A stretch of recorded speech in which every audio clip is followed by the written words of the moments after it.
If it's your crawl space, you've got interior humidity issues, a water loss, your ice maker line breaks. Obviously, fire and smoke, everybody knows we do those. But anything that involves interior or exterior property damage, we're your repair experts. Mike, how can everybody get in touch with you? 252-999-0001 or fixednc.com. 2020 certainly hasn't been the year many of us were hoping for, but one thing has stayed the same. I'm Tim Sutton with Greenville Auto World, and our commitment to our customers has never wavered. Let Greenville Auto World show you how easy it is to buy a quality used car in Greenville. We believe in fair prices, superior service, and treating customers right leads to satisfied repeat buyers. Your vehicle is a big investment, and our customers trust us to keep them up and running with outstanding service and value. With Greenville Auto World, cross some Hardee's at Bell's Fork. With rates being historically low, now is the best time to buy or refinance your home. This is Talbot Green with Angel Oak Home Loans. Now is the time to take advantage of the opportunity to buy more home or refinance your current mortgage. The combination of our local team's experience and Angel Oak's wide offerings of products from standard conventional, government, and portfolio loans has something for most financial situations. For more information, call Talbot Green, Joanne Weir, or Wanda Hager at 751-2060. NMLS 1719250 and 685-842. Equal housing lender. The Frells family lives on a lush piece of land called greener pasture, and they work on it behind the wheel of a John Deere 1 Series tractor. With its durable construction and features that hook up to dozens of attachments with ease, no job is too tough. The Frells family runs with us, because this is more than just land, it's home. Nothing runs like a Deere. Search John Deere 1 Series for more. Get quality at every turn with Quality Equipment, your local John Deere dealer, with 27 locations in North Carolina and southeastern Virginia. Find out more at QualityEquip.com. Hey, welcome to Jack Brown's. What can I get you? Can I get a vodka soda with a lime, please? No liquor, just beer. We have beer out the wazoo. And we don't even know what a wazoo is. IPAs, sours, gozas, wheats, stouts, porters, you name it, we got it. Drink 100 beers and join the Notch Club. Don't be a nerd. Ask about the Notch Club. Yeah, we've got the best craft beer in Greenville. Awesome. I'll take a pack to us light. You got it, on the way. Jack Brown's Beer and Burger Joint, located at 805 Dickinson Avenue, right in the heart of Uptown Greenville. Have you ever seen those exotic aquariums like the guys do in Las Vegas on television? You ever thought about having one of these aquariums in your business? It's more affordable than you think. This is Hal Pruitt with rentafishtank.com. We can make having an aquarium in your business turnkey with no work, cleaning, or hassles for you. Rentafishtank.com creates a relaxing atmosphere and keeps children occupied. Rentafishtank.com already services many dental, pediatric, and doctor offices, plus hospitals and senior living centers. Check us out at rentafishtank.com. We're midway through bath time, and 2 medium, 2-topping Domino's pizzas for $5.99 each have begun their drive to the Smith's front door. That's a GPS-enabled custom delivery alert, folks. The newest improvement to the Domino's tracker, saying Domino's will be there in 2 minutes. They're calling it audible. Bath time's now rinse time. They've got 1 kid dry, 2 kids dry. The pizzas are here. They made it to the door. The kids are clean enough. The new Domino's tracker with GPS worked again. 2-item minimum. Pan pizza will be extra. Ask for this limited time offer. Prices, participation, delivery area, and charges may vary. This is Pirate Radio, WGHB Farmville, 1250 and 92.7 FM Greenville, WDLX Washington, 930 and 104.1 FM Washington. Following is an exclusive presentation of Pirate Radio, the voice of the pirate nation. You're going to earn your time based on your performance. You know, once we get out there, I don't care who they are, what their last name is, what class they are, scholarship, walk-on, doesn't matter. I don't care. The best players are going to be the ones that takes the snaps on game days. We're having a freaking game, okay? It's here, okay? It's no longer a wish, a maybe, or whatever. It's urgency time. Excitement time and urgency time.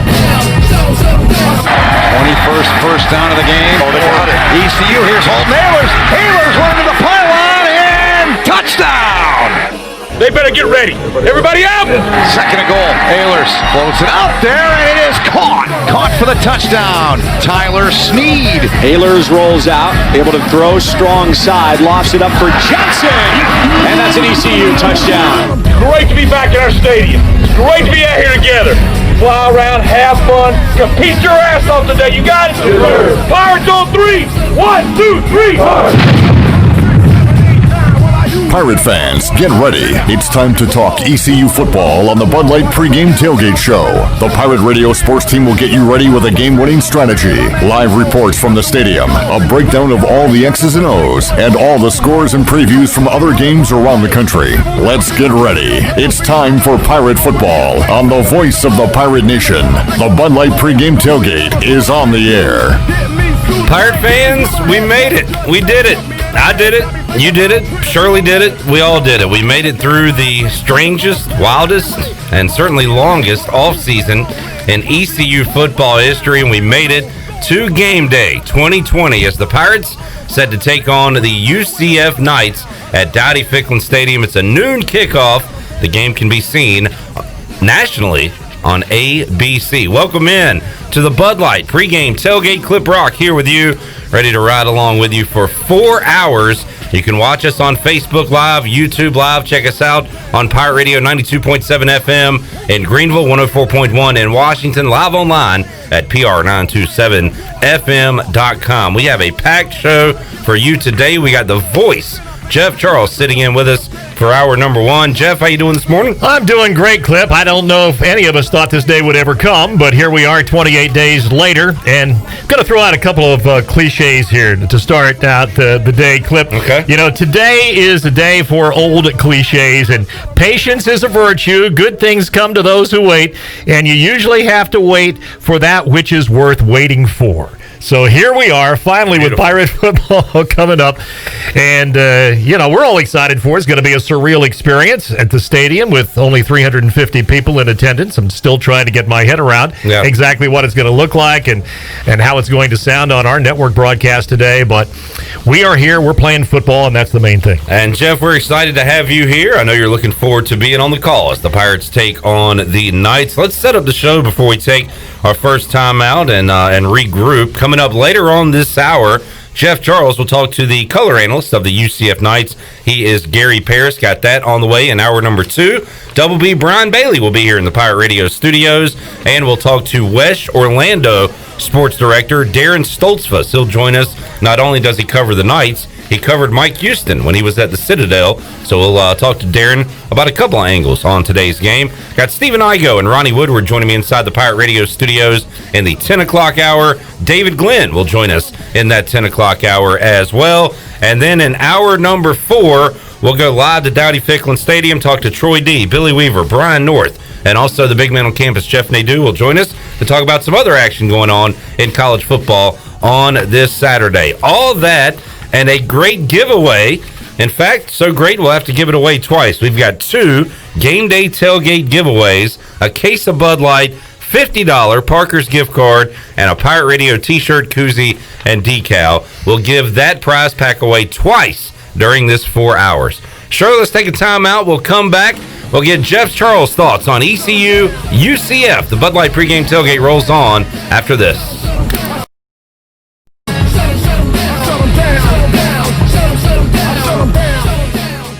Get your ice cold Bud Light Seltzer here. Even though you can't go to the game, doesn't mean the game can't be brought to you now here. Just go to budlight.com/delivery.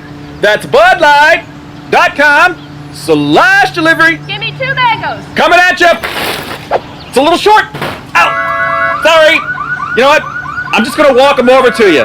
Whenever there's a game to watch, there's a Bud Light there. Enjoy responsibly. Anheuser-Busch, Bud Light Beer, and Bud Light Seltzer, IRC Beer, beer in Texas, St. Louis, Missouri. Here with Mike Mullis from Fixed NC. And Mike, you were telling me the other day, people ask you all the time, I didn't know you did that. What does that mean? You know, anything that involves property damage repair, call us first. If it's your crawl space, you've got interior humidity issues, a water loss, your ice maker line breaks, obviously fire and smoke, everybody knows we do those, but anything that involves interior or exterior property damage, we're your repair experts. Mike, how can everybody get in touch with you? 252-999-0001 or fixednc.com.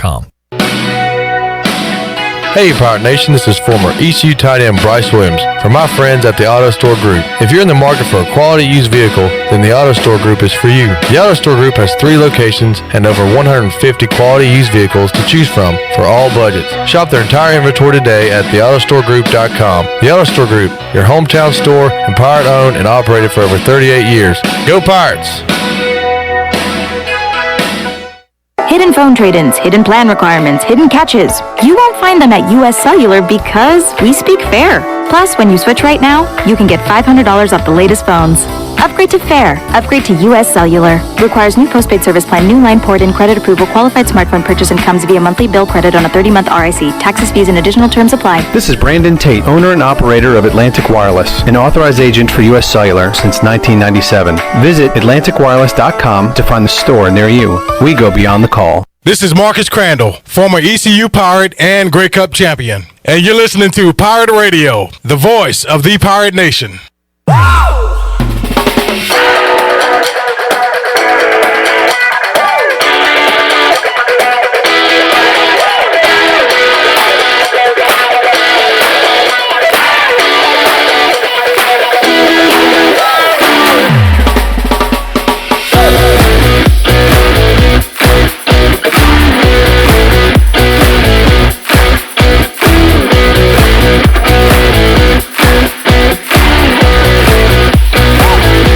You're listening to the Bud Light Pregame Tailgate, powered by Bud Light, the official beer of the ECU Pirates, and proudly distributed by Carolina Eagle Distributing since 1989. Now, back to the show. Welcome back, and listen to Pirate Radio live every weekday afternoon from 3 to 6 p.m. on 92.7 FM in Greenville and 104.1 in Washington. Or you can watch on YouTube or Facebook Live. PRL is hosted by Clip Brock and yours truly, and features the latest breaking news, top-notch guests, and all your favorite Pirate Radio personalities like Troy D. and Ellerby, The Voice, Jeff Charles, Brian Bailey, Stephen Igo, Billy Weaver, Brian North, Tony Collins, Bryce Williams, Coach Rick Smith, Ronnie Woodward, Morgan Ehlers, Mike Mullis, and a whole lot more. Join us coming up on Monday, starting at 3 o'clock for Pirate Radio Live, right here on the Voice of the Pirate Nation.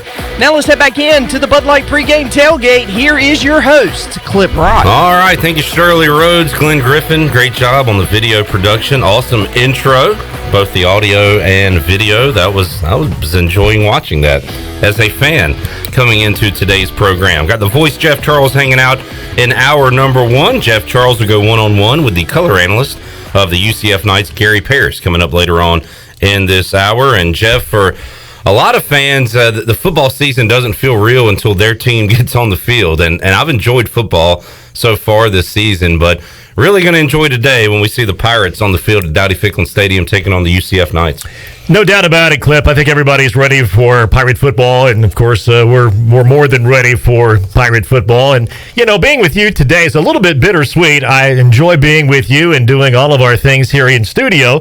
But, Clip, for the first time in 33 years, we are not at UBE for our Pirate Preview show. Yeah. And we started UBE's Pirate Preview show back in 1988, my first year here, and I got together with Don Edwards, the owner, and we came up with this idea to do the show live on location at University Book Exchange.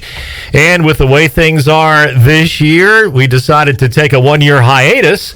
So we're here in studio with you this year for all of the games. And again, it's the end of an era a little bit, but we're just putting it on pause. We'll be back at UBE next year, but for obvious reasons, we're not there this year, and we missed seeing all the Pirate fans who would come in there on Saturdays. You know, Clip, for a big game when ECU was playing Carolina State, Virginia Tech, there would be 5,000 people on a given Saturday come through UBE. And a lot of times shoulder to shoulder, and they're walking around. Yeah. Exactly. You couldn't put more people in there with a shoehorn, as you know. And so we just can't do it this year, and everybody understands that. And Don's been great over the years, and we'll be back, but we just have to take a one-year break. And you and Don, when you would talk, would always use the line, a longer run than Gunsmoke. Did you officially surpass Gunsmoke in length and time of years? I have to go back and research that. I can't take credit for that line. That's a Don Edwards line, and it was a good one. So maybe now we can start a new streak. Who knows? There you go. All right, Jeff Charles hanging out in hour number one. And Jeff, man, these Knights are coming in here hot already after one game. They rolled up 49 against Georgia Tech, and so many weapons for Dylan Gabriel to go to. It's going to be a test for Blake Harrell in his first game as defensive coordinator for the Pirates. When you saw the Knights last week, a lot of answers to this question. What stood out to you? Well, their speed. That's what always stands out to me, Clip. They just have incredible speed all over the field, both on offense and on defense. Everybody talks about their offense, as they should, and they put 49 points on Georgia Tech last week. But defensively, they are really fast, and they have a terrific secondary this year. But they rolled up 660 yards last week. As I mentioned, 49 points, 417 yards for Dylan Gabriel. The quarterback was terrific. He was 27 of 41, 66%, and threw for 4 touchdowns. 2 of those touchdowns went to Trey Nixon. Now, we don't know whether or not Trey Nixon is going to play today. We're hearing he probably won't, and he is one of their premier receivers, a big play guy. But they've got plenty of weapons all over the field, Clip, and offensively, they can not only run the football, they can throw the football. Those running backs, my goodness, they seem like they've been around for like 10 years. Yep. Otis Anderson and Greg McCrae, and then Bentavious Thompson's the third guy, and he started to get his feet wet last year, and he was really a good player for them too. So they'll alternate those 3 running backs in there, and then Marlon Williams had 10 catches last week, and Jalen Robinson played for Lincoln Riley at Oklahoma, and now he is transferred to UCF, and they tell me he can absolutely fly. He's a little guy, 5'9", 165 pounds, but he's a home run hitter. A lot of known commodities on the offensive side for UCF. You can say the same for East Carolina, Jeff, on the offense for the Pirates. Not the case on defense. We're going to see a lot of new faces this year, especially up front on that defensive line, Jeff. And I'm 2 positions, and we'll get to running back for ECU in a moment, but 2 positions I'm really going to keep an eye on today. The D-line for the Pirates, the running back for the Pirates. But, Blake Harrell has said he's going to send 11, 12 guys in the game today just at the defensive line position. Clip, you're exactly right. Blake told me when we sat down on Thursday he's going to play 12 defensive linemen for the Pirates. And as you know, they made that a priority in recruiting, both with freshmen and also with transfers and guys who have come in from some other programs. I think the theory basically was let's bring in 18, 20 guys and see if we can find 6 or 7 players. Yeah, a few of them are going to hit and be studs. So. Exactly. Yeah. You would hope so. That was a weakness with this, has been with this football program for a number of years. And then, of course, last year they lost all 4 starters up front for various reasons, graduation and some other things. So they've got a whole bunch of new guys, Chris Willis and Rick Diabro and also D'Angelo McKinney and Demir Fison. They're all going to start, and the guys are going to back them up. Emmanuel Hickman and Xavier McIver and Jose Haji Badri, who played a little bit last year. He had 11 tackles, and Dre Terry's an interesting guy. He's coming in from Chowan. So those guys will start, and I think we'll see 3 or 4 more after those guys. Defensively for the Pirates, Jeff, going into the year, is there a strength? I mean, I look at the linebackers, and that's where you have your most experience. You got your leading tackler returning in Xavier Smith, which, by the way, you mentioned D'Angelo McKinney. It's still strange to think that those 2 guys spent some time in the tight end room a couple of years ago and now are starting on defense. But you got Xavier Smith, you got Bruce Bivens, Aaron Ramseur coming back from injury. You do have some experience at the linebacker position. You really do, and Xavier's the leader. He had 81 tackles last year for the Pirates, and he's a solid 6 foot, 246-pound linebacker. He's going to have a big year. Bruce Bivens brings a lot of energy. Looks like Jeray Wilson's going to start at that other linebacker spot. Gerard Stringer, who played there a lot last year, he is out with an Achilles. He's going to miss the year. So they're going to have to go with Wilson at that spot. And then we know how good Jaquan McMillan is, Clip. He was a really good player last year. He's all AAC preseason coming in to this year. He had 3 picks. But the thing that bothers you a little bit, I mean, he's really a terrific player, but he's 5'9", and the guy on the other side, Malik Fleming, they tell me, stretching it, he's 5'9". So you're starting a couple of corners who are 5'9", for the Pirates. And then Tank Robinson's played a lot at the strong safety spot, and Jawan Powell's a good player, redshirt freshman. So, going into this year, let's face it, defensively, there are a lot of question marks. And Clip, I put a pencil to last year. In the last 6 games the Pirates played last year, East Carolina's defense gave up an average of 44 points per game the last half of the season. And you just can't win football games doing that, so they've got to really improve defensively. Yeah, you stole stole my bottom line from me, Jeff. ECU's going to have to score a lot of points today if they want to win this football game, because I just don't see how you stop or even slow down these Knights. And we'll see how aggressive Blake Harrell gets. He did mention earlier this week in a Zoom, and maybe to you, Jeff, that Dylan Gabriel, I think 3 of 11 when he faced pressure last week. So maybe that's the plan for today. You kind of risk it. You leave McMillan and those guys out on an island if you blitz, but that might be the only way to stop this offense, get some pressure on Dylan Gabriel. I think we'll see that, and I think we'll see that from Blake Harrell's defense moving forward, Clip. I mean, he likes to bring pressure, and the Pirates have some weaknesses with that defense. Maybe they can cover it up with some pressure today and also this season. I think it'll be a fun defense to watch, because I do think they're going to gamble a lot. They're probably going to make some big plays, and they're probably going to get burned some. But like Mike Houston, the head coach, said the other day, he said, I know we're going to make some mistakes, but I just want our guys to go out there and give 110%. Run around. If you make a mistake or two, you make a mistake. But let's just go out there and not think too much. Let's just go out there and play. I think he said play hard. Make the mistake 100 miles an hour. Exactly. So a pretty good that's line. probably what we're going to see today. I expect to see that with relatively inexperienced defense. So it looks a little bleak when the Knights have the football today. I think they will score, but on the flip side, I think ECU is going to score. And Jeff, that's where you got a lot of your returners, especially Holton Ayler's favorite targets. They're all back. C.J. Johnson, the big play guy, Tyler Snead. You can count on him every play, and then Blake Prohl, and really sounds like Audio Matosho's had a good offseason and maybe is the fourth guy. We saw Josiah Hatfield make some plays last year. So once again, Jeff, this is no different than years past. Receiver room is stacked with some talent and a lot of options for Holton Ahlers today. Well, there's no doubt about that, Clip. And I'll tell you what, when I sit down with the coaches, they could sit there all day and talk about Tyler Snead. They just love Tyler Snead. And they tell me he's put on about 8 or 10 pounds. He was always kind of a mighty mite anyway, but he's up to about 170, and he's doing just a tremendous job. I mean, the coaches love him. They love his attitude. They say he's so smart. He doesn't make mistakes when he's out on the field. He knows his routes. And off the field, he's just a terrific leader. He doesn't have a whole lot to say, but as he matures in the program, he'll continue to be more and more of a leader. And they say, pound for pound, they think he's as good as anybody in college football this year. And Clip, isn't it amazing? Here is a kid from Millbrook High School in Raleigh that fell through the cracks and came here as a walk-on, and now here he is, one of the best players in this conference. And Donnie Kirkpatrick, when I sat down with the ECU offensive coordinator, told me he recruited him at James Madison.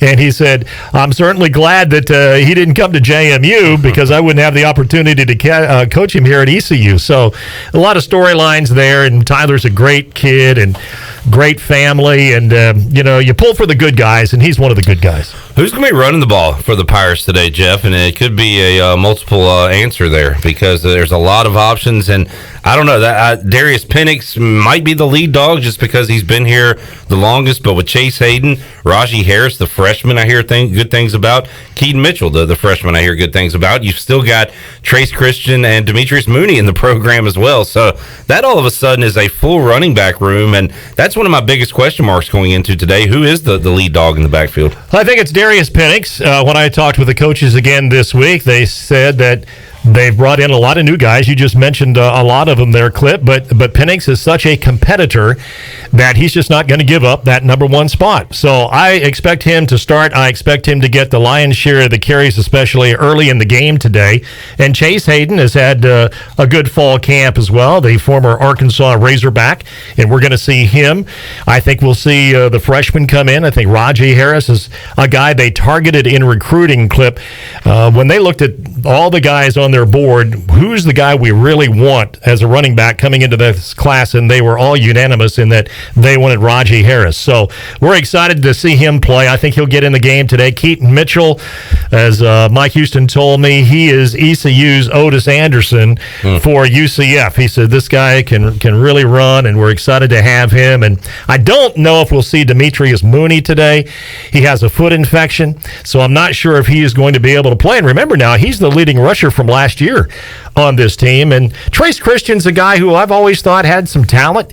He's maybe gotten caught up a little bit in a numbers game, but Trace is a dependable back, and we can probably expect to see him at some point this year as well. You bring up Mooney and an injury there, Jeff, and let's take a quick look at the Orthopedics East injury report. And Mooney will not play. I think Noah Henderson not going to play today. Anybody else, Jeff, you've spoke with the coaches that will not give it a go today?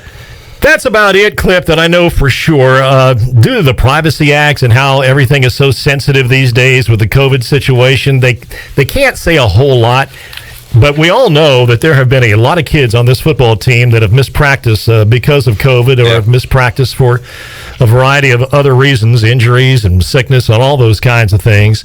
But those are the guys right now that I do believe are out for sure. I don't know about some other ones. We'll probably find out more when we get into press box today. But again, because of the sensitivity of all of this, it's tough. It's tough for them to make public the guys who are sick and where they are. What happens, I mean, I know, Clip, that there were some raised eyebrows when that first depth chart came out, but you know how coaches are. If you miss practices, then you all of a sudden move down on the depth chart. Yeah. And that's what's happened with ECU. That's why there were some red flags with that depth chart, because guys have been missing practices. Bryce Williams talked about that and said it's unfortunate, but if you can't stay on the practice field, you get lapped, and it's tough to make those laps back up and get back in the lineup. Speaking of injuries, Shirley, let's hit Mike Houston cut 4, because he was asked during the Zoom earlier this week if he could give an injury report. He had an interesting answer to that. Everybody that's available to play will play. I don't think Coach Heupel's going to give me his injury report either. So you get one out of him, I'll give you one. All right, there you go. That's a fair trade-off, right? You get one from him, he'll give you one. I don't think anybody is going to give out an injury report. Before we move on, we'll talk about the O-line and take a timeout, because Jeff Charles will go one-on-one with Gary Parrish from UCF in just a moment. But Ron Lee on Facebook Live was asking about the television and said he says, I understand the game is on ABC. According to my local listing, it is not. Last night on ESPN, Stroller was listed as ABC, ESPN Plus. The game will be on on ABC. Now, if you want to watch it via the ESPN app, I saw online that you have to be an ESPN Plus subscriber, even though the game will be televised on ABC. So if you stream and you're not an ESPN Plus subscriber, you still have to have that, according to a tweet from The American that I saw this week. So just keep an eye on that. But for all you folks with regular TV, you just turn it to ABC, enjoy the game today, or you can always pull up. I like to pull up the TuneIn app and listen to The Voice and Kevin Monroe. That's a simple thing to do on your phone. So check that out as well for another option if you're away from your television. Jeff, let's look at the offensive line. And Deontay Smith, one of those guys that I think has missed some time this offseason, and the weight with your tackles a bit of a concern at 274 for Deontay, and Bailey Malovic at 257, standing at 6'6" as your right tackle. Deontay, though, he's played a lot of football here, a guy that you can trust at the tackle position. Sean Bailey or newcomer Avery Jones slated to start at left guard, Nashad Strother at right guard, and then Fernando Fry. Jeff, the center position has been fascinating at ECU, and so snake bit, right? I mean, you had Peyton Winstead come in, he gets hurt. John Spellacy looked like he was on track for a great career as a Pirate. He gets hurt. So they do have Trent Holler, who comes in as a redshirt freshman, but Fernando Fry kind of, got that job and kept it. Yeah, he really did. He's a very interesting story, Clip. Fernando is from Erie, Pennsylvania, played Division II football at Mercyhurst in Pennsylvania, and I had a chance to sit down and talk with him a couple of times last year. How he got to ECU is quite a story. His girlfriend was in school at ECU, and he had played Division II football, but he basically came down here to be with his girlfriend. Mm-hmm. And then all of a sudden he thought, well, maybe I still want to give this football thing another try or two. Yeah. So he called the coaches and said, can I go out there and walk on and show you what I've got? And the coaches said, sure. So he went out there, and he's battled his rear end off. And here he is now, played a lot last year. And here he is playing a lot this year, will play this year. And he's going to start at center today. He's a really good guy. He works extremely hard, and he's 303 pounds there in the middle, about 6'3". And so he has a little bit of experience, but you mentioned Trent Holler. He's probably the guy of the future at that position. He's a redshirt freshman, and we'll probably see him in there. I don't know about today, but certainly this season. So, yeah, it's a work in progress. Bailey Malovic, by the way, you mentioned, Clip, he's only 257 at right tackle. They keep waiting for him to kind of fill out. Right. I mean, he's 6'6". He's a tall dude, yeah. He really is, and when you see him, you think, well, he's really thin, and he is, even though he's 257, but he's carrying that on a 6'6" frame. Sean Bailey's played a lot at left guard. This will be his 9th start. And you mentioned Deontay Smith is the star up front. This will be his 30th start coming up, and he's a first-team All-AAC performer. So he's going to be the leader up front for the Pirates. And, again, everybody likes Strother, too, the young man from Havelock, and we'll see how he will do today. He'll get a chance to start at right guard. Let's take a time out, Shirley. We'll come back, and Jeff Charles will go one-on-one with Gary Parrish, the color analyst for the UCF Knights. You got that on the way. The Bud Light pregame tailgate brought to you by Bud Light, reminding Pirate fans to stay in the game and drink responsibly. Bud Light, the official beer of the ECU Pirates, proudly distributed by Carolina Eagle Distributing since 1989. We'll take a time out, come back. Hour 1 of the Bud Light pregame tailgate rolls on after this.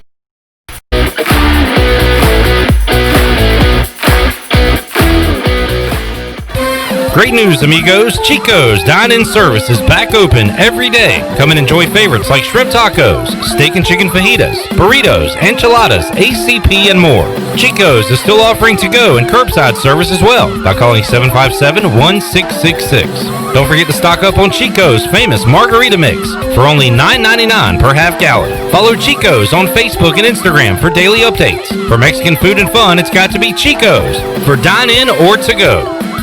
Your CBD store in Greenville has the highest quality CBD products in the country. Your CBD store is the first and only brand that carries USDA certified organic products such as gummies, honey sticks, and high absorption water-soluble liquids, which are all made in the United States. They even offer products for your pet. The educated staff will help you answer any questions, and you can stop in anytime to get a free sample. Your CBD store, locally owned and operated, open Monday through Saturday, 10 to 6, right beside Duck Donuts in Greenville.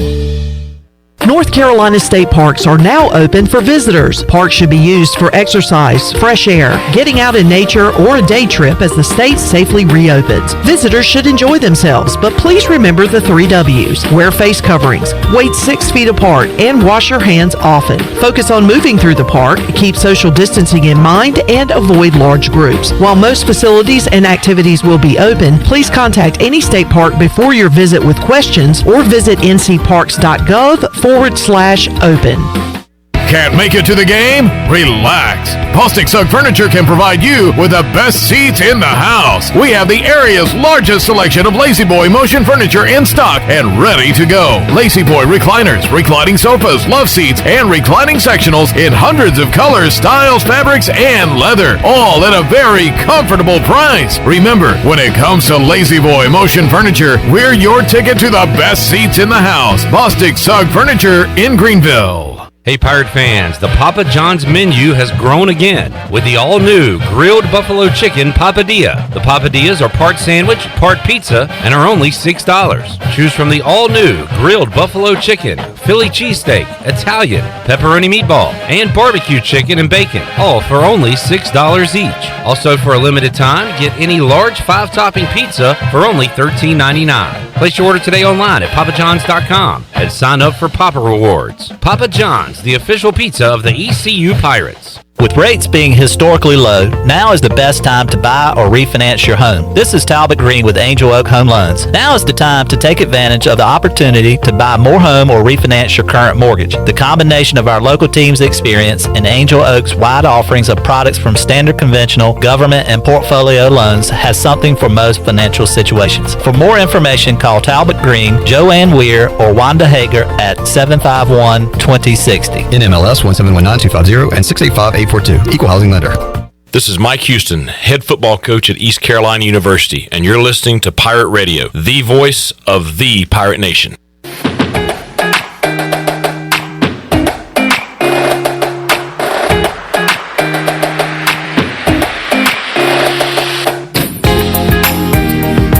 You're listening to the Bud Light Pregame Tailgate, powered by Bud Light, the official beer of the ECU Pirates, and proudly distributed by Carolina Eagle Distributing since 1989. Now, back to the show. Oh, welcome back. For the latest breaking news, interesting stories, and awesome contests that can make you a winner, be sure to follow Pirate Radio on our social media platforms on Facebook, Twitter, and Instagram at PR927FM.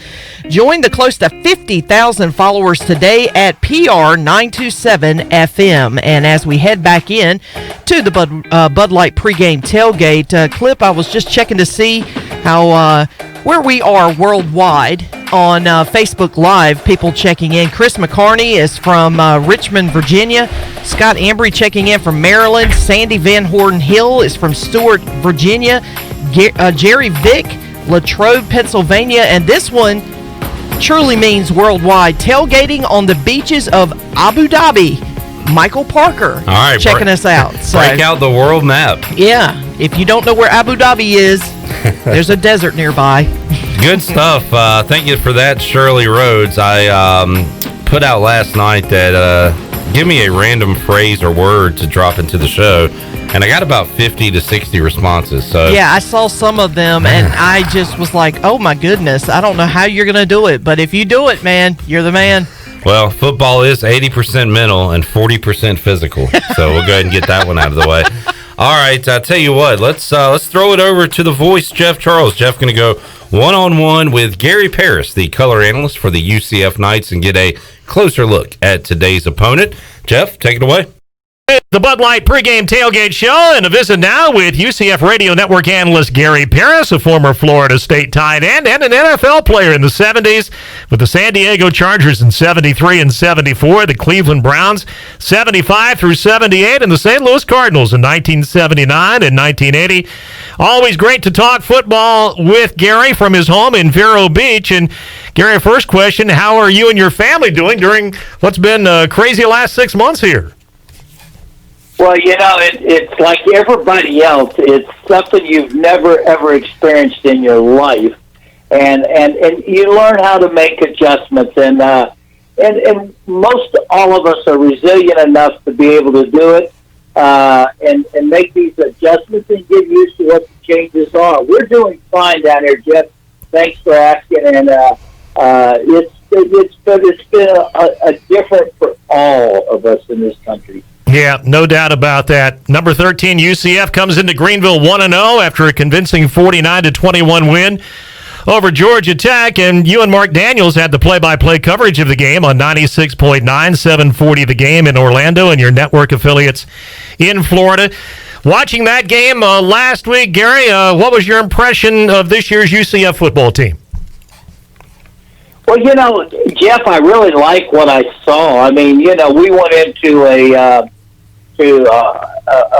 stadium where this team had just come off a big win against Florida State, and they had one under their belt, and they were, I think, really confident, and I felt like it was going to be a tremendous challenge for our team to bring it together. I think we got to a lot of great talent on our team, and it has showed that game. I really felt our kids did a really good job of being mentally and physically prepared to play the game.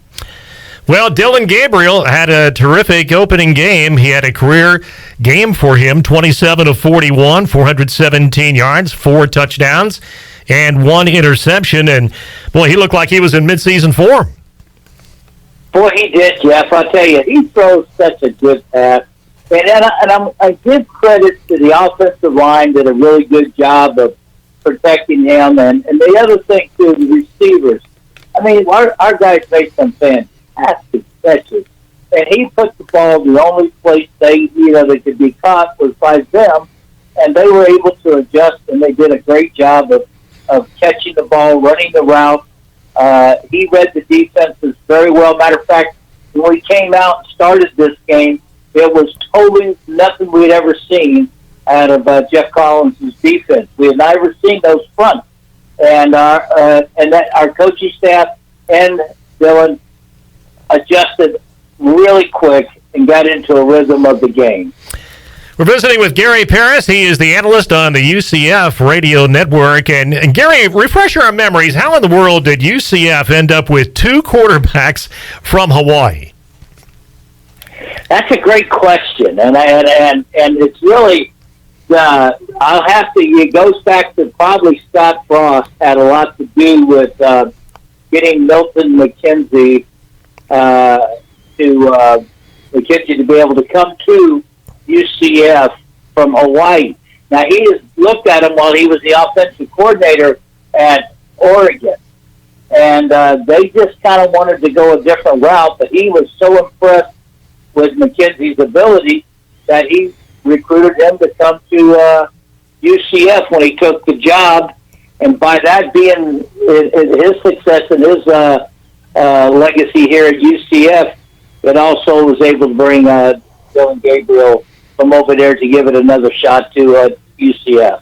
Well, let's talk about Mackenzie Milton for just a moment. He was having a great career at UCF, and then he suffered that devastating leg injury, missed all of last season. Gary, we understand he's coming along. Where is he now health-wise?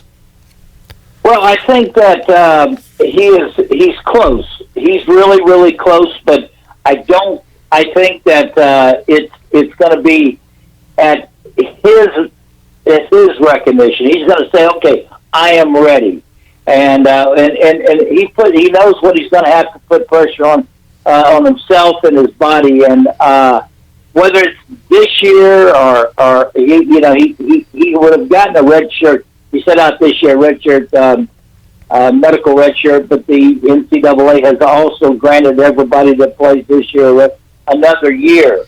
So whether he finishes and gets some plays in this year, we'll see. I tell you what, I'm amazed at him. I thought he would never, ever be back on the field. He warmed up the other day, and he didn't dress out, but he went out and he warmed up. And I was watching him throw. Man, he just looked so good. But it's that, you got to make sure that your leg is strong. Excuse me. Yeah, you got to make sure your leg is strong enough to support the hit. And it's that psychological confidence, being able to go out there and try to be like what you've done in the past. And I think he's just not quite ready yet. Another quarterback in the program that we have seen in past years is Darryl Mack. In fact, he's from just up the road here in Norfolk, and he's played well against the Pirates in previous years. But, Gary, we understand that he has opted out this year. Yeah, he just did not feel comfortable. And I'll tell you what, Coach Heupel is such a great guy, and then the coaching staff and all. He set all the kids down because this is such a tough situation. And nothing like we've ever experienced. There was a lot of fear, a lot of uncertainty that was going around, and it still is. And Coach Hype said to any of the players, look, if you don't feel comfortable, if you don't feel like you need to be here right now, then don't be a part of it this year. We're not going to hold it against you. We'll allow you to keep your scholarship. You can come back next year, or you can come back and we think that that's your choice, and when you're ready. And Mac just did that. He chose to opt out, and just again, I respect it. I don't understand it sometimes, but I respect his choice. In fact, I think, Gary, you correct me if I'm wrong, as many as 10 players have opted out from UCF this year. Yes, and of the 10, probably 3 of them were really going to get a lot of playing time. Some of the other guys have chose to, again, it wasn't like we had 10 starters just totally opt out. It was some players for different reasons. Well, some of them had underlying problems or situations at home, and they just didn't want to be a part of the program this year. UCF still has a lot of familiar faces that we've seen over the years. It seems like guys like Otis Anderson and Greg McCray have been around for about 10 years playing against the Pirates, Gary, but those guys are back, and they give UCF a really solid 1-2 punch. Well, we have such great depth. The coaching staff over the years has been able to recruit young people, bring them in here.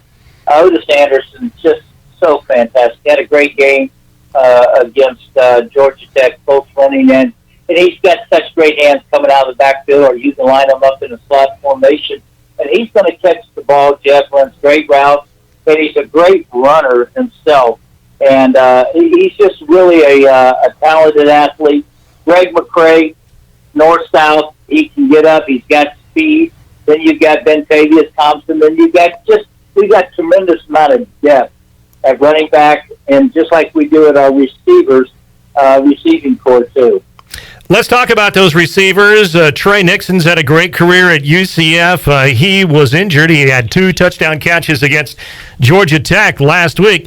Gary, do you know what his status is for this week? No, it was day-to-day as last I heard that we probably won't get an idea until see how he feels on Thursday before they travel, or Friday when we travel.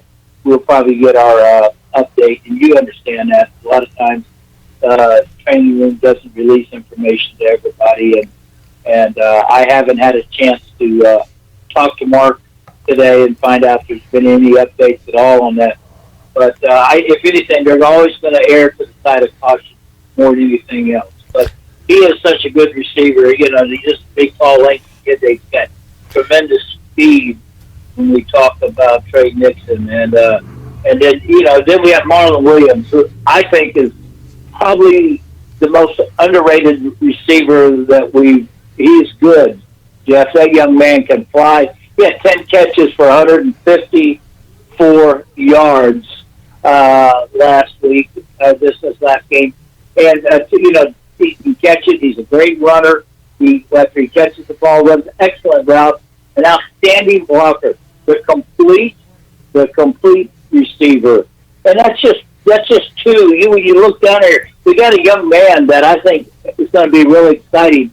Jalen Robinson, who transferred out of Oklahoma, he had 6 catches for 105 yards last week, and he brings speed and height to it. And again, the depth is there. No matter where you put a receiver out there, they just got some talent. Yeah, no doubt about that. We're visiting with Gary Parris. He's the analyst on the UCF Radio Network. Gary played in the National Football League. He played at Florida State. He's really had a terrific career in football. Gary, let's talk a little bit about the defense now for the Seminoles. Everybody likes to talk about the secondary, and the headliner is Richie Grant. Is this one of the better secondaries you've seen at UCF? Well, I tell you what, I think that Antoine Collier and Richie Grant, the 2 safeties, are probably one of the best tandems in the country. It's the best we've ever had at those 2 positions, I say, as a tandem. Richie Grant is so good, so quick, so fast to support run, can cover deep, he can cover from sideline to sideline. He and Antoine Collier make a great tandem back there, and allows the defense to be more aggressive up front, and they're good. I'm going to tell you right now, they're legit, they're good. As we both know, games are won at the line of scrimmage, and it looked like last week against Georgia Tech, UCF won on both sides of the football. Gary, how strong is UCF up front this year? Well, we have challenge right off the bat. When you play a young quarterback like Jeff Sims from Georgia Tech that just runs, he's a dual-threat quarterback, strong arm, he's a very talented quarterback. It's an ultimate challenge, and I thought our defense did great. I thought their front 7 is we got some good depth up there up front, and having broadcast so many years, that a coach will tell you, I just don't have the depth this year that I like. But our front 7, we got great depth. The linebackers, we got great depth with the guys up front, and it is just amazing the talent that we have and the quickness up there. And I know I'm bragging a little bit, but I'm really proud of the way our kids played Saturday up front. I mean, we had 2 interceptions in the game, and guess who made them? Defensive linemen. Yeah. I mean, the ball gets batted, and they make 2 interceptions, and it was batted by a defensive lineman, and the defensive lineman intercepted it. So we got tremendous speed, we got good kids, and it's solid. And I think Randy Shannon does a good job of either running a 3-4, 4-3, whatever he needs to make those adjustments. and putting guys. He's done a good job. Gary, I always like to ask you about Florida State because you're a Florida State alum. Letterman played tight end there, as I mentioned. Florida State's had its share of challenges here recently, and now first-year head coach Mike Norvell has COVID himself. What's going on with the Seminoles these days? Well, you and I know Mike Norvell really well because we've had a chance to watch his Memphis teams play, and we've seen them, and we've been head up with them over the last few years, and met them twice in championships, and they're a talented team when they get going. He's a great recruiter, Jeff. He's going to do a good job at Florida State getting, recruiting kids. He'll find some great running backs. He'll get receivers. He'll get his quarterback situation straightened out. I think the Georgia Tech game, I watched it. I thought Jeff Collins made great adjustments in the second half. And if there's always been something I think Mike needed to work on, was his ability to make adjustments in the second half also. And but he's a fantastic coach. I think they're going to do well in the future. I think they got off to a tough start by losing to Georgia Tech at home, but didn't give credit to Georgia Tech. Georgia Tech came prepared to play. And that's what we think is going to be with you guys at East Carolina this week, in my opinion, is that you're hungry. Your team's going to be hungry. They've lost games because of this COVID-19 situation, and they're going to be hungry to play. They want to see a different colored jersey than the one they've been hitting on for the last few months, and having to stop and redo and stop, and it's very tough on the kids. But you and I both know young men are resilient. They will bounce back. And I look for the Pirates to have just a fantastic effort on Saturday's game, today's game, because I really think you're looking at a very, very good team. I mean, last year I felt like the Pirates scored. You had, I thought you had the Cincinnati. What a game you played against Cincinnati. You go up against good competition. It seems like your level came up. Mike Houston's first year. He won 4 games, but he was so competitive in the rest of the games that you guys played. They don't give up and they don't quit. That's a compliment to the staff and to the kids. Well, Gary, it won't be the same atmosphere you've seen in past years in Greenville. We know that. There will only be 350 people in the stadium for the game. ECU has allotted 250 tickets, and UCF was given 100 tickets for parents. So it's going to be totally different. Now, you guys did have a pretty good atmosphere at Georgia Tech last week. I mean, there were people there, right? Yes, there was, according to their stat, 11,000 people. It looked like a lot more was there, but, it was nice to have some fans in the crowd, and you could, the kids they heard the UCF fans were up there, and the kids enjoyed that, and parents and all, and fans that traveled, and it's totally different. I mean, it's unfortunate that we're in this predicament, and it's unfortunate that, that I would love, East Carolina would probably love to have about 10,000 fans there, and they can easily do that. There's some great rivalry between the two of us. We've been going way back, and it's always a fun game, and it's always a very competitive game and a very physical game when we play up here, or you all come down to Orlando. So, yeah, it's disappointing that we only have a small crowd, but that's what we got to get used to around now. What's happening, Jeff? Yeah, you're exactly right. Well, Gary, when you do get here, you will be working in a beautiful new press box, the Town Bank Tower. You guys have not been there yet. You have a beautiful booth, a beautiful press box to work in, even though there won't be anybody in the stands, but you're going to have some good working conditions. And as always, we look forward to seeing you, and thanks so much for bringing us an update on the Knights. It's always my pleasure, my friend. Look forward to seeing you, and looking forward to the new press box. Yeah, you're going to like it. It's plush. Got some plush digs up here at ECU now. That's great. See ya. We'll look forward to seeing you. Same here, Gary. Thanks a lot. That's Gary Paris visiting with us, and we're coming back with more on the Bud Light Pregame Tailgate Show right after this.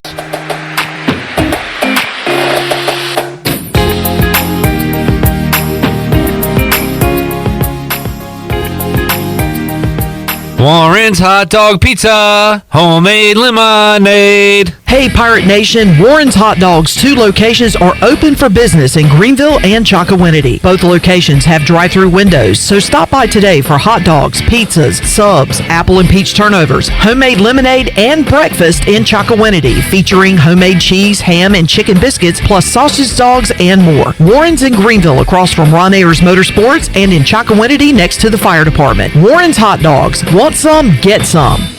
Are you trying to reduce clutter? Want to save a tree? Greenville Utilities can help. E-bill is a simple solution. Imagine getting an email letting you know your bill is ready. And with a few clicks on your computer or smartphone, you can review and pay your bill. It's just that easy. Signing up is simple. All you need to do is to log on to your account at guc.com and update your contact information and e-bill setting. You can even continue to receive a paper bill if you'd like. E-bill from Greenville Utilities. Just one of the ways GUC is here for you. Let me tell you a thing or two about the people who don't compromise. For starters, they love a nice, cold Pepsi Zero Sugar. Why? Because it's delicious, it's refreshing, and it has zero sugar. How's that for not compromising? They're the sort of person that likes surf with their turf. Because who decided beef shouldn't have a buddy? And a drink with their feast? Yeah, they have a Pepsi Zero Sugar. The person who doesn't compromise loves a good golden doodle. All the golden retriever goodness with just a hint of doodle. No compromises there. Oh, and when they're bringing said golden doodle for a walk, they bring a Pepsi Zero Sugar. They're the kind of person jorts were made for. 50% jeans, 50% shorts, 100% the most comfortable thing that's ever graced your wardrobe. Not compromising never looked so good. So crack open a Pepsi Zero Sugar and taste what it's like to have it all. Pepsi Zero Sugar. Zero sugar done right. That's what I like. Medicare is not one size fits all, but which plan is right for you? Hi, I'm Denise Walker, and I'm a licensed insurance agent here in North Carolina. Whether you are turning 65, new to Medicare, or already have a plan, I can help you compare your Medicare options. I can help you find a plan offering low to no monthly premiums, prescription drug coverage, and a wide range of additional benefits like dental, hearing, vision, and more. Call me today at 434-531-5674 to get a no-cost, no-obligation Medicare benefits review. You don't need a big meeting. You don't need a birthday. You don't need any excuse at all. You just need to love subs. Times 12. Order the Jersey Mike's catering box today. Jersey Mike's. Be a sub above. Tired of cooking at home? Change it up without getting up. Just order Jersey Mike's through our app for no contact delivery or no contact at the door pickup. Jersey Mike's. Be a sub above. This is Big John Williams, strength and conditioning coach for East Carolina football, and you're listening to Pirate Radio, the voice of the Pirate Nation.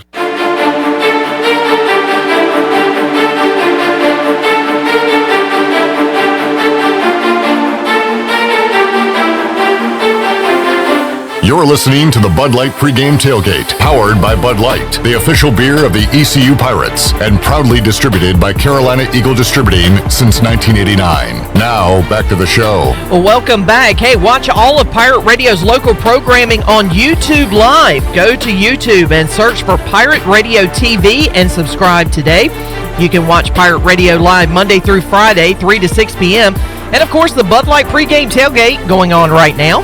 And you can also watch the U.S. Cellular fifth quarter on game days. Just go to YouTube and search Pirate Radio TV and subscribe today. Now let's head back in to the Bud Light Pregame Tailgate. Here is your host, Clip Barat. All right, thank you, Shirley Rhodes. As we wrap up hour number 1 of Pirate Radio Live, Double B, Brian Bailey set to join us at 9 o'clock on today's program. We'll let the voice head out to Dowdy-Ficklin Stadium, but before we do, Jeff, let's get some final thoughts for you. It's a tall task for the Pirates today. What do they got to do to one of the themes of the week from all the coaches, including Mike Houston, is stay in the fight.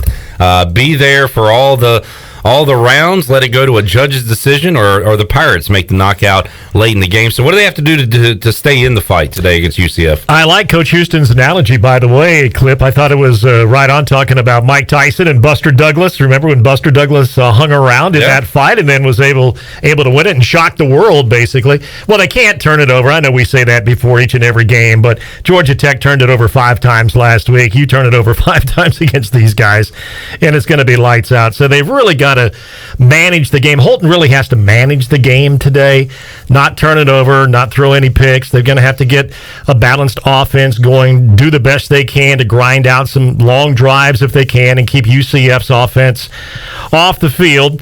And then when UCF's offense comes out there, they're going to have to do the best they can to slow them down, and that's a big question going into this game with this very young defensive line. UCF's very good up front. We haven't talked about their offensive line, Clip, but they're really good, especially Cole Schneider at left guard. He's an all-AAC player, and they've got 2 seniors on the right side of that line who have played a lot. They're going to match up against some guys who haven't played for the Pirates. So that's a big matchup to look for in the game. Going to have to stay away from the home run ball that they can hit at UCF. We haven't talked about their return game, but it can be dynamite. They've got Otis Anderson back there. He's the best punt returner in the conference. And this kid, Jalen Robinson, who played for Lincoln Riley at Oklahoma, is 5'9", 165, and just an absolute burner. And they can take it to the house each time they touch the football. So you got to stay away from big plays in special teams, too. That's a good point. Had not even mentioned that. And ECU is going to have the edge a lot of weeks, Jeff, in the kicking category, of course, with Jake Verity. But John Young or Luke Larson, whoever does punt today, because we could see both. Who knows for East Carolina, but they're going to have to do a good job, and hopefully Verity or whoever's in charge of kicking kickoffs will send it into the end zone, and we won't have to worry about that play at least. But that is a good point, Jeff. And special teams we've seen has won some games for ECU in the past when they were underdogs, and hopefully can be the case today at Dowdy-Ficklin Stadium. Stanford Steve and the Bear on ESPN, I love their podcast each week. They were talking about this game earlier this week, and they said UCF's defense almost dares you to make a big play on them. They'll send guys out guarding receivers one-on-one, and their thought is, okay, if you do, that means we'll get the ball right back and we'll go score. So they I don't know if they live dangerously on defense, Jeff, but it sounds like they're an aggressive defense that likes to go one-on-one on the outside. Yeah, they really can, and the reason they can do that, Clip, is because their secondary is so good. Richie Grant and Antoine Collier, as you just may have heard from Gary Paris, he told me earlier this week that they're the 2 best safeties they've ever had in their program, and they're both all-conference players. They feel like both of them will play in the league, and their senior is a Collier, and Richie Grant is a junior, and between the 2 of them, they've had 14 career picks. Wow. So they are really good at the safety positions, maybe not quite as experienced at the corners, but their safeties are really good, and you mentioned they will gamble on defense. Their linebackers will do that, and they're just really solid up front. Number 5, Randy Charlton, is a really good rush end. He's a guy that has drawn Pirate interest this week. And the other guys up front, Tournier, he's a junior. He's played a lot. And Noah Hancock is a 295-pounder up front, and he's played a lot for them as well. So, when you look at this team, there's a reason why, Clip, they've been picked to win the American Athletic Conference. There's a reason why they've been the gold standard in the American Athletic Conference these last 5 or 6 years. Tall task for the Pirates today. Jeff Charles will be on the call. Kevin Monroe, Marty Fuhrer. It'd be great to hear you guys together once again. Voice, like you said, we didn't know if this day would come, but kickoff day is here for ECU football. Thanks so much for joining us. Hour number 1 on the Bud Light Pregame Tailgate, Voice. Thank you, Clip. Appreciate it. Look forward to being with you all season long. Sorry we can't see all of our Pirate fans at UBE, but as we mentioned, for the first time in 33 years, no UBE Pirate preview shows this year. A 1-year hiatus, and hopefully we'll be back next year. Jeff, we'll talk to you Wednesday as well on Sounds Pirate great. Radio Live. Thank you, Clip. Thank you. We'll take a time out, come back. When we return, we'll replace legend with another legend. Double B Brian Bailey going to join me right here inside the Pirate Radio studios. That's on the way after this.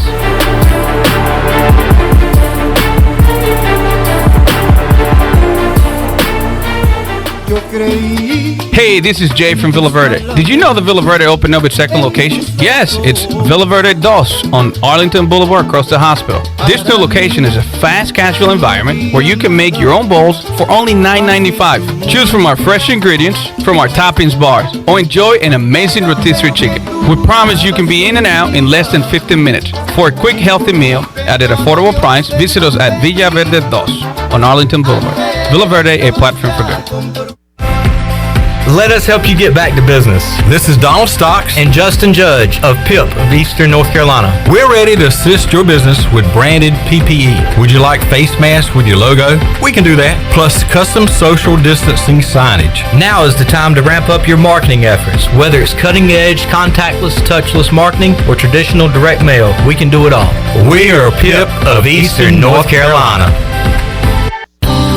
Wouldn't it be great if you could get auto, home, life, and business insurance all from one agency? Well, that's where the Gavigan Agency comes in. They can help protect what is important to you. So why not simplify your life? See the Gavigan Agency in Greenville or give them a call today at 252-756-1400. Nationwide is on your side. Nationwide Mutual Insurance Company and Affiliates, Columbus, Ohio. Subject to underwriting guidelines, review, and approval. UBE and PirateWear.com are proud to offer the Pirate Nation its largest inventory ever. Brand new Adidas is arriving daily, along with Under Armour, Columbia, and Russell Athletic. UBE is loaded with cargo, and new items are being added daily to PirateWear.com. Be sure to check out our children's store, The Crow's Nest, for all of your young pirates. UBE and PirateWear.com, an ECU tradition for 50 years. Go Pirates! This is Pirate Radio, WGHB Farmville, 1250 and 92.7 FM Greenville, WDLX Washington, 930 and 104.1 FM Washington.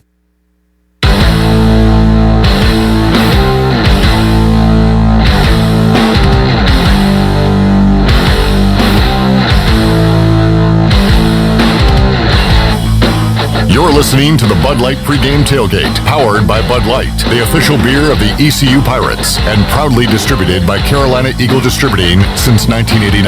Now, back to the show.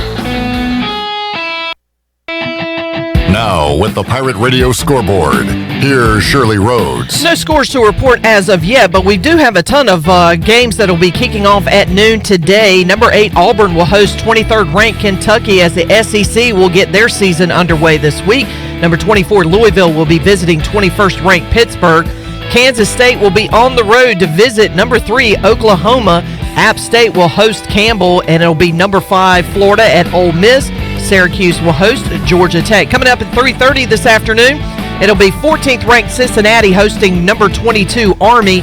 6th ranked LSU will host Mississippi State. Number 8 Texas will be on the road at Texas Tech. And 15th ranked Oklahoma State will be taking on West Virginia. And coming up in our next scoreboard, we'll tell you what the games will look like later on this afternoon and games that we'll be keeping an eye on during the U.S. Cellular 5th quarter post-game college show. Now let's head back in to the Bud Light pregame tailgate. Here is your host, Clip Brock. Shirley, I have a score for you. You want it?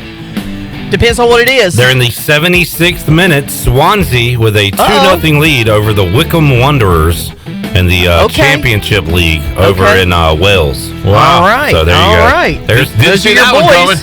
Those are your boys, Swansea. There is football going on in Wales right now, so there is some live sports. College game day just kicking off Double B. Wow. And Brian Bailey here with us. We are an hour deep inside the Bud Light pregame tailgate.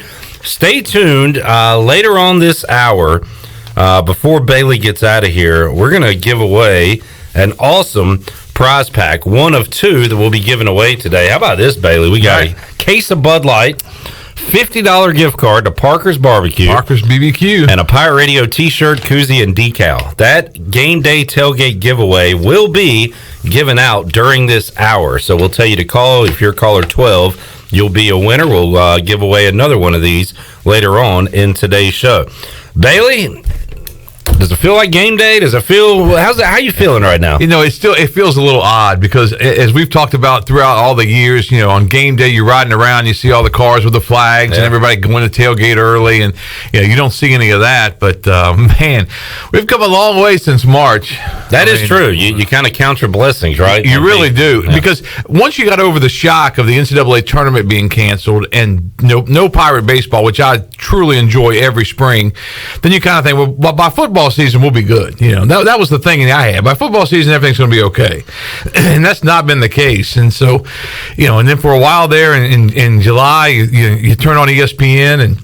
The Pac-12 is not going to play, the Big Ten's not going to play, and then you're thinking well, they're going to have to follow suit. I mean, how are some leagues going to play, some leagues not going to play? But that's what we had, and now the other guys are coming back. So that's good. And it was announced, I believe, the MAC is returning, so just about everybody's back. So it's a crazy deal, and we've got the SEC returning today. So a lot of college football fans across the country excited about that. We've got Pirate football returning today, and boy, if you could rank the opponents, Bailey, in the order you want to play them, you'd probably put UCF a little further down the list than game one for Blake Harrell in his first year as D coordinator. Somewhere in January? Yeah. Somewhere like that? We'll bump them down the road a little bit. Well, you're going to be tested early, and you kind of, that's what Coach Houston joked about earlier this summer. He was kind of like, well, Blake's first game now, is going to be against UCF, and really, they put on a show last week against Georgia Tech, they go on the road, and as you guys mentioned, there at least was a little bit of a crowd there,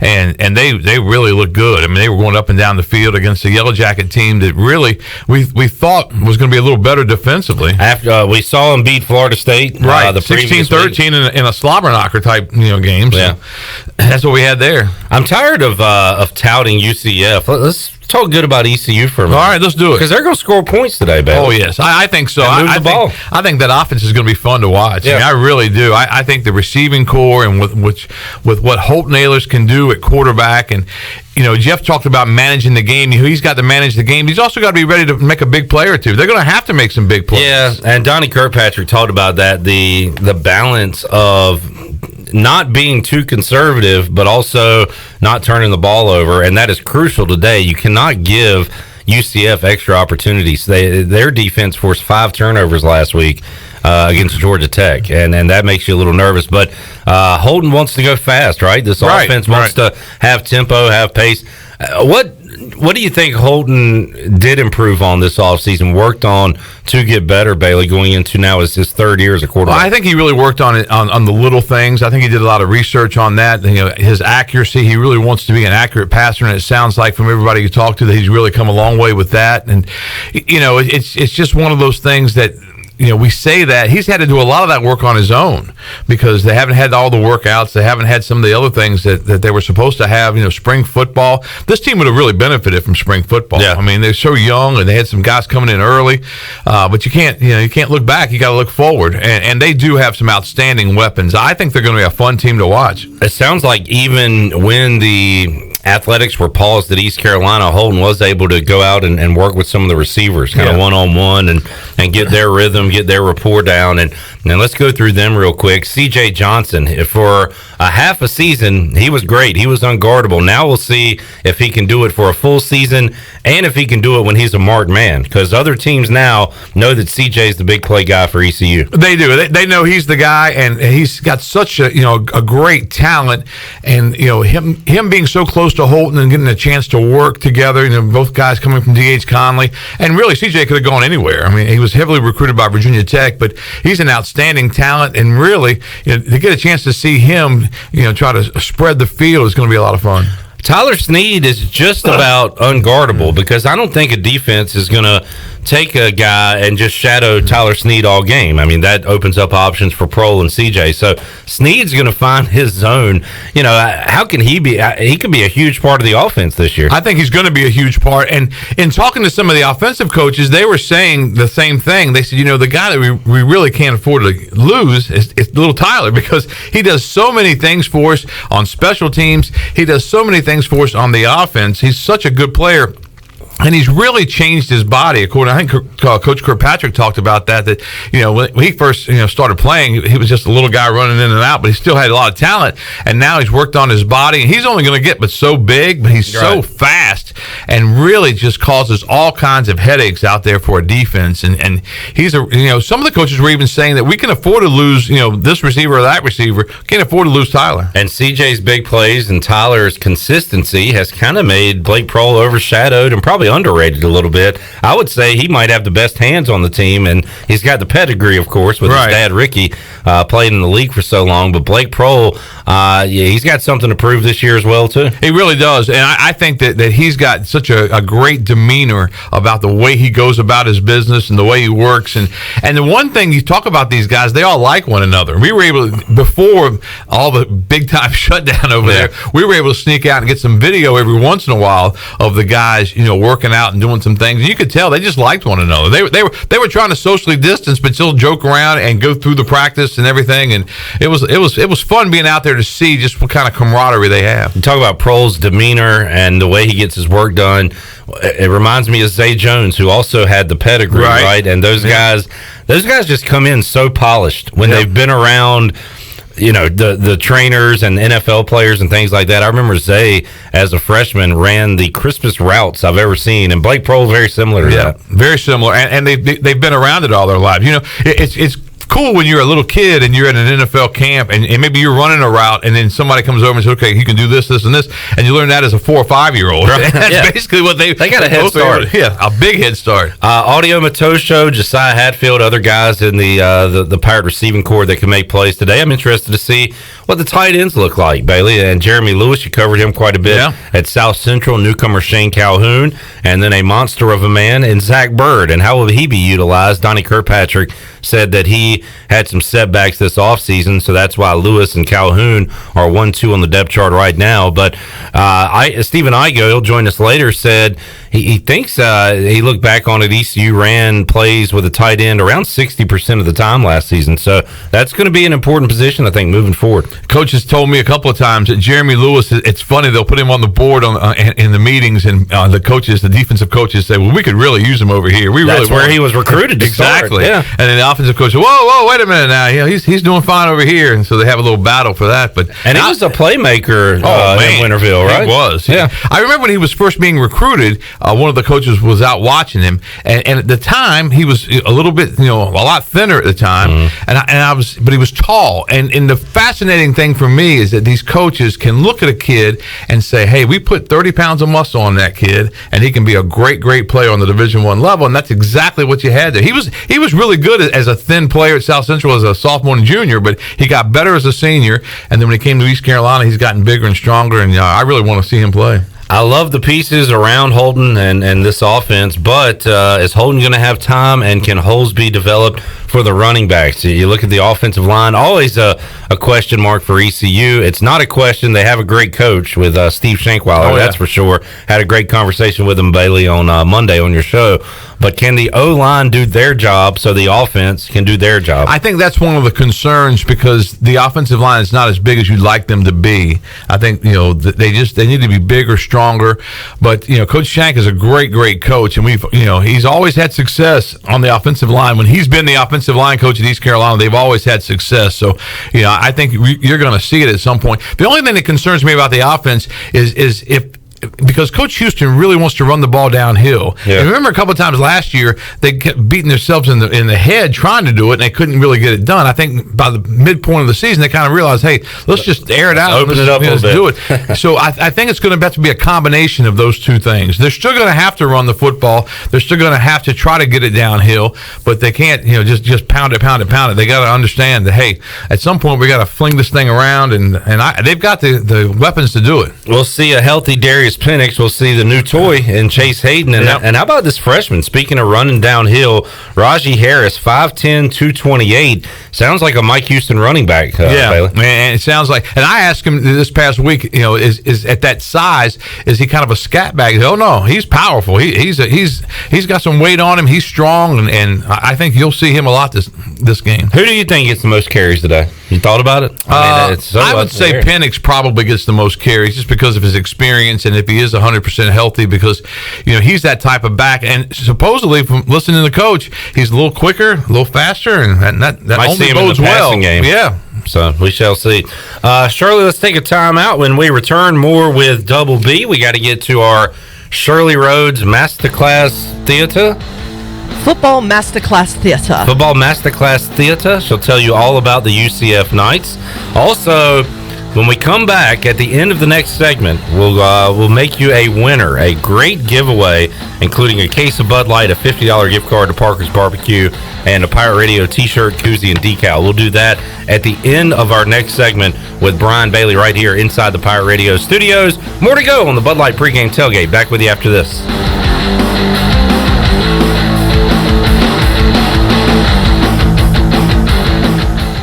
Get your ice cold Bud Light Seltzer here. Even though you can't go to the game, doesn't mean the game can't be brought to you now here.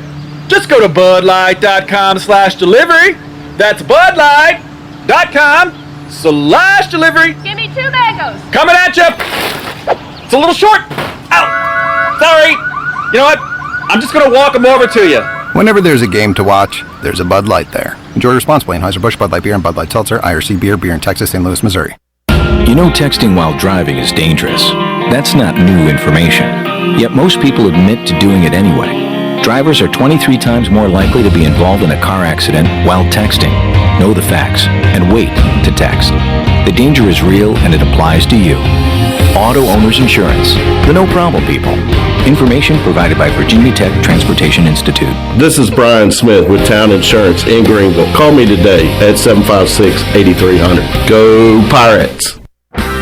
Hey Pirate Nation, this is Tom Brown from Brown & Wood Buick GMC Truck. We've been serving the Pirate Nation in Eastern North Carolina for 83 years. We have 4 brands, 3 generations, 2 showrooms, and 1 goal to make sure you leave a happy customer. This month at Brown & Wood, get an all-new 2020 Buick Enclave and save over $9,500 off. As always, Brown & Wood is the home of the lifetime warranty. We're located on Greenville Boulevard next to the Convention Center, or shop us online at brownandwoodauto.com.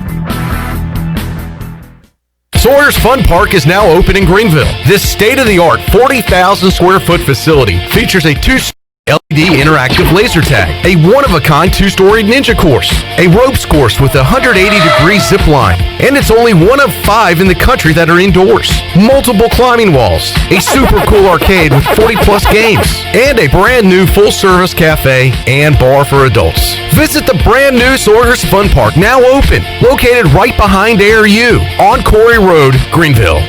Hey everybody, this is David Glenn, and you're listening to my favorite station in Eastern North Carolina, Pirate Radio, the voice of the Pirate Nation.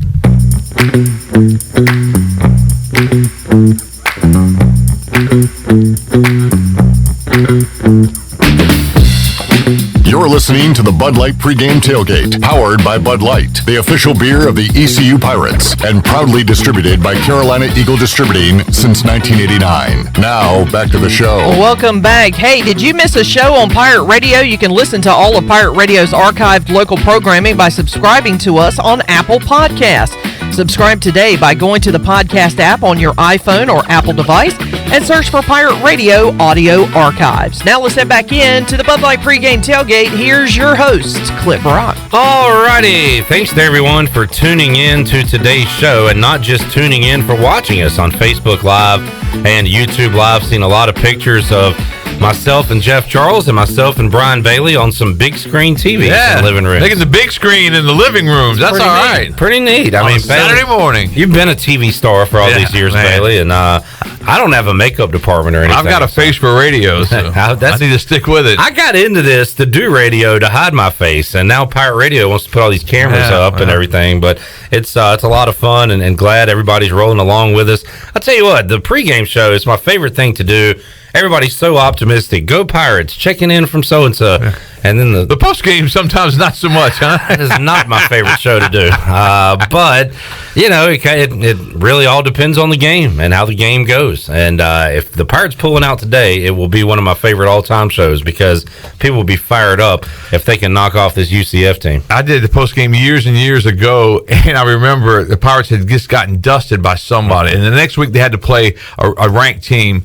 And so I was on. I said, "There's no way they can win next week after what we just saw." And then the next week they won. Boy, I took it then, but yeah. I remember what you said, Brian. Yeah, that's right. Yeah, I saw that. That's another thing too. The people start getting mad at you instead of the football game. Right. Like, hey, I wasn't out there. I didn't have anything to do with it. Yeah. But it'll be fun coming up later on this afternoon on the U.S. Sailor 5th quarter call-in show. And if the Pirates pull the upset, it could be one of the greatest shows in the history of Pirate Radio. It'll be a party, that's for sure. And we'll have myself, who will answer and talk to the angry or super happy fans. And if people have a football question, we'll have Rick Smith joining us this year, Bailey. All right. And he can break it down. That's awesome there. What happened on that play? Yes, you can. What was this guy supposed to do? So he won't hold back either. No, yeah, you're exactly right. So looking forward to having Rick Smith. He is one of the all-time greats, man. I tell you, I say that he's just incredible. Love to listen to him, love to talk to him, and that's great for him too. He'll be with us every Friday on Pirate Radio Live, previewing the game. He'll be with us on the 5th quarter each week, recapping the game. So that'll be fun this 2020 football season. And what will this 2020 football season be like? ECU scheduled to play at Georgia State next Saturday. Georgia State not playing today due to positive COVID tests. Contact tracing. Their game against Charlotte has been postponed. Kind of puts ECU in limbo for next week, Bailey. It really does, because the way the contact tracing works, and the way, people have to, distance themselves and everything that goes on, you really wonder if, Georgia State can play next week. And I think that's going to be hard for Coach Houston, because the players have seen some of that and they start talking amongst themselves. But Coach Houston's got to do a really good job of saying, hey, that's got nothing to do with today. This is your opportunity today to go out and do something really special. We'll worry about next week.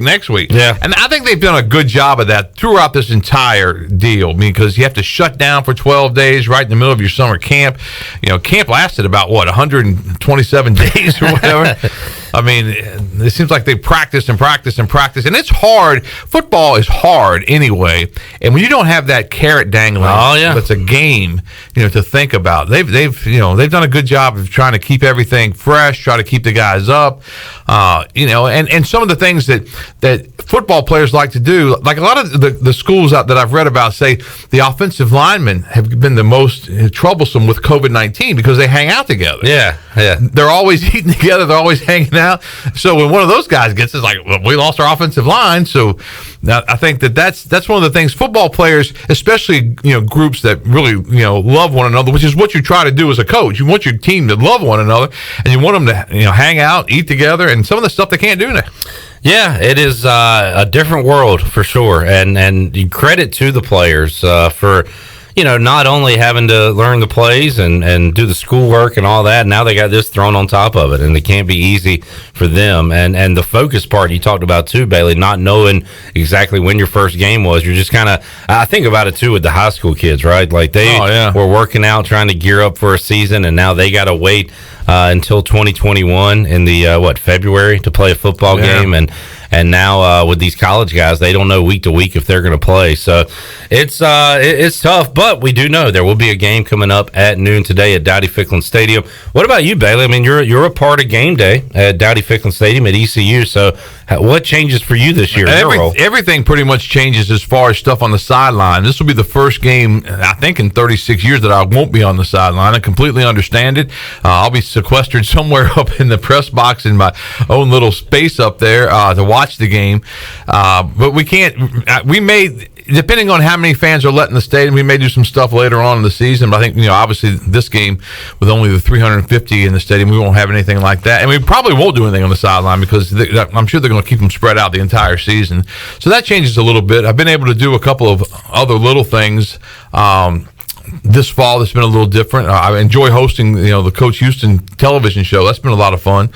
And that's been something that really, I like doing it. It's never something I really, thought about doing, because Jeff does such a great job at it. Mm-hmm. Some of the things with Jeff changed a little bit, and it opened up.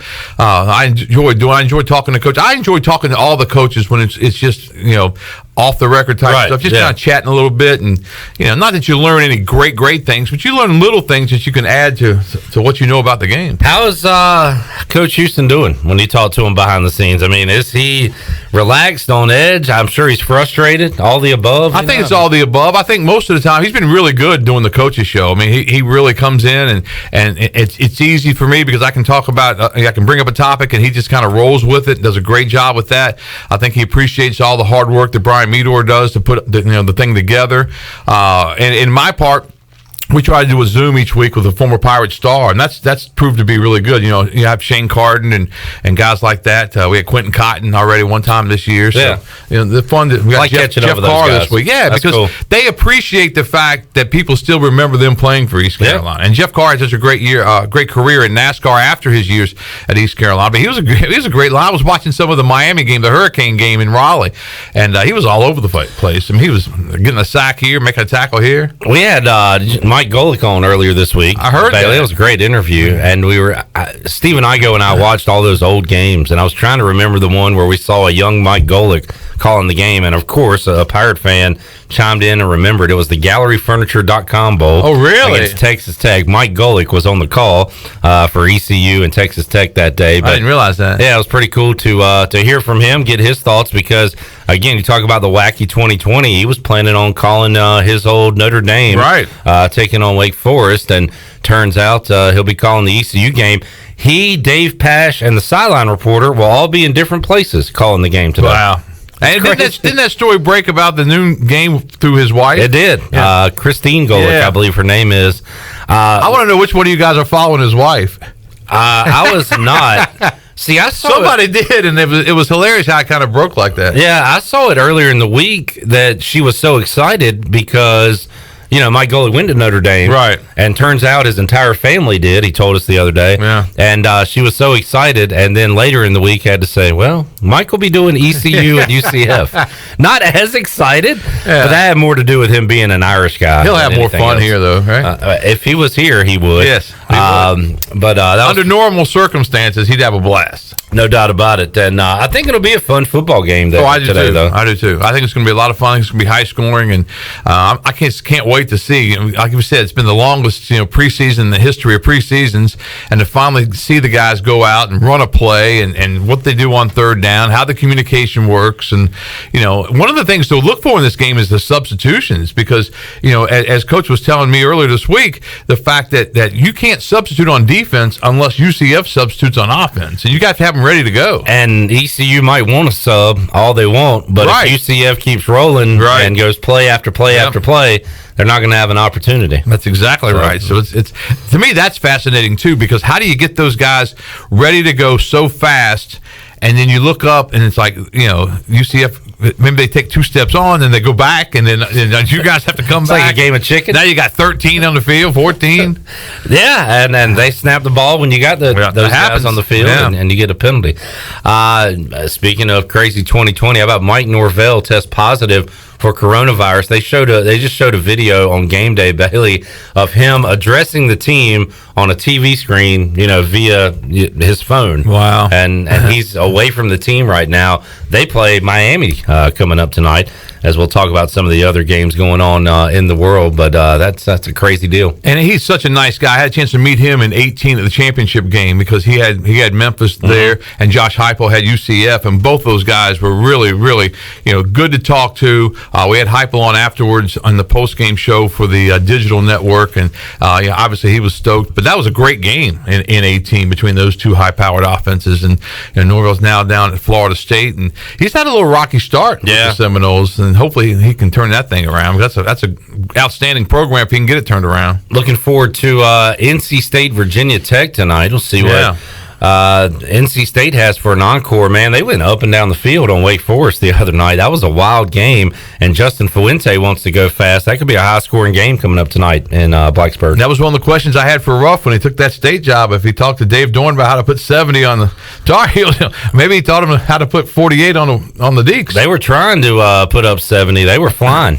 So that was an entertaining game. Anything else? You excited all about the SEC returning back? Yeah, obviously. I mean, those games, when we get down to it, I mean, the Georgias and the Alabamas and the Auburns, I mean, that's one of the great things about this time of the year. We're centered on East Carolina football, and we love it. We love covering them. We love being out there. We like, and then when that thing's done, there's so much other things around the nation that you get a chance to watch and get a chance to see. And for a while there, we thought the coronavirus was going to take all that away from us. And it's not the same because the fans aren't there and the big crowds, but they'll be back. And this is just a year that like that Bojangles commercial I keep telling. I think it's a classic. He said your grandkids are gonna look back and say, "Hey, 2020 was a great year." Not so much. Not so much. It will be nice to have some fans in Dowdy Ficklin Stadium for the next home game against Navy. We want a lot more than 3,500, obviously. But that's, I guess, what we get right now. 7%. You take what you can get. A friend of mine said, did they base it on the sales tax or what? Yeah, I guess so. That was the number. Saw somebody tweeted that it was determined by randomnumbergenerator.com. Could have been the case. That's too. even better. I don't know. Yeah, that's good stuff. Could have been the case, but so I don't know. We'll wait and see what happens moving forward. But again, going back to next week, Bailey, what if Georgia State? Because we've seen this before, right? A team postpones a game and they're out multiple weeks. What if Georgia State can't play next week? What are ECU's options, and does the option include maybe getting together with Marshall? Well, you got to think that's an option. You just don't know, how much has to come together to get that thing done. Are the powers that be talking right now about the possibilities and to see if they can get it done? Do both programs want to get it done? It kind of just depends. I mean, obviously that would be a huge game for East Carolina if they could get it done. But it's just there's so much into it. What's the cost? Because obviously right now, you're trying to keep all of your costs down the best way you can, but obviously you want to get some games in. You want to play some football. So I don't know. I think that's a good question for John Gilbert today, if we can track him down somewhere in the press box. And like you said, you could ask that question to a number of different people. They'll all have different answers. Right, yeah. Because everybody's got different interests in this thing, and finances, football, getting your players experience. How about if you're on the staff with Coach Houston? Coach Houston comes into the Monday morning staff meetings. All right, boys, got a little change. Put those books up. Dust those books off about Marshall. Well, I asked Rick Smith about that, and I thought it would be a major deal. He acted like it really wasn't. And plus, they've already prepared for Marshall a little bit. Yeah.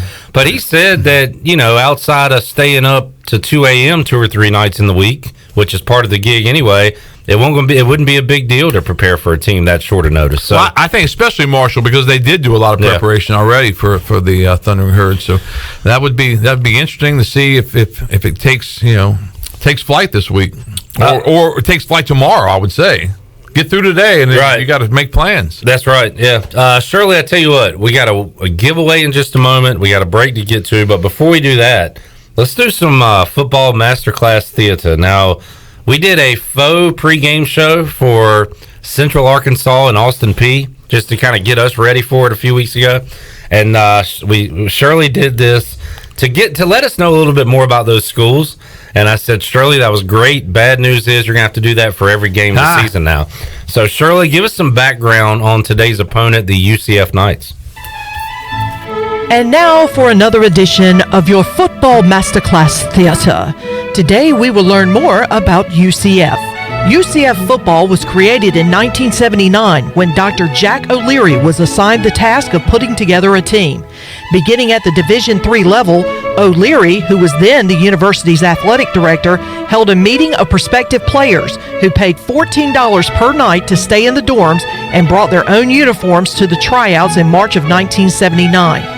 Less than a year later, UCF played its first game on September 22, 1979 against St. Leo University, and the Knights would prove victorious with a 21-0 shutout. In addition, due to financial troubles, the team had to postpone plans to move up to Division II many years later.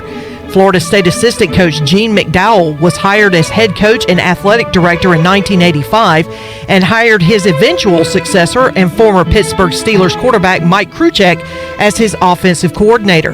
The Knights would finish with a 4-7 mark in McDowell's first year, including a 21-42 loss to UCF's first ever Division I opponent, Louisville.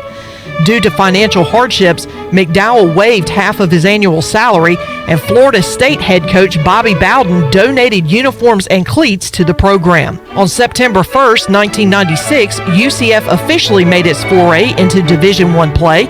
At that time, the Knights became the first football program to play in 4 different NCAA divisions. UCF has had 11 coaches since organized football began back in '79. Gene McDowell, George O'Leary, and Scott Frost have led the Knights to the postseason. O'Leary and Frost are the only coaches to win a division or conference championship at the school. Before leading UCF in 1983 and 1984, Lou Saban was a head coach in both the American Football League and the National Football League. O'Leary also coached in the NFL between 2002 and 2004. Most notable players for the Knights was quarterback Dante Culpepper, who played in 1997, kick returner Joe Burnett, and linebacker Shaquem Griffin. Quarterbacks Dante Culpepper and Mackenzie Milton and running back Kevin Smith are the only UCF Knights to finish in the top 10 of voting for the Heisman Trophy. The Knights have several alumni represented in the NFL. Brothers Shaquille and Shaquem Griffin, who are cornerback and linebacker respectively for the Seattle Seahawks, Brashad Perryman, and kicker Matt Prater, who plays for the Detroit Lions. This has been another edition of your Football Masterclass Theater. All right, Shirley, well done. We get to Very know well done. I like that. The history of the UCF Knights, who really kind of came up out of nowhere, right? I remember the Dante Culpepper years, and man, they really took off and have had some good teams. They've had some awful teams too. It was 5 years ago that they were going winless, and Blake Kemp and the Pirates were putting it on them down in Orlando in 2015. That seems like a lifetime ago with all the winning UCF has done since then. They have been great since then, but you're right. That shows you how quickly you can turn things around. It gives Pirate fans hope that this thing can get turned around rather quickly. Bailey, thanks for hanging out with us, man. Hey, man, anytime. I sure enjoy this. This is kind of like normalcy again. Yes, sir. Talking Pirate football on a Saturday. We'll talk with you. If you need me during the 11 o'clock hour, give us a call. One of those guys stand you up, because you do have a bad bunch in that 11 o'clock hour. I'm just kidding, North. Just kidding, Weaver. But if you need me, give me a call, and I'll be glad to check in. Usually you can find North wherever the food is. Yeah, I don't think there's much over there today. I think well, then it might not be too hard to find North today. It'll be easy today. And Bailey, you have the bat phone too, the back line. So I do. If one of those guys is on and you think their insight isn't good, you can just break on in. Shirley will put you through. Good, we'll do it. That'd be fun. Thank you, man. Love those guys. And Monday, Brian Bailey Show. Yep. Got a guest yet, or to be determined? To be determined. Okay. We're trying to wait it out, see how the game goes, and go from there, because we've had great success with that. So we're trying to see how that goes, and we'll organize it on Sunday and let you guys know. All right, sounds good. As we go to break, Shirley, let's make somebody a winner. 317-1250, 317-1250. And a big winner you will be. We're giving away what caller have I got to be? Caller 12, 317-1250, a case of Bud Light, a $50 gift card to Parker's Barbecue, a Pirate Radio t-shirt, koozie, and decal. Shirley will get all your information, and you'll be a huge winner of our Game Day Tailgate giveaway. We'll do this again later on in today's show, but our first winner will be named right now. 317-1250, caller 12 wins the prize pack. We'll take a timeout, come back, and we will visit with Darren Stoltzfus. He is the sports director at Wesh down in Orlando, and not only knows a lot about the Knights, he covered Mike Houston when Mike Houston was coaching the Citadel. So we got a lot of that coming up, a lot of information coming up with Darren Stoltzfus when we return on the Bud Light pregame tailgate after this. Great food, great atmosphere, and great service is Ottavola Market Cafe. Ottavola is simply a restaurant that focuses on that, being a great restaurant. There's something for everyone at Ottavola. The menu offers a variety of great choices like pastas, pizzas, sandwiches, soups, salads, and seasonal rotating selections. Lunch or dinner, Ottavola is always the right call. Call ahead and get Ottavola to go, or stop by the bar for a drink with friends. It's simple. Come and eat at Ottavola Market Cafe, Red Banks Road next to Food Lion, and OttavolaMarket.com. Ottavola, Pirates supporting pirates. Do you think you might have been exposed to COVID-19? Maybe you're planning to visit parents, family, or friends. Arc Point Labs of Greenville offers same-day COVID-19 results. No referral needed. Same-day results available. Arc Point Labs of Greenville offers easy solutions to COVID-19 testing. Arc Point Labs of Greenville is located across from Vidant Hospital on Executive Circle behind Southern Bank. Call for an appointment or walk in. Arc Point Labs of Greenville, 215-5688 or arcpointlabs.com. 2020 certainly hasn't been the year many of us were hoping for, but one thing has stayed the same. I'm Tim Sutton with Greenville Auto World, and our commitment to our customers has never wavered. Let Greenville Auto World show you how easy it is to buy a quality used car in Greenville. We believe in fair prices, superior service, and treating customers right leads to satisfied repeat buyers. Your vehicle is a big investment, and our customers trust us to keep them up and running with outstanding service and value. For Greenville Auto World, cross from Hardee's at Bell's Fork.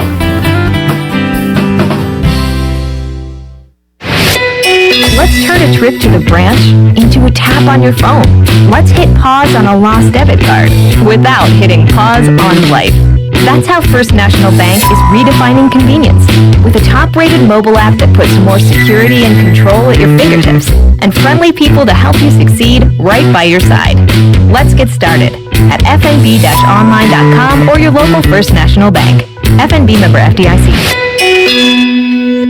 If you're recovering from an injury, getting back into sports, dealing with everyday pain or fatigue, then Kinetic Physical Therapy and Wellness can help you get back on track and live well. Kinetic's award-winning staff features a TPI golf specialist that offers assessments and rehab to help you get back on the course and playing your best. This is Dr. Shondell Jones, and you deserve to live well. Call us at 364-2806 or visit kptonline.com. Go Pirates! Hey Dad, what's for dinner? How about CPW's? Is that the restaurant with the really good lasagna? It sure is. Is that the place we got the awesome meat pizza? Yep, that's the place. Should we do dine in or take out? I'm tired of eating it. Let's go there! Just say no to cooking tonight and bring the family, or make it a date night at CPW's. CPW's is open daily at 3 p.m. and has been serving the Greenville community since 1995. CPW's in the Food Lion Shopping Center near the hospital. This is Coach Steve Shankweiler, offensive line coach for East Carolina University football, and you're listening to Pirate Radio, the voice of the Pirate Nation.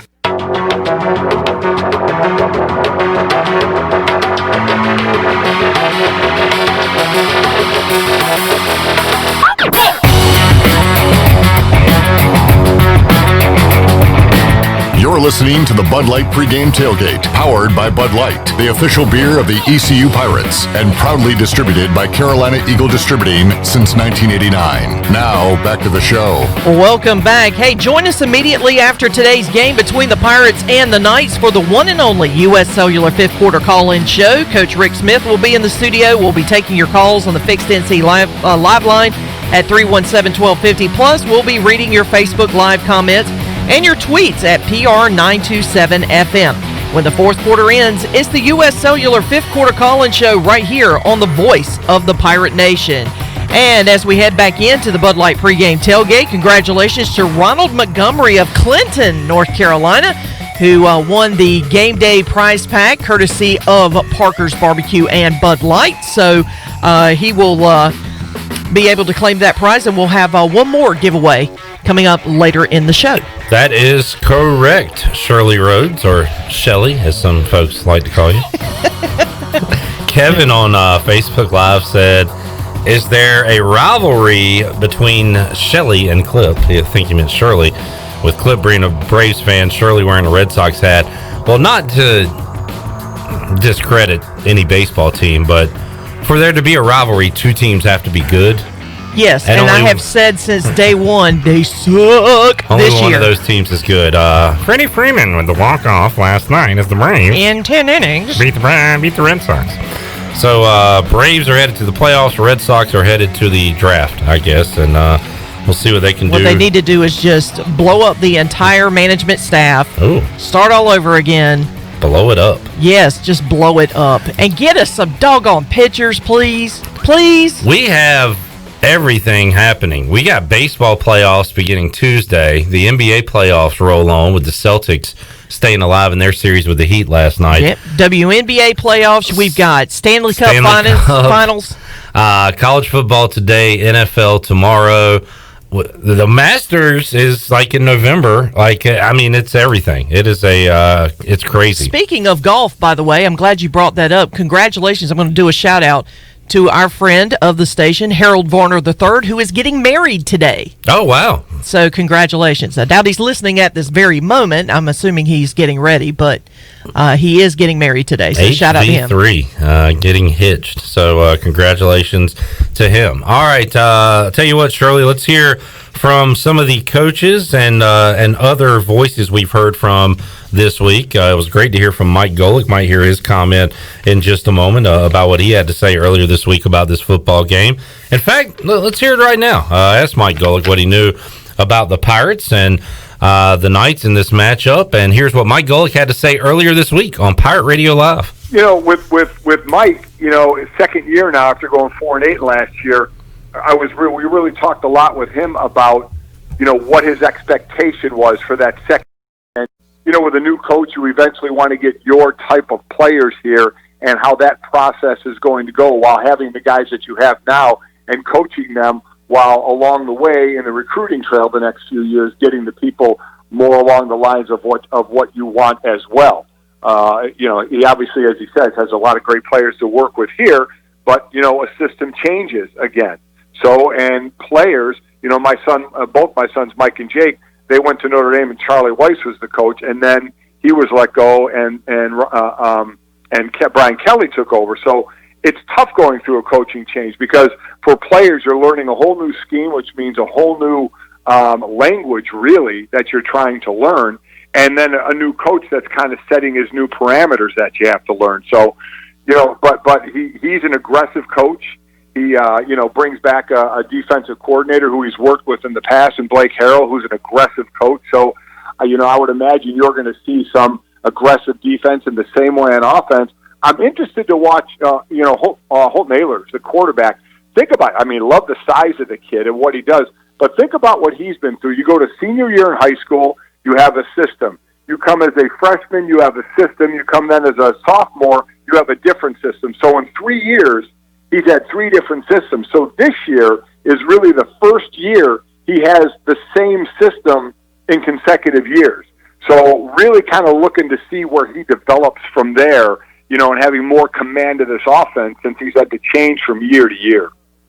That is Mike Golick, who will be on the call with Dave Pasch coming up today on ABC. Once again, I did read earlier this week that if you plan on streaming this game on the ESPN app, you can do so, but you still must be a subscriber to ESPN Plus. So just throwing out that PSA, if you're planning to stream this game, if you have it on traditional television, you just turn to ABC and you'll see inside of Dowdy-Ficklin Stadium.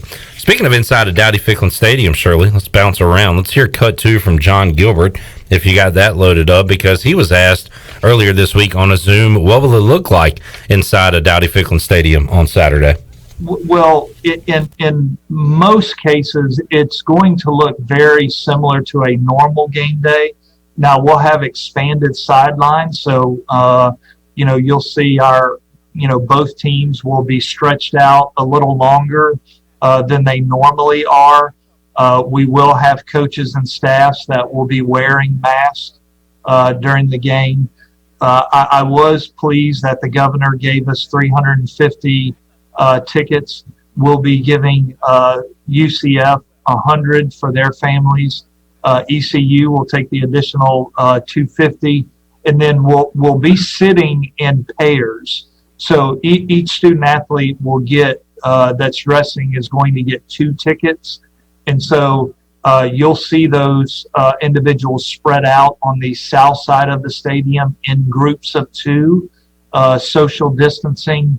But we're going to limit the access in the stadium where they're going to stay more in their seating area, and then behind, obviously, we'll have access to, concession stands, restrooms, and then we'll work to get all those individuals parked.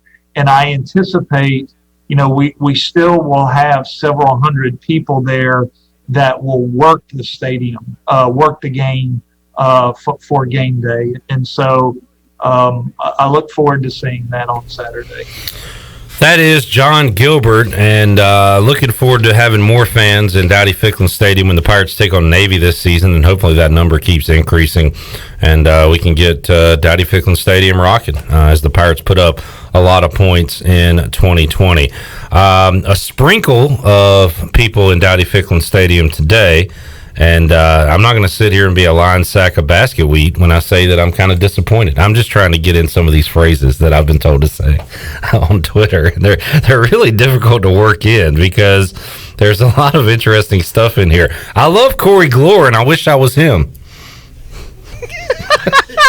Corey's going to love that. Sometimes I just say that to myself. I love Corey Glore, and I wish I was him. There was one that they wanted me to squeeze in.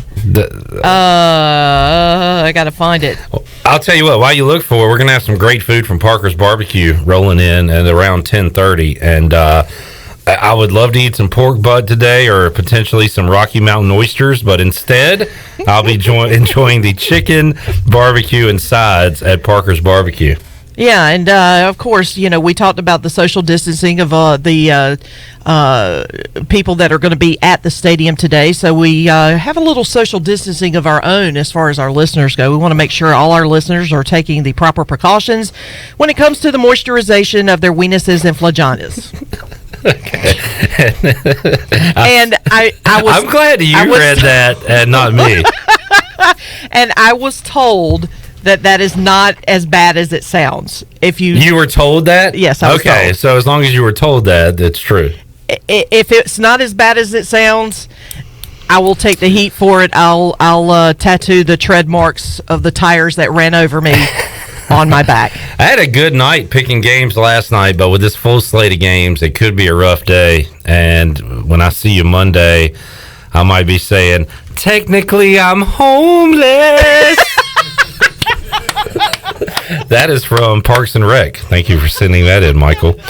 We're watching College Game Day. They've made more stops over the years than Troy's T-Tour.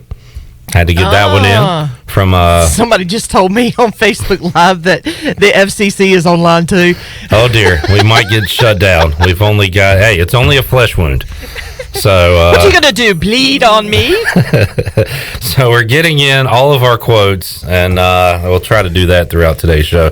All right, back to the football. I remembered to bring up some of those phrases because we have had a lot of Pirate fans checking in on Facebook Live, Twitter, and it sounds like people are fired up for ECU football. I'm glad people are fired up for our pregame show. That's nice too, Shirley. Yeah, we've had a ton of people on Facebook Live and on Twitter that have been sending us pictures of where they are when they're listening. One is up in the mountains and listening to the pregame show. People in their cars, of course, on their big screens at home. So I appreciate all of them, just checking in and listening. Corey Glore enjoyed the shout out. John Moody says, my dad just asked, what did she just say?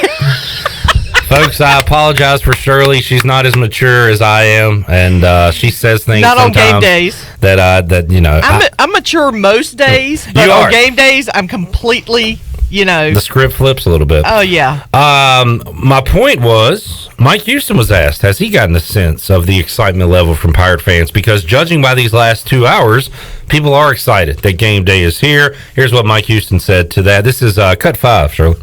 Well, I mean, I think I've heard from a lot of alums and the fans that I'm close to personally. They're all excited for the beginning of the season. It's kind of a strange year in that, we've kind of been in a bubble. I mean, other than my wife and kids and the people within the program right here, I'm not around anybody. So, everybody's kind of keeping to themselves. I think that, everyone across the country is excited for football season to get here. So each fan base is going to be ecstatic about their team playing. And I think, especially with the national stage that we're going to play on Saturday, I would think that all of Pirate Nation is very excited to see this team back and see this team playing. And had some board of trustees people here on campus today. Spoke to a couple of them, and they just are so excited about the bright future of the program. And you look at these kids and kind of the enthusiasm that they have. I really like our group. We're not all grown up and everything just yet, but boy, it's an exciting bunch to have in the building.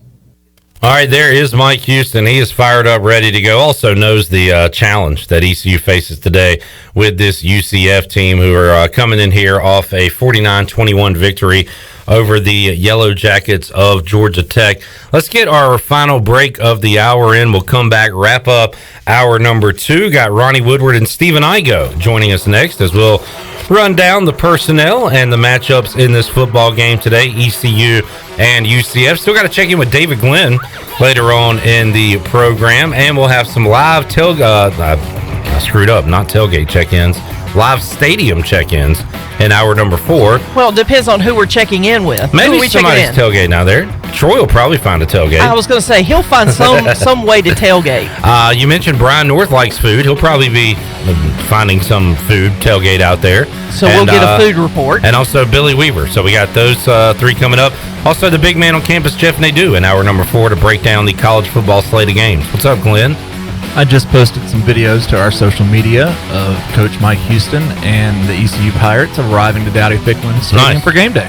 Sounds good. Check those out on our social media sites. We are rocking and rolling on Facebook Live, Twitter, Instagram. So we're coming at you from all angles. Also, love these shots of you having my big old head up on your big screen TVs. That's pretty cool, too. We'll have some in-studio guests joining us in just a little bit. Coming up in the 10 o'clock hour. All right, let's take a timeout, come back, more to go on Bud Light Pregame Tailgate. What show am I doing? We're back after this. Welcome to Jack Brown's. What can I get for you? You guys got chicken strips? Nah, we don't have those. Can I get a salad? No, we don't carry salads, ma'am. Well, what do you have? We are glad you asked. This ain't no regular degular. This is American Wagyu beef. These ain't your Uncle Timmy's charcoal bricks. Kiss the cook, kiss my grits. Our burgers are 4 ounces hand pressed, made to order, perfectly seasoned, ecstasy in a potato roll. 4 ounces not big enough for you, big man? Double patty time. Or just grab a cheeseburger. Jack Brown's, 805 Dickinson Avenue, Greenville. Hi, I'm Annalie Newhoff. And I'm Rob Campbell. And we are with CopyPro. We have been locally owned and operated here in Eastern North Carolina for almost 50 years. CopyPro is the leader in office technology. Does your business struggle with keeping printing costs low or producing professional documents? Here at CopyPro, total customer satisfaction is our #1 priority. We have a variety of solutions to help reduce your printing expenses and make your business more productive. Call us today at 1-800-682-6558 or online at copypro.net. CopyPro, we are the professional office systems people. How much does the word reliable mean? Sure, all businesses describe themselves as reliable, and we certainly wouldn't expect any business to be unreliable, but when you take a word like reliable and make it your way of life, the entire core of your business, it tends to mean a little more. And it's something you have to show people, not tell them. At Delcor, we show it by being there the same day you call. We show it by simply doing outstanding work with exceptional products, a family-oriented work ethic, and genuine caring for all of our neighbors throughout Eastern NC, because in a time of need, we know the first and the only thing you need is someone you can count on. That's why we only use equipment you can count on too, like a train comfort system. It's hard to stop a train. Delcor can have a new train comfort system installed in no time, or we can provide an AC tune-up to make sure your system is performing well. So will your system keep you cool all summer? Find out. Call us. We're Delcor, the service professionals, reliable for over 4 decades. Visit DelcorInc.com today. Hey guys, do you not look your best? Do your hair and nails need some work? When is the last time you looked at your feet? Guys, I can assure you that the ladies love a nicely groomed man. I'm Amanda and I have the solution. The Man Cave is now open, offering salon services for men only. Men, come enjoy the complimentary lounge before or after your service with free food, drinks, and pool table. The Man Cave, now open on the corner of Fire Tower and Evans, Greenville. Hi, this is Billy Parker, and football is here. Tailgate at home with family and friends this season and let Parker's Barbecue do all the cooking. While tailgating at your house, let us provide all the food with our delicious chicken, barbecue, seafood, and sides. We can customize packages for any size group, big or small. Give us a call today and place your order. Parker's and football, a winning combination. Also shipping nationwide at parkersbbq.com. Parker's Barbecue is how friends and family come together. This is Coach Donnie Kirkpatrick, Office Coordinator for ECU Football, and you're listening to Pirate Radio, the voice of the Pirate Nation.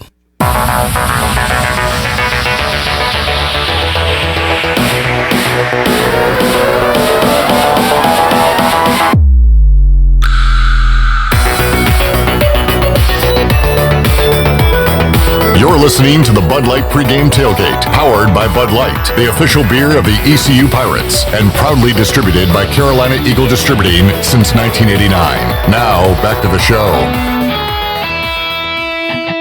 Now, with the Pirate Radio scoreboard, here's Shirley Rhodes. All right, let's take a look at the slate of games that are coming up later this afternoon. At 4 o'clock, it'll be number 4 Georgia against or at Arkansas. At 7 o'clock, it'll be number 2 Alabama at Missouri. Stephen F. Austin will be on the road taking on the 2-0 SMU Mustangs. Coming up at 7:30, it'll be 16th ranked Tennessee at South Carolina. Number 10 Texas A&M will host Vanderbilt, and Florida State is at number 12 Miami. Coming up at 8 o'clock tonight, it's an ACC matchup. 20th ranked Virginia Tech will host NC State. And a late game for you, Clip, coming up at 10:15 tonight. It'll be number 18 BYU hosting Troy. And as we head back into the Bud Light pregame tailgate, I do want to clarify what I had mentioned earlier as far as weenuses and flaginas. And I am going to go ahead and call him out since he made me say it. Dixon Davis was the one that had requested I slide that into our pregame show.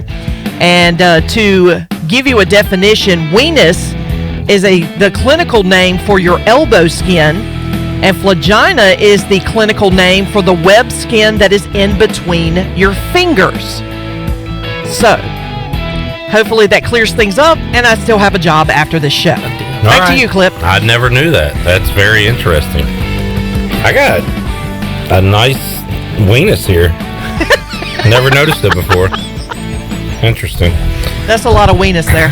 All right. Welcome back into the program. Clip Rock, Shirley Rhodes, the big dog, Glenn Griffin.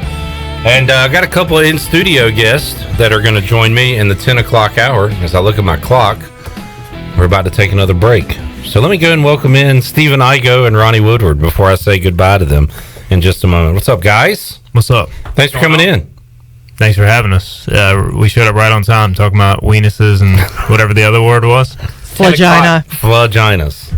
Have you gotten all your words yet? Nah, I'm not even close. Yeah. You simp. Time to bird up, though. Bird up. Do we have City Speed this year? Keaton Mitchell's from Atlanta. Okay. And he's fast, so I would call that City Speed. Not as much City Speed as UCF. Yeah. A lot of City Speed down there. Yeah. They have true City Speed. Am I getting worked, brother? You're just trying to force them. I know. I'm really forcing them at this point. But I mean, how else can you get 40 plus of them in? Yeah, it's tough to do. You're so popular on Twitter. I'm an influencer, Ronnie. That's true. Very, very popular. All right, I tell you what. I don't even know what some of these words are.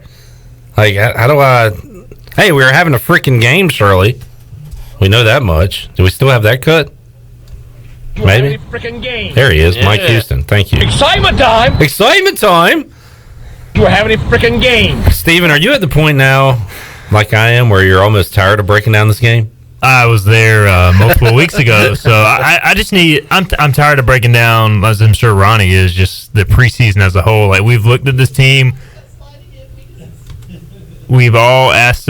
We've all talked about. Over there. Yeah, some about Weenus is going on behind the glass, but we've all talked about who's going to be the running back. You know, how the offensive line's going to look. How about the young defensive line? Yeah. Well, now let's just go see him play, and then we can actually make some takes. Kind of running out of topics. I love this shot. So we're on YouTube Live, Facebook Live, so people have us on their big screen TVs. Yeah. And it's me, Ronnie, and Igo with a man cave and nails perfect advertisement underneath. Because when you think beauty and men who are really, just fashionable and well kept, that is. Did you get your mustache groomed at the man cave? I did. You should. They got it looking nice for game day Saturday. All right, let's take a time out. We'll come back. Igo and Ronnie will break down ECU UCF for the 47th and final time coming up in hour number 3 of the Bud Light pregame tailgate. We got another awesome giveaway to give you as well. Already made Ronald a winner. Hey. Not you. It was a different Ronald. Acuna? Ronald Acuna, our winner earlier today, for our game day tailgate giveaway. Case of Bud Light, $50 gift card to Parker's Barbecue, and a Pirate Radio t-shirt, koozie, and decal. We got another one of those prize packs to give away, and we'll do it later on this hour. How about that? More to go on the Bud Light pregame tailgate. Back with you after this.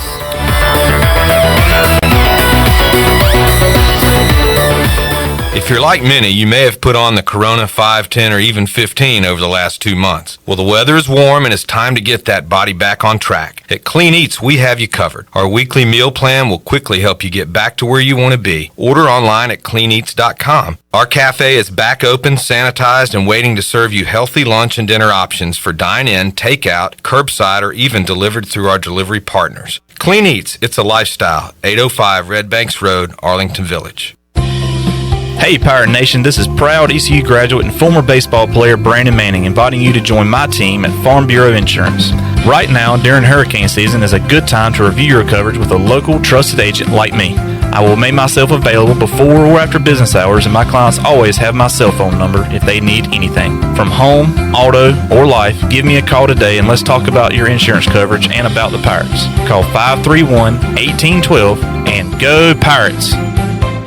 The Frells family lives on a lush piece of land called Greener Pasture, and they work on it behind the wheel of a John Deere 1 Series tractor. With its durable construction and features that hook up to dozens of attachments with ease, no job is too tough. The Frells family runs with us, because this is more than just land, it's home. Nothing runs like a Deere. Search John Deere 1 Series for more. Get quality at every turn with Quality Equipment, your local John Deere dealer, with 27 locations in North Carolina and southeastern Virginia. Find out more at qualityequip.com. Domino's week-long carry-out deal means you can carry out 3-topping pizzas for $7.99 each every day.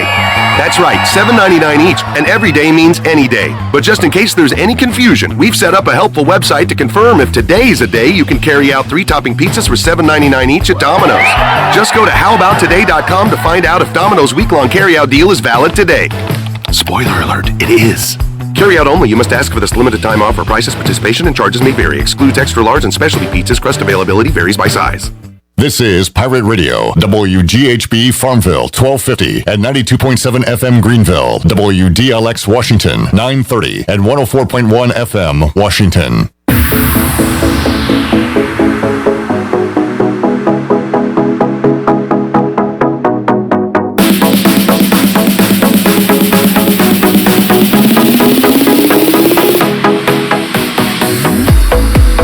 You're listening to the Bud Light pregame tailgate, powered by Bud Light, the official beer of the ECU Pirates, and proudly distributed by Carolina Eagle Distributing since 1989. Now, back to the show. Welcome back. Hey, listen to Pirate Radio Live every weekday afternoon from 3 to 6 on 92.7 FM in Greenville and 104.1 in Washington, or you can watch on YouTube or Facebook Live right this very second. PRL is hosted by Clip Brock and yours truly and features the latest breaking news, top-notch guests, and all of your favorite Pirate Radio personalities like Troy D. and Ellerby, The Voice, Jeff Charles, Brian Bailey, Stephen Igo, Billy Weaver, Brian North, Tony Collins, Bryce Williams, Coach Rick Smith, Ronnie Woodward, Morgan Ehlers, Mike Mullis, and more. Join us coming up on Monday starting at 3 o'clock for Pirate Radio Live right here on the Voice of the Pirate Nation. Now let's head back in to the Bud Light pregame tailgate. Here's your host, Clip Rock. All right, a lot of folks have us tuned in on Facebook Live or YouTube Live and are watching us on their televisions at home, including former intern Atticus. What's up, buddy? And Phil Heath.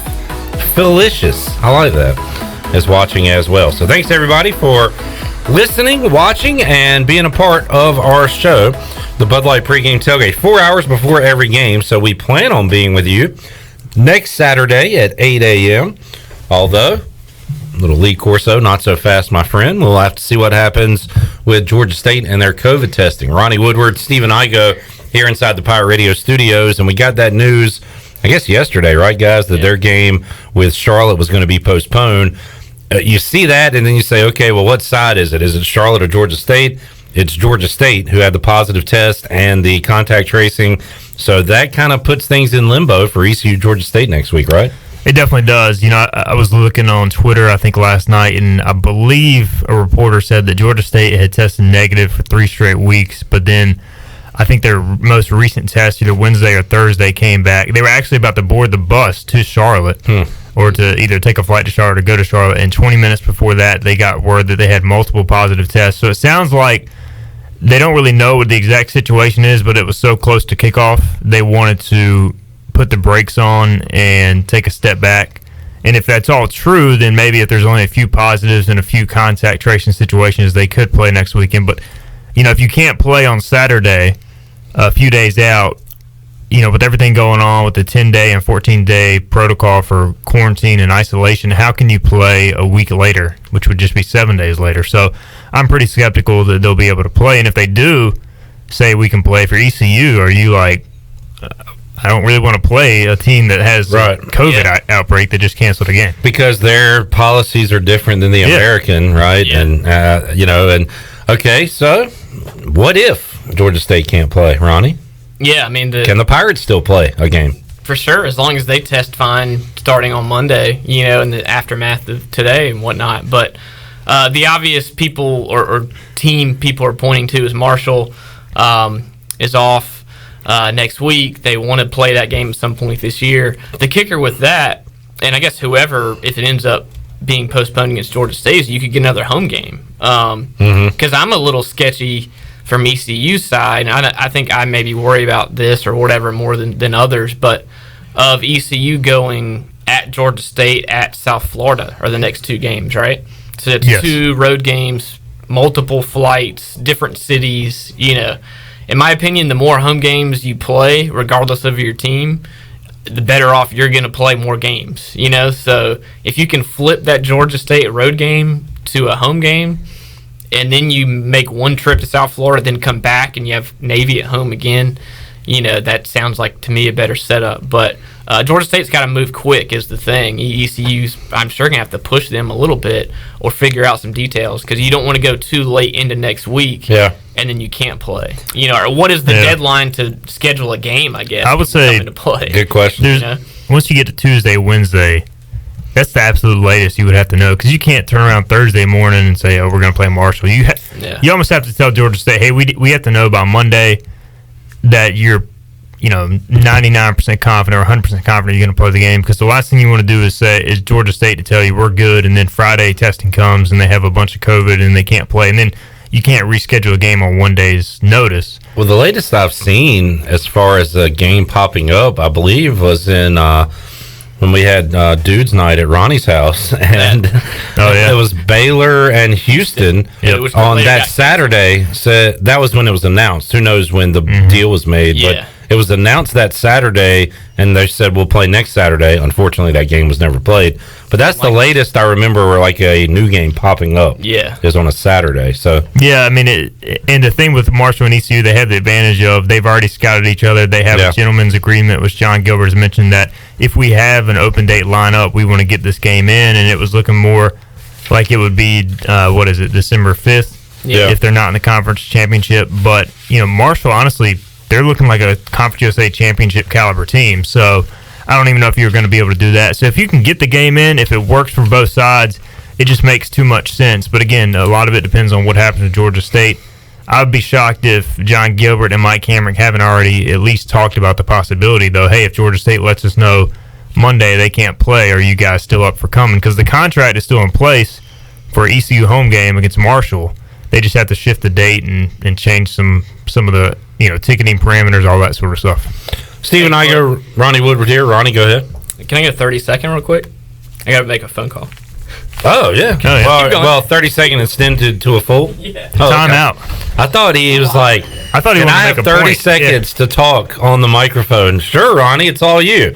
No, he's got scheduling news coming up when he gets back in here. Right. Some breaking news. Speaking of breaking news, you and Ronnie were talking about this during the break. At what point do we find out, like, what is this? What a random Rondo has joined us. What a power move. When did you get that? Oh, I've had that. You've had that? Yeah. A power move. As soon as he wow, he went gold, out of the blue. As soon as he went gold, man, I had to. Very nice. How many Rondo jerseys do you have? I'm down to 2. I got the all-black Celtics and the Lakers. I used to have a white Celtics. I go wearing his Nuggets blue today. Yeah, see? And Ronnie wearing his Lakers Rondo jersey. I planned this out the other night. I thought this dude was taking like a serious phone call. He comes back in a Rajon Rondo jersey. Yes. He really had us. And so is there a game tonight? Yeah. So I guess that's the post-game plans. Finishing it out. What is it, 3-1? Oh, Nuggets are in winning tonight. Perfect situation. Yeah. We got them right where we want them. And, a playoff Rondo shows up. He did have a good second half. He was awful for 3 quarters. Ronnie, that was good. You had me hook, line, and sinker there. Good. Ronnie and I were talking during the break a moment ago. Like, when do we find out who's not playing for ECU today? And when COVID, injuries, all that stuff. Do you think there's an announcement, a release? Is it up to you, Ronnie, to see what players are not in uniform? How do you think that's going to work today? Yeah, it's probably a combo of some of it all, right? Like what we see on the field. If we get a little sheet of paper on our spots in the press box, the way that you have in front of you there. Or the internal PA. Like there's always these scenarios, either if it's like a suspension or an injury or whatever. But yeah, it could be just up for the game flow or us to figure it out. I don't know if they're going to be dying or begging to announce everything. Yeah. Mark Lindsay tried during the Zoom to get an injury update to his credit. That was the moment of the week, I thought. Yeah, and we already played it. Let's play it again, Shirley. Mike Houston, cut 4, where Mark Lindsay asked for an injury report. Everybody that's available to play will play. I don't think Coach Heupel's going to give me his injury report either. So you get one out of him, I'll give you one. They still haven't released the depth chart either, by the way. I was talking with the UCF beat writer. He said every year until this year they've released a depth chart. And now maybe, I have a theory on this because they played Georgia Tech game 1, who does not release a depth chart because of Jeff Collins. Yep. I think Josh Heupel saw that and was like, that's a great idea. I'm going to stop releasing the depth chart as well. Ronnie, if your shirt was a little tighter, you'd look like Jeff Collins. Because you've got the Jeff Collins look going on. Jeff Collins goes with like the a double shirt too. The vest and the tightest Hanes under t-shirt you've ever seen in your life. Like he's had that since he was 16 years old. Cutting off his circulation, just showing the guns on the sidelines. It is a great look. Dude can coach though. He can. He can flat out coach. Can't deny that. But he couldn't last week against UCF. He can't list the depth chart and he can't dress. But he can coach, so you give him credit. Yeah, Belichick. Maybe he wants to be like Belichick. Yeah. The Belichick, half rugged neck holes collar. in the shirt. That was just classic. Yeah, that was a fantastic look. All right, again, we're bouncing around topics because we're tired of breaking down. Yeah, ECU, there's nothing left to say. ECU's a 27-point underdog. They need to win the turnover battle to win or to have a chance. They need Holton Ahlers to play hero ball. First quarter's got to be huge. They got to hang around the first quarter. There's your game breakdown. Ronnie always talks about fastballs. Your fastballs are C.J. Johnson. Yeah. Tyler Snead's a fastball at this point? I think so. Yeah, but my point with a lot of that is just physical. What I don't know if Tyler Snead's going to beat UCF, but I think C.J. Johnson could because he's just as talented and as big as the people he's opposing. They have a major size advantage just about everywhere, right? Yeah. Even their receivers against our DBs. their DBs are all 6 foot and above. Rick Smith was going over that yesterday. Their lines are like basketball teams, was 6'6" and 6'4" all across the board. Like, they are a big football team. Yeah. They've recruited at an elite level. I mean, they're in Orlando. They've had success. Scott Frost got it started. Josh Heupel's been able to keep it going. I mean, they're in the perfect. They're in the perfect. I love that GIF, by the way, of you with that. But I think I just think that they're the most talented raw talent team in the American Athletic Conference. And even if they don't have a perfect play drawn up or a perfect game plan, they're talented enough to make a big play out of it on both sides of the ball. So you have to play almost flawless if you're ECU to have a shot. I think you don't like Heupel as a coach because he doesn't look like a coach. I just don't like him because he just comes off kind of standoffish. Kind of boring. He's like and you know, he got fired at Oklahoma, and Lincoln Riley replaced him. Look how much better. What was he at? OC? OC. He got, which I hate that he got fired from his alma mater. Yeah, and maybe that was something that, you know, really elevated his coaching career because he went to Mizzou. I should like him because he worked with Drew Lock, and he helped elevate Drew Lock at Mizzou. So, you know, I don't know. I just don't think I think Randy Shannon being the DC is a huge help for him because I just don't see him as like this elite head coach. Like if he went to the SEC as a head coach, I would not be sold on him succeeding there. Steven, I like him because I was hoping Ronnie would say, "Can I get 30 seconds and come back in?" 30-second break. Come back in with basketball shorts. No, I liked headband. As a kid, I really liked the Florida State and Miami teams growing up, and Heupel beat Florida State when he was at Oklahoma to win the national championship. Was that the 13-6 game or whatever? It was a bad game, yeah. Because that was I'm trying to think. I don't know.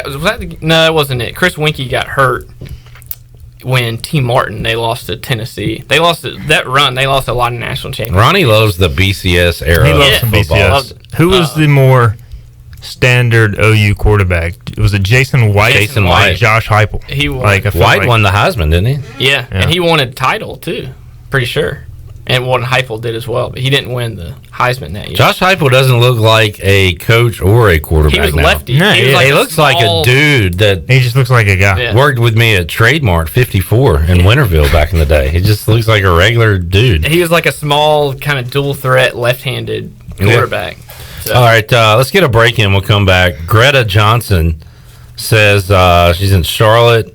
Bloody Marys and steak and eggs going on. There you go. When is the Troy climbing through the steps segment coming up? That's a nice reference to Pirate Radio Live on Thursday. Hopefully everybody said a prayer for Troy. He was talking about how tough it is to get up the steps at the new Town Bank Tower in case the elevator has a line. Yeah. Because there's only like 2 people at a time in the elevator now. It's gonna be he'll take the elevator. But the elevator now, I mean, it's got to be better. There's a lot of them. Than the old elevator they had for the trailer, there's right? 3 elevators now. Yeah. And then there's only going to be like 10 to 12. There's not going to be that many people, Are you saying Troy might have inflated the issue? I think Troy was just looking for a reason to come up with the whole, man, that time the media guys had to climb the stairs. Glenn almost passed out. He wanted to bring up That was before it was even finished construction. There was no elevators. Yeah. That was when it was the metal stairs. It was the heat of the summer. It was like July, and there were a lot of stairs to the top. To the top. Me, Southern Miss to the top. Me, Double B, Malcolm Gray. Oh wow! All you were missing was me in that scenario. The big guys were struggling that day. Struggling. Ron, we're talking about Josh Heupel. Ron said he looks like he should host a radio program. All right, Ron. Well done. Take a time out. Come back. Have more for you after this.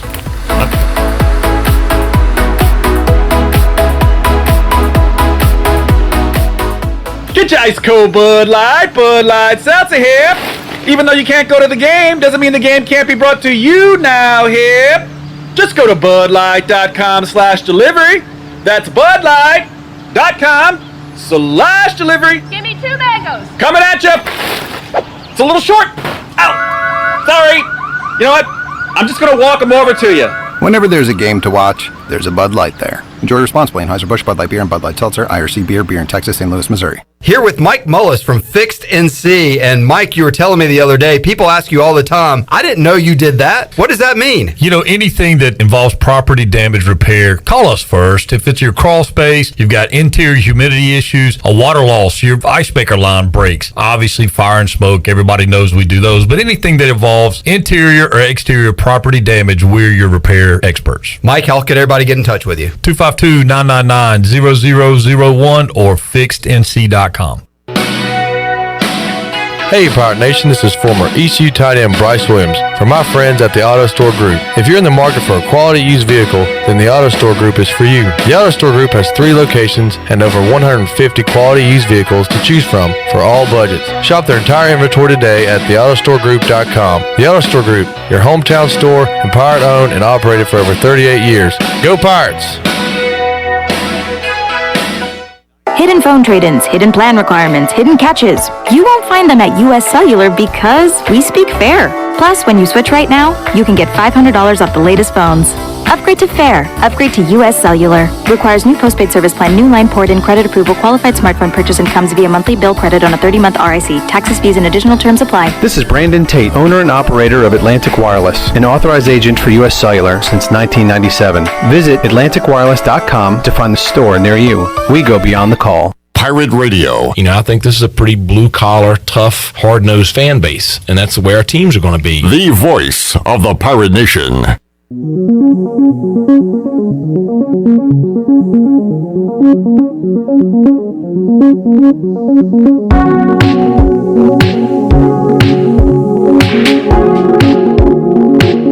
You're listening to the Bud Light Pregame Tailgate, powered by Bud Light, the official beer of the ECU Pirates, and proudly distributed by Carolina Eagle Distributing since 1989. Now, back to the show. Welcome back for the latest breaking news, interesting stories, and awesome contests that can make you a winner. Be sure to follow Pirate Radio on our social media on Facebook, Twitter, and Instagram at PR927FM. Join the close to 50,000 followers today at PR927FM. Now let's head back in to the Bud Light Pregame Tailgate. Here is your host, Clip Brock. All right, feels like a college football Saturday.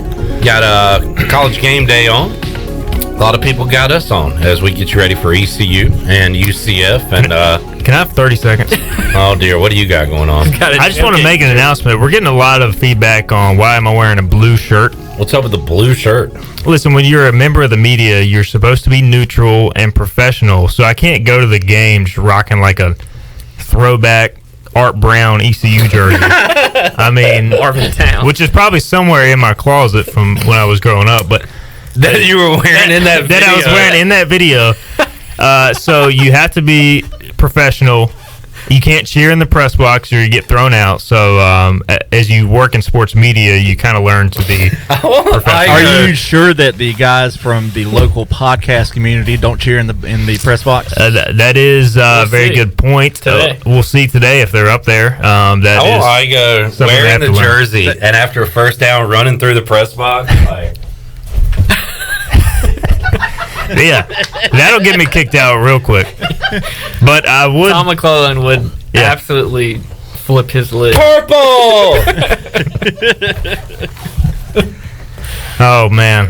That'll be fun. It's a.m. It's in the morning. In the morning. Flip is fired up. So, yeah, that was my 30 seconds. I just wanted to make that announcement. Everybody gets a 30 seconds. I get it. Today. You know, if you're a fan, you don't understand, like, what the... Also, you're not... working press box. You're with 24/7 Sports, Hoist the Colors. You're not affiliated with ECU. Yeah, I'm not getting paid by ECU. So, I mean, I am there to do a job. Yes, I cover an ECU, or we're an ECU website in that we cover ECU, but at the end of the day, you know, we're there to do a job and work, and we'll get kicked out pretty quickly if I'm up there in an ECU jersey cheering. So, just wanted to make that clear. It's not like I'm pulling for... Under Armour. Well, you're representing Maryland and Scotty Montgomery. Yes. Yeah, I'm a big Scotty Moe fan, so this is just a slight dig at ECU for not signing a 10-year deal with Under Armour. And not extending Scotty Montgomery. Good news for us. The Parker's has arrived. So if you guys want to grab a bite before you head out, Parker's Barbecue is here. Awesome. game day food. And Parker's lets you tailgate at home with family and friends this football season. Let Parker's do all the cooking. Tailgating at your house, Parker's can provide all the food with their delicious chicken, barbecue, seafood, and sides. Parker's can customize packages for any size group, big or small. Call Parker's or stop by one of their 3 Greenville locations. Place your order today. Parker's and football, a winning combination, and shipping worldwide at parkersbbq.com.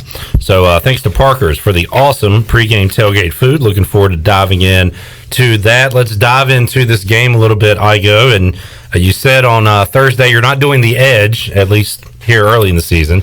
UCF has the edge at a lot of places today. But, where can ECU maybe exploit a weakness or two from UCF? I think it comes down to ECU's offense for sure. UCF's defense very underrated. They had pretty much a top 30 defense, top 40 defense in every category last year. But the one area they are susceptible is they play a ton of man coverage. We talked about the size of their DBs earlier. So they're confident in those guys. They're going to put 6-7 guys in the box on most plays. They're going to take away the run from ECU until ECU proves it can pass the football. That's what we saw last year in Orlando. ECU really didn't get the offense going until the second half because they couldn't adjust to the man. So they're going to get up in your face. They're going to press you. They're going to blitz. If I'm ECU and they're giving me man coverage with C.J. Johnson, then I'm taking that every time. Now, if they're taking their one high safety in man coverage and they're putting them on C.J. Johnson's side, then you have basically man coverage with Tyler Snead in the slot and Blake Prohl in the tight end. So, and you've talked about getting your running backs involved in the passing game. I mean, if they're blitzing and they're not accounting for that running back, I like that. So, you're going to see UCF really get in ECU's face and challenge him. We'll see how ECU responds to that.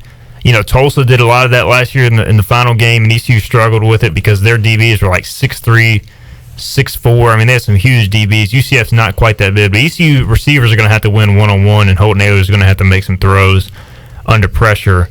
And if they could hit a few big plays early in the game, I think that would really help. When I think one-on-one, Ronnie, I always think back to the Cam Worthy game when he only had like 5 catches, but he had over 200 yards receiving, and they were able to hit some big plays with Carden and with Cam Worthy. But you've got a guy like CJ. We've talked about him earlier. If they go one-on-one, you're right. He kept picking on Kobe Bryant, I believe the corner's name was. Yeah.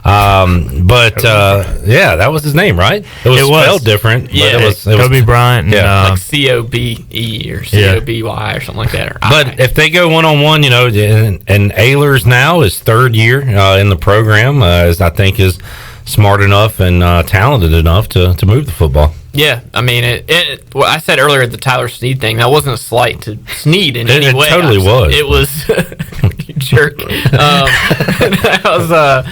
It was just like, I always just go back to that Cincinnati game. That was the turning point of, I thought, or not turning point, that was a huge moment in ECU season, and it was because my whole fastball theory is not that you do the same play every game, but when you need it, when it's 3rd and 8, you're throwing the ball to CJ.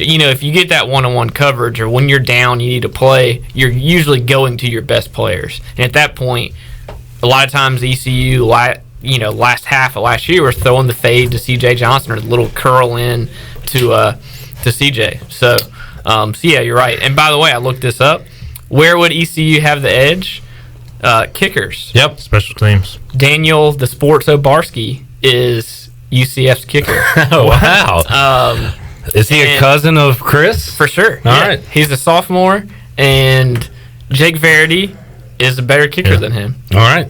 We got the edge in that department. If it comes down to a kicking contest, ECU's good. Easy. I think Tyler Snead, to go back to your fastball, I think he's going to be ECU's second fastball in terms of... there's a 2-seam and a 4-seam. So. Yeah, so CJ is your 4-seam. He's coming straight at you. Yeah. Tyler Snead's your 2-seam. He's got some wiggle to it, a little bend.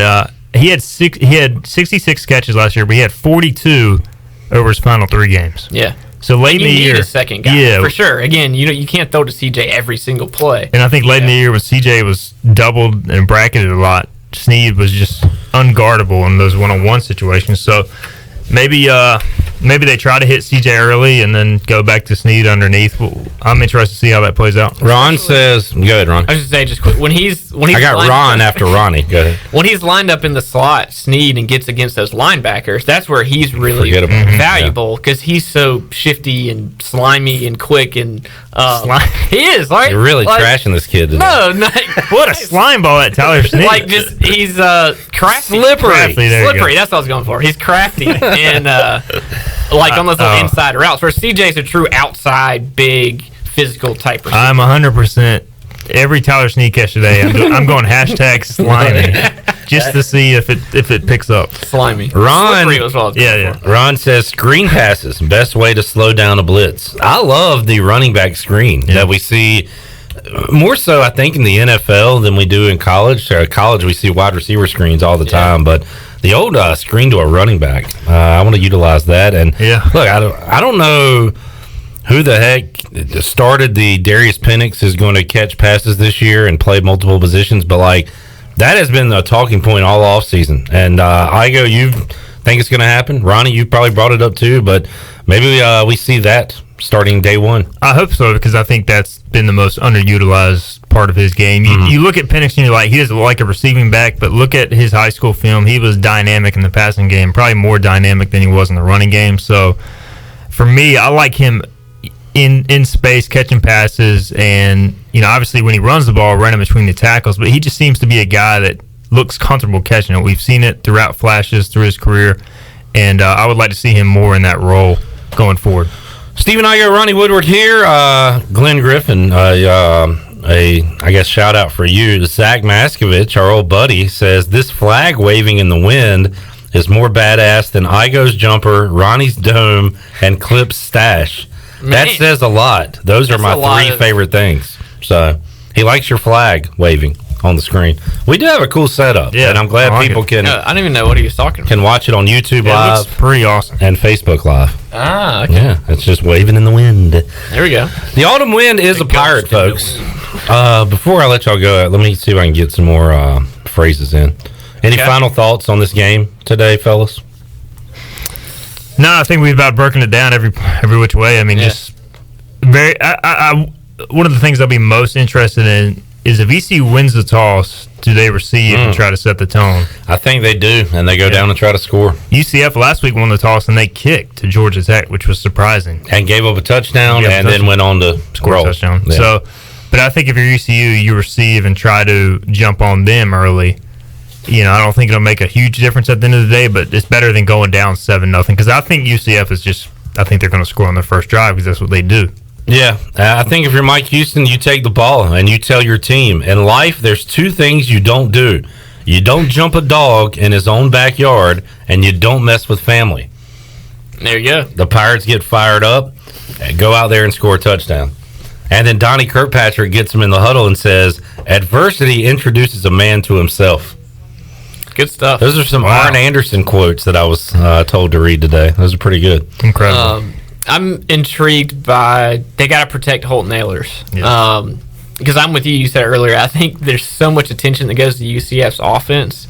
That defensive line is good. It's very underrated. Very, very good. And I worry about ECU's O-line versus UCF's defensive line. And you look at the NC State game, some of the games where Ahlers struggled last year early was when he faced a lot of pressure and he's scrambling, you make an ill-advised throw or you fumble, you're facing too much pressure. So they got to try and protect him or figure out some way for him not to get too much heat, in his face and make any mistakes. How do the offensive tackles hold up? Yeah. I mean, Bailey Malovic will be the guy I'm probably watching the most. Deontay Smith missed a lot of time, but I think he'll be fine for the most part. The right tackle spot, Ahlers' blindside, worries me. How much will they rotate on the O-line?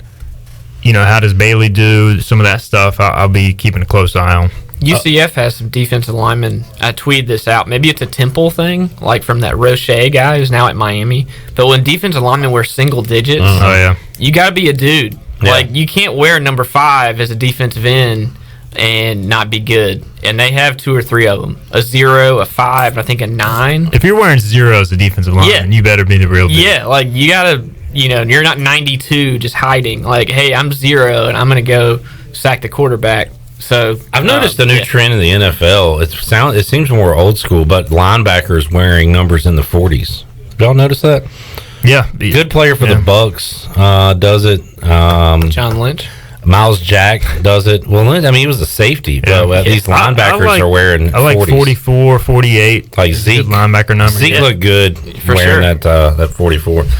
All right. Tyler Snead, over under 6.5 catches. Over. I agree. Over. He's going to look like a lubed up lemming out there running around. Slippery, right? Slippery, A little slimy. A little slimy. All right, Ronnie Igo, thanks for hanging out, boys. Thanks for having us. Thanks, guys. Go Taylor Go wants a passion bucket. Who do you think's going to be the Pirate that carries the biggest passion bucket in today's game?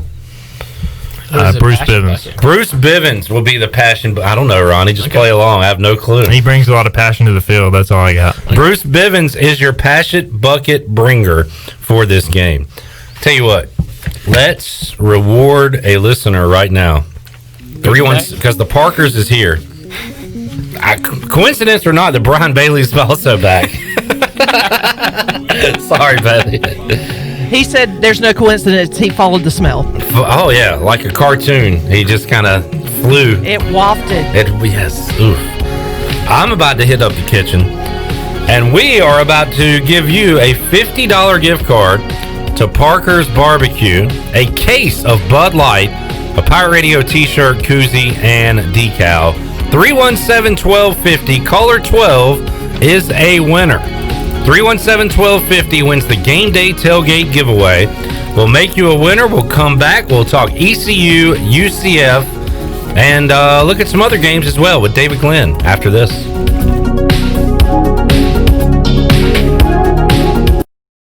Looking for your next career opportunity? How about some extra cash to help pay for school? Your locally owned and operated Dixon Foods McDonald's is hiring, and they would love to have you as part of the McFamily. They offer flexible hours, competitive pay, and financial support to pursue your education through McDonald's Archways to Opportunity program. Come join the family at McDonald's. Don't let this financial opportunity pass you by. Please visit DixonFoods.com to apply. Ahoy, mateys! To keep those cars clean, you need the Pirates Cove Fast Pass. The new Pirates Cove Car Wash and Haviland Express Lube on Glen Burnie Road in New Bern is now open. Pirates Cove is now offering Fast Passes for $9.99 for new Fast Pass customers. These Fast Passes are good in New Bern and at all 3 Greenville locations. Visit us in Greenville on Fire Tower Road, Memorial Drive, and on East 10th Street. And now in New Bern on Glen Burnie Road.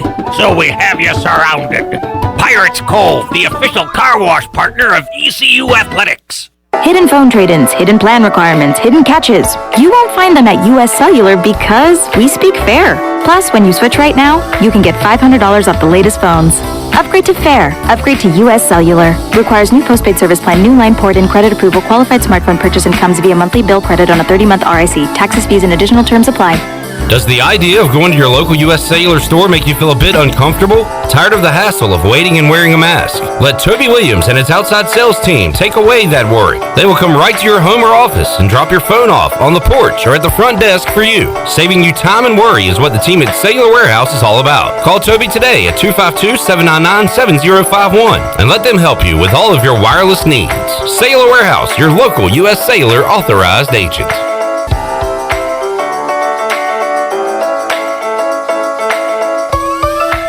Your CBD store in Greenville has the highest quality CBD products in the country. Your CBD store is the first and only brand that carries USDA certified organic products such as gummies, honey sticks, and high absorption water soluble liquids, which are all made in the United States. They even offer products for your pet. The educated staff will help you answer any questions, and you can stop in anytime to get a free sample. Your CBD store, locally owned and operated, open Monday through Saturday 10 to 6, right beside Duck Donuts in Greenville. This is Sam Jones inviting you to join us for lunch, dinner, or takeout at Sam Jones Barbecue. At Sam Jones, you'll find our smokehouse pumping out fresh food cooked over wood every single day. That's our Eastern North Carolina whole hog barbecue, slow-cooked chicken, smoked turkey, and spare ribs. There are no freezers here. Everything, and we mean everything, is made fresh daily, including our sides, sweets, and sauces. Come on over and see us at Sam Jones Barbecue, and I'll bet you'll be able to taste the difference in just one bite. Sam Jones Barbecue, Fire Tower Road. Hi, this is Phil Steele of Phil Steele's College Football Preview Magazine, and you're listening to Pirate Radio, the voice of Pirate Nation.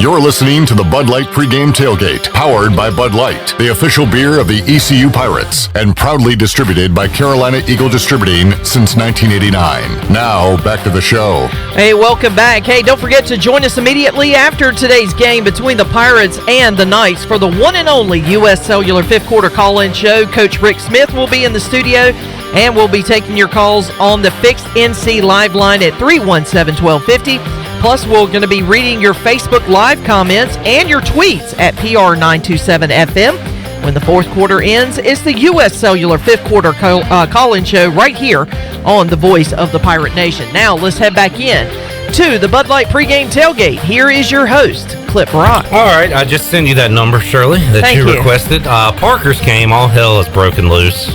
And in the back. There's a mad rush in the kitchen. I got caught up in the back amongst the Bailey, Igo, Did you Ronnie. have to fight off Igo and Ronnie for chicken? It got slimy in there. I'll say that. It got slimy. Another new word of the day. All right, so we'll get David Glenn hooked up in just a moment. Coming up in our final hour of the show, the BMOC, Jeff Nadeau will join us. We'll see what college football games he'll be eyeballing coming up today, and he likes the ECU UCF over. I know that because he talked about that early in the week, and that number is shot up. He got it at 72.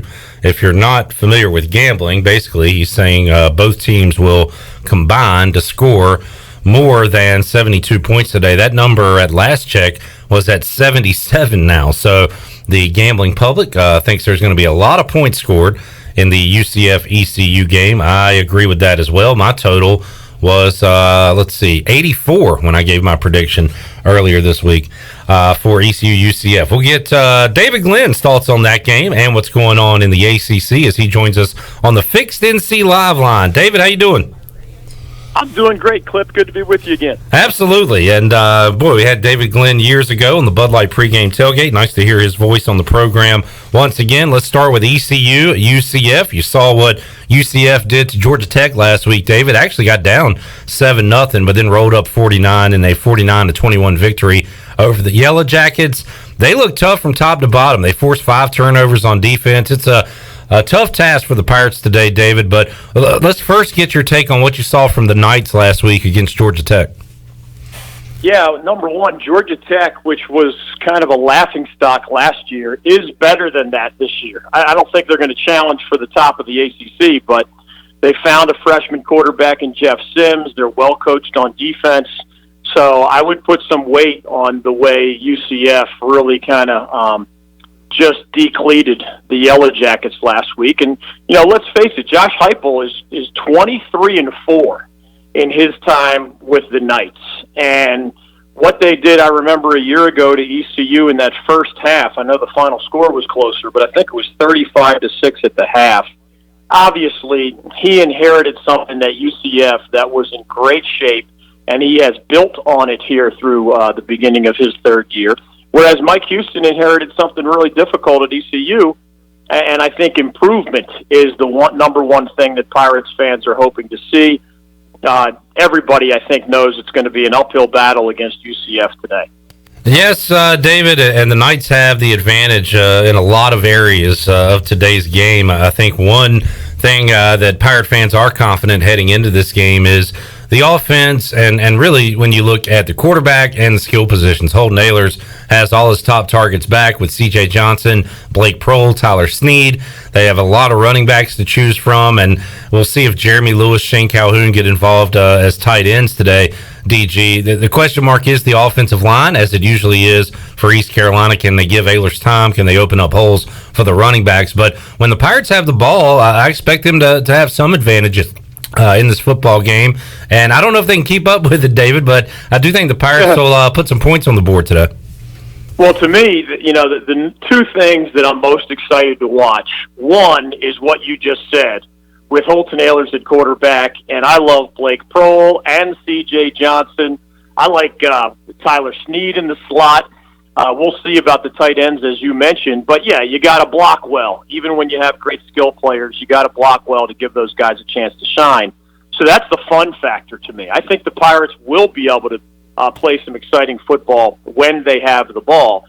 The defensive side of the ball is the other thing I'll be watching. I mean, obviously a new defensive coordinator, some transfers. You know, Chris Willis from Appalachian State is expected to start at defensive end. Demir Faison is a converted tight end. He might start at the other defensive end. But there's just not great proven talent on the defensive side of the ball for the Pirates, and we haven't seen them.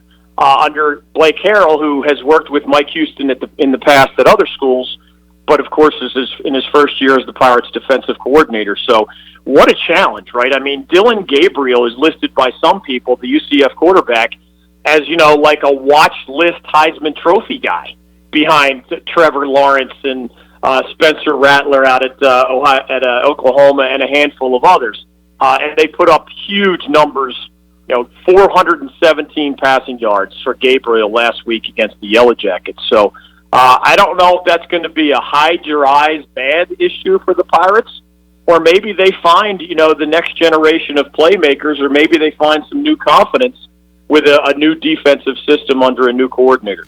Talking to David Glenn on the Fixed NC Live line. David, I want to bounce around some other games on you before we let you go today. And, boy, NC State Wake Forest was a fun football game last Saturday. I was really surprised to see how fast the Wolfpack were going up and down the field offensively. They face a high-powered offense in Virginia Tech coming up tonight. That 77 total in ECU UCF. Virginia Tech, NC State at 57, so not quite that high, but they're expecting a lot of points in Blacksburg tonight. What kind of game? Are we going to see another shootout, another fun one coming up tonight? My guess would be yes, but that's a weird one and really hard to predict, in part because, remember, the Hokies haven't played a game yet. This Wolfpack game tonight at Virginia Tech is the postponed version of something that was supposed to happen 2 weeks ago. But there were COVID issues at NC State, and now Justin Fuente, the Virginia Tech head coach, says there are COVID issues with the Hokies, and sometimes the guy sounds like he's not sure which players are going to be available tonight. So I don't know. The full-fledged Hokies, I think, have a chance to be, you know, not Clemson-like, maybe not even Notre Dame-like, but competing in that top third of the ACC, which, you know, with the Irish now has 15 teams this year. But if you don't know who's available, you know, how do you make your predictions? How do you have expectations? I don't think Justin Fuente even knows the answer to that. The good news for the Wolfpack, as you said, you know, they not only put up that big number against Wake Forest, they did it with their backup quarterback. So Bailey Hockman, the left-hander who struggled at times last year, was plugged in because the starter, Devin Leary, missed like 20 different days of preseason workouts because of COVID-related complications. So Hockman was really good against Wake.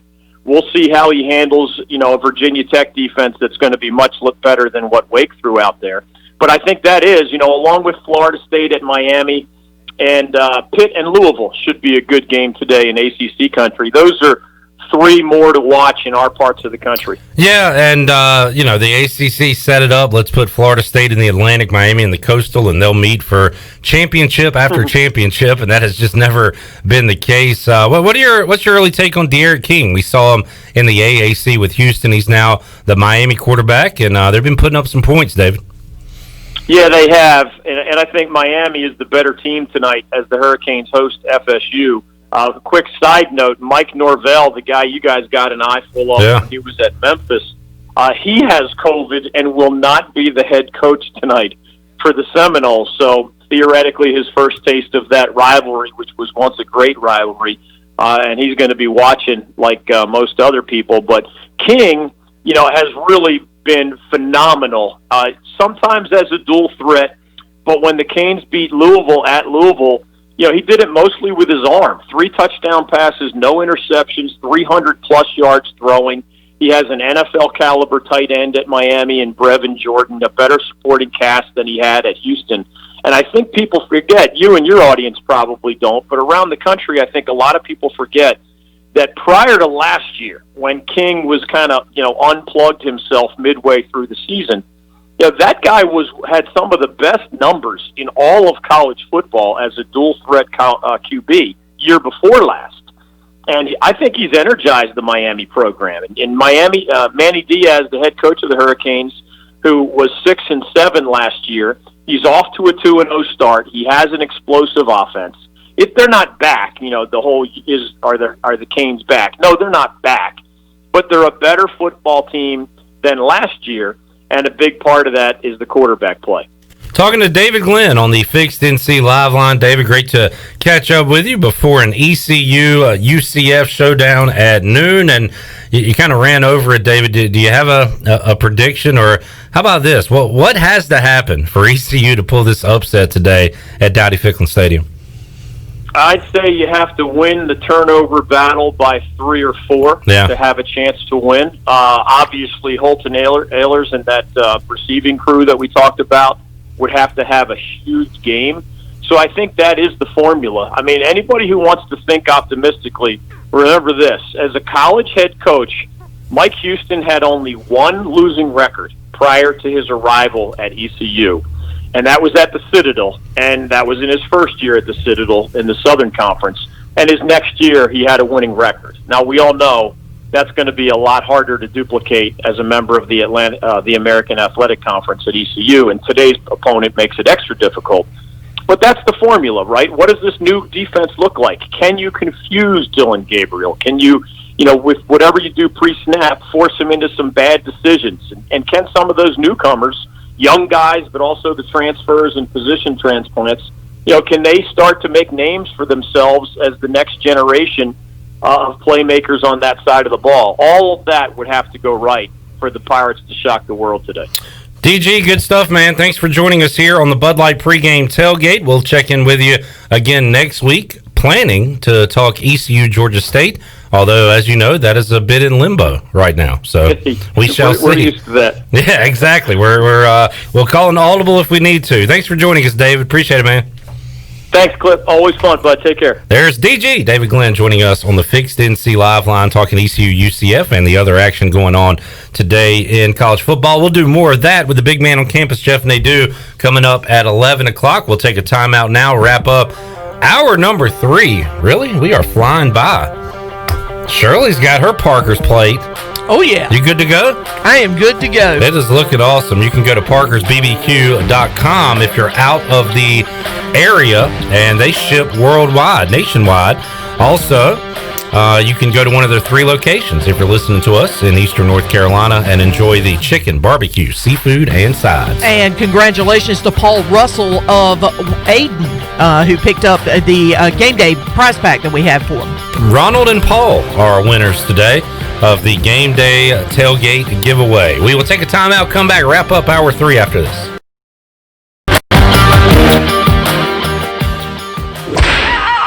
At Tiebreakers, we pride ourselves on serving big, juicy wings. I'm talking big and juicy.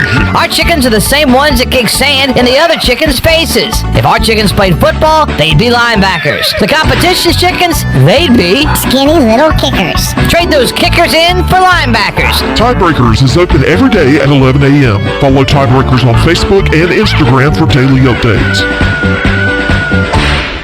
This is Dr. Phil Perdue with Orthopedics East and Sports Medicine Center. My colleagues and I recognize how difficult this time is for everyone in our community. We continue to see patients during the week while taking precautions to keep everyone safe. Our extended care clinic is now open on Saturdays and Sundays from 10 a.m. to 2 p.m. so you can avoid the emergency department for your urgent orthopedic care. For more information, please contact us at 757-2663 or visit our website at orthoeast.com.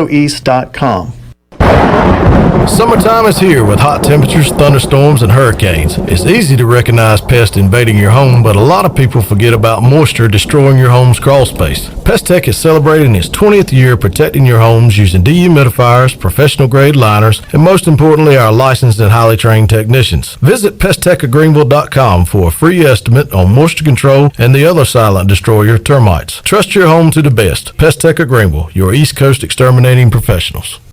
University PC Care has been the Pirate Nation's go-to IT expert since 2006. Unfortunately, many organizations today simply react to IT issues after the damage is done. This is known as the break-fix cycle in the tech service industry. University PC Care's Business Services Division has a better way, a proactive solution called BizCare. What's at your office? Call William at University PC Care today to schedule your free BizCare consultation or learn more at universitypccare.com.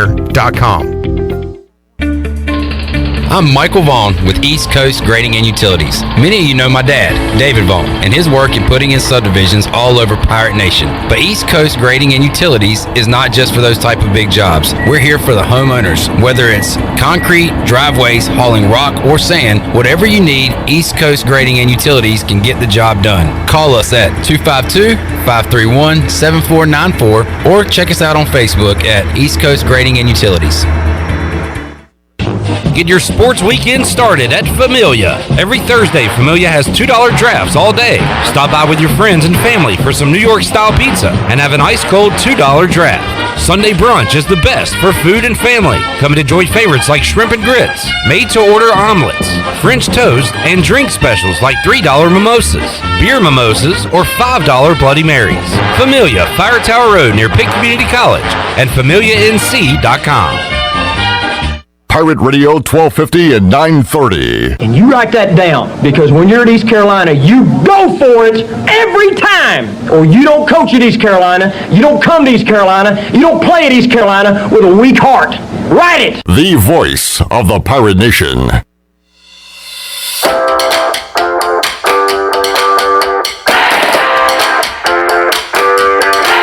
You're listening to the Bud Light Pregame Tailgate, powered by Bud Light, the official beer of the ECU Pirates, and proudly distributed by Carolina Eagle Distributing since 1989. Now, back to the show. Welcome back. Hey, did you miss a show on Pirate Radio? Listen to all of Pirate Radio's archived local programming by subscribing to us on Apple Podcasts.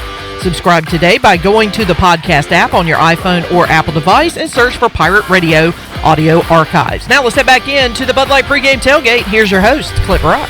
All right, got a lot of folks chiming in on Twitter, on Facebook Live. Don't forget, you can watch the U.S. Sailor fifth quarter call-in show immediately following the game on Facebook Live and YouTube Live.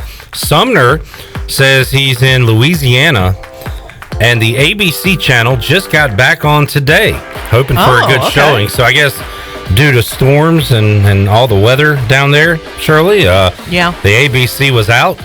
But good timing. Back on today for some ECU football. Great timing, if you ask me. Good stuff. All right. Corey loves the Logan. You go for it every time. Every time. Write it. Write it. Corey enjoys that. We have to take a quick 2-minute timeout. When we return, we will go out live to Dowdy-Ficklin Stadium, check in with Troy D., see what's going on in the press box. He is one of very few people at Dowdy-Ficklin Stadium right now. We'll do that. Also, the big man on campus, Jeff Nadeau, will join us to talk ECU, UCF, and some other college action he's looking at on this college football Saturday. That's on the way. Quick 2-minute timeout. We're back after this.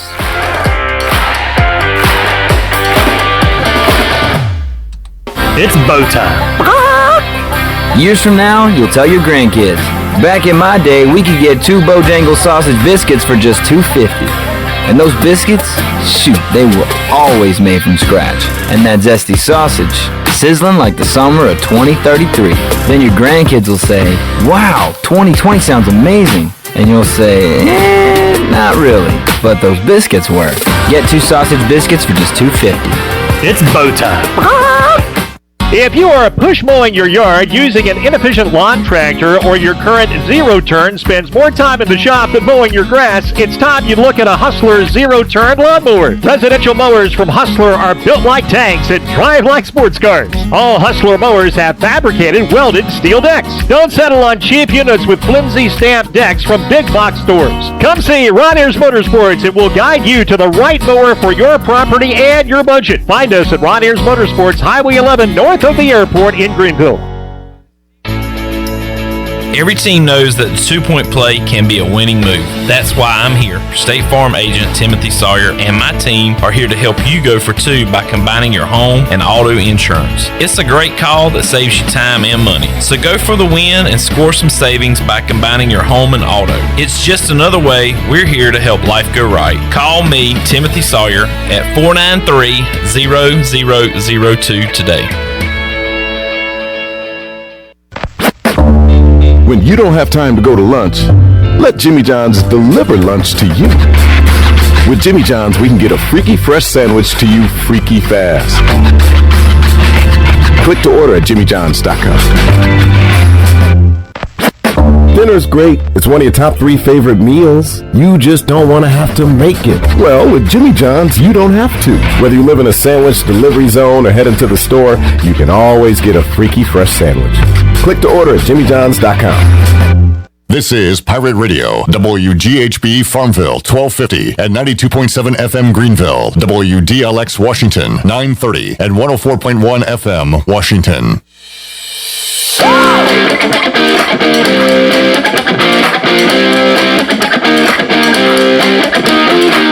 You're listening to the Bud Light Pregame Tailgate, powered by Bud Light, the official beer of the ECU Pirates, and proudly distributed by Carolina Eagle Distributing since 1989. Now, back to the show. Now, with the Pirate Radio scoreboard, here's Shirley Rhodes. All right, here's a list of games that are going to be kicking off in an hour from now, along with East Carolina and UCF. Number 8, Auburn will take on 23rd ranked Kentucky. It'll be number 24, Louisville, against 21st ranked Pittsburgh. Kansas State will be on the road at Lincoln Riley's Oklahoma Sooners. Campbell will take on App State in Boone. It'll be number 5, Florida, at Ole Miss, and Georgia Tech will take on Syracuse in New York. Coming up at 3:30, it'll be a top 25 matchup between 22nd ranked Army and 14th ranked Cincinnati. Number 6, LSU will host Mississippi State.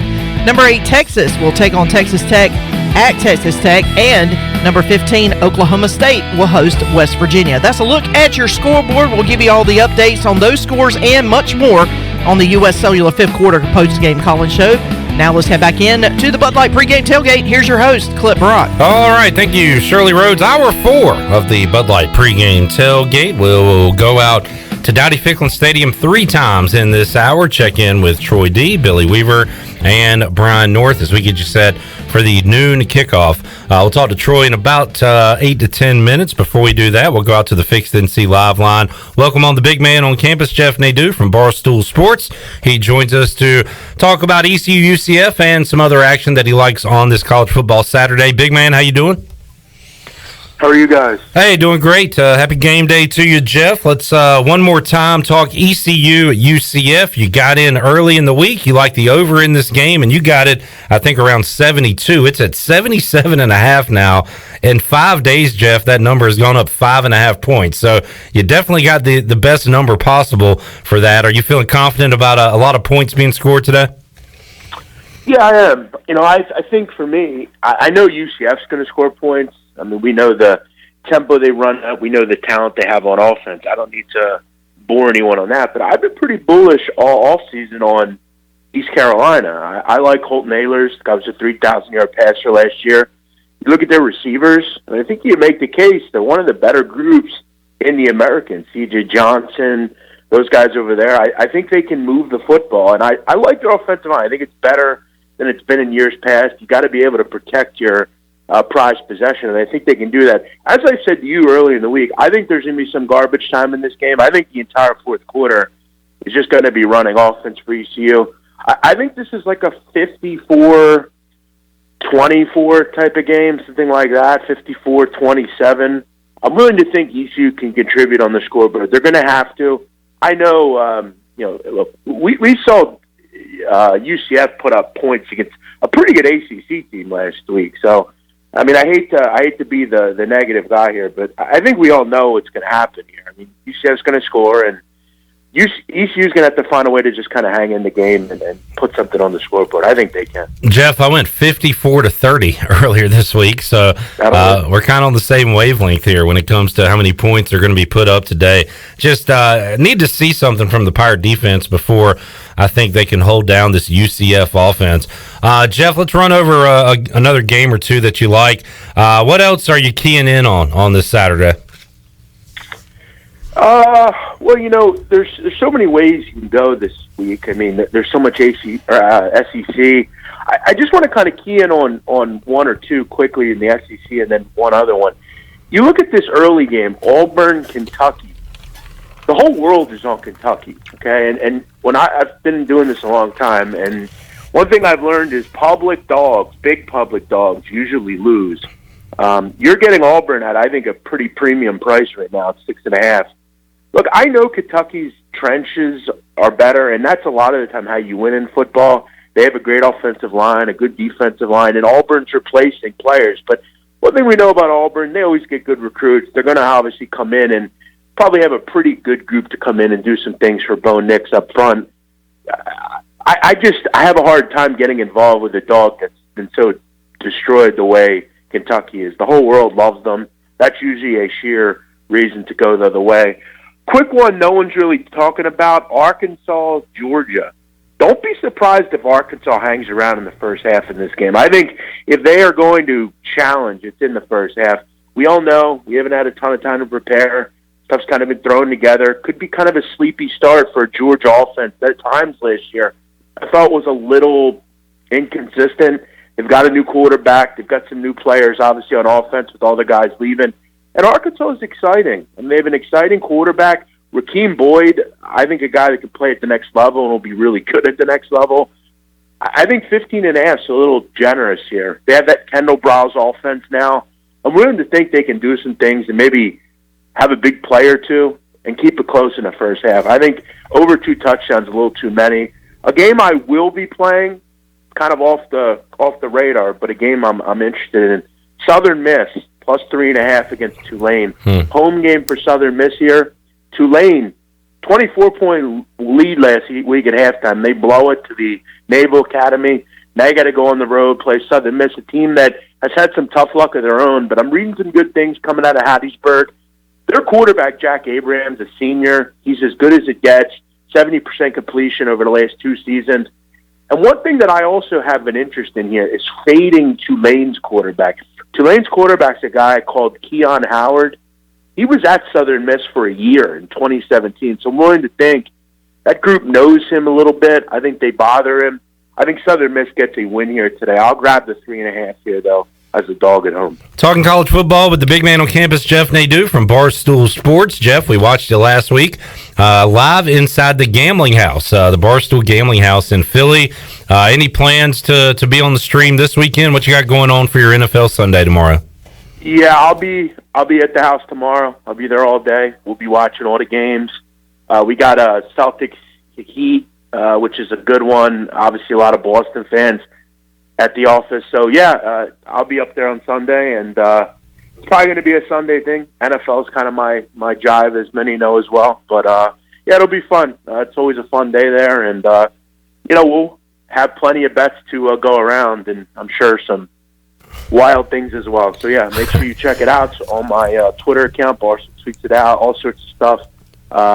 Yeah, so looking forward to it. NFL should be fun, Clip. We'll be watching you tomorrow, big man. Enjoyed it last week. I'll be tuned in again tomorrow. Thanks for joining us here on the Bud Light Pregame Tailgate. Hopefully ECU and UCF give you a little entertainment here at noon and put up a lot of points for you.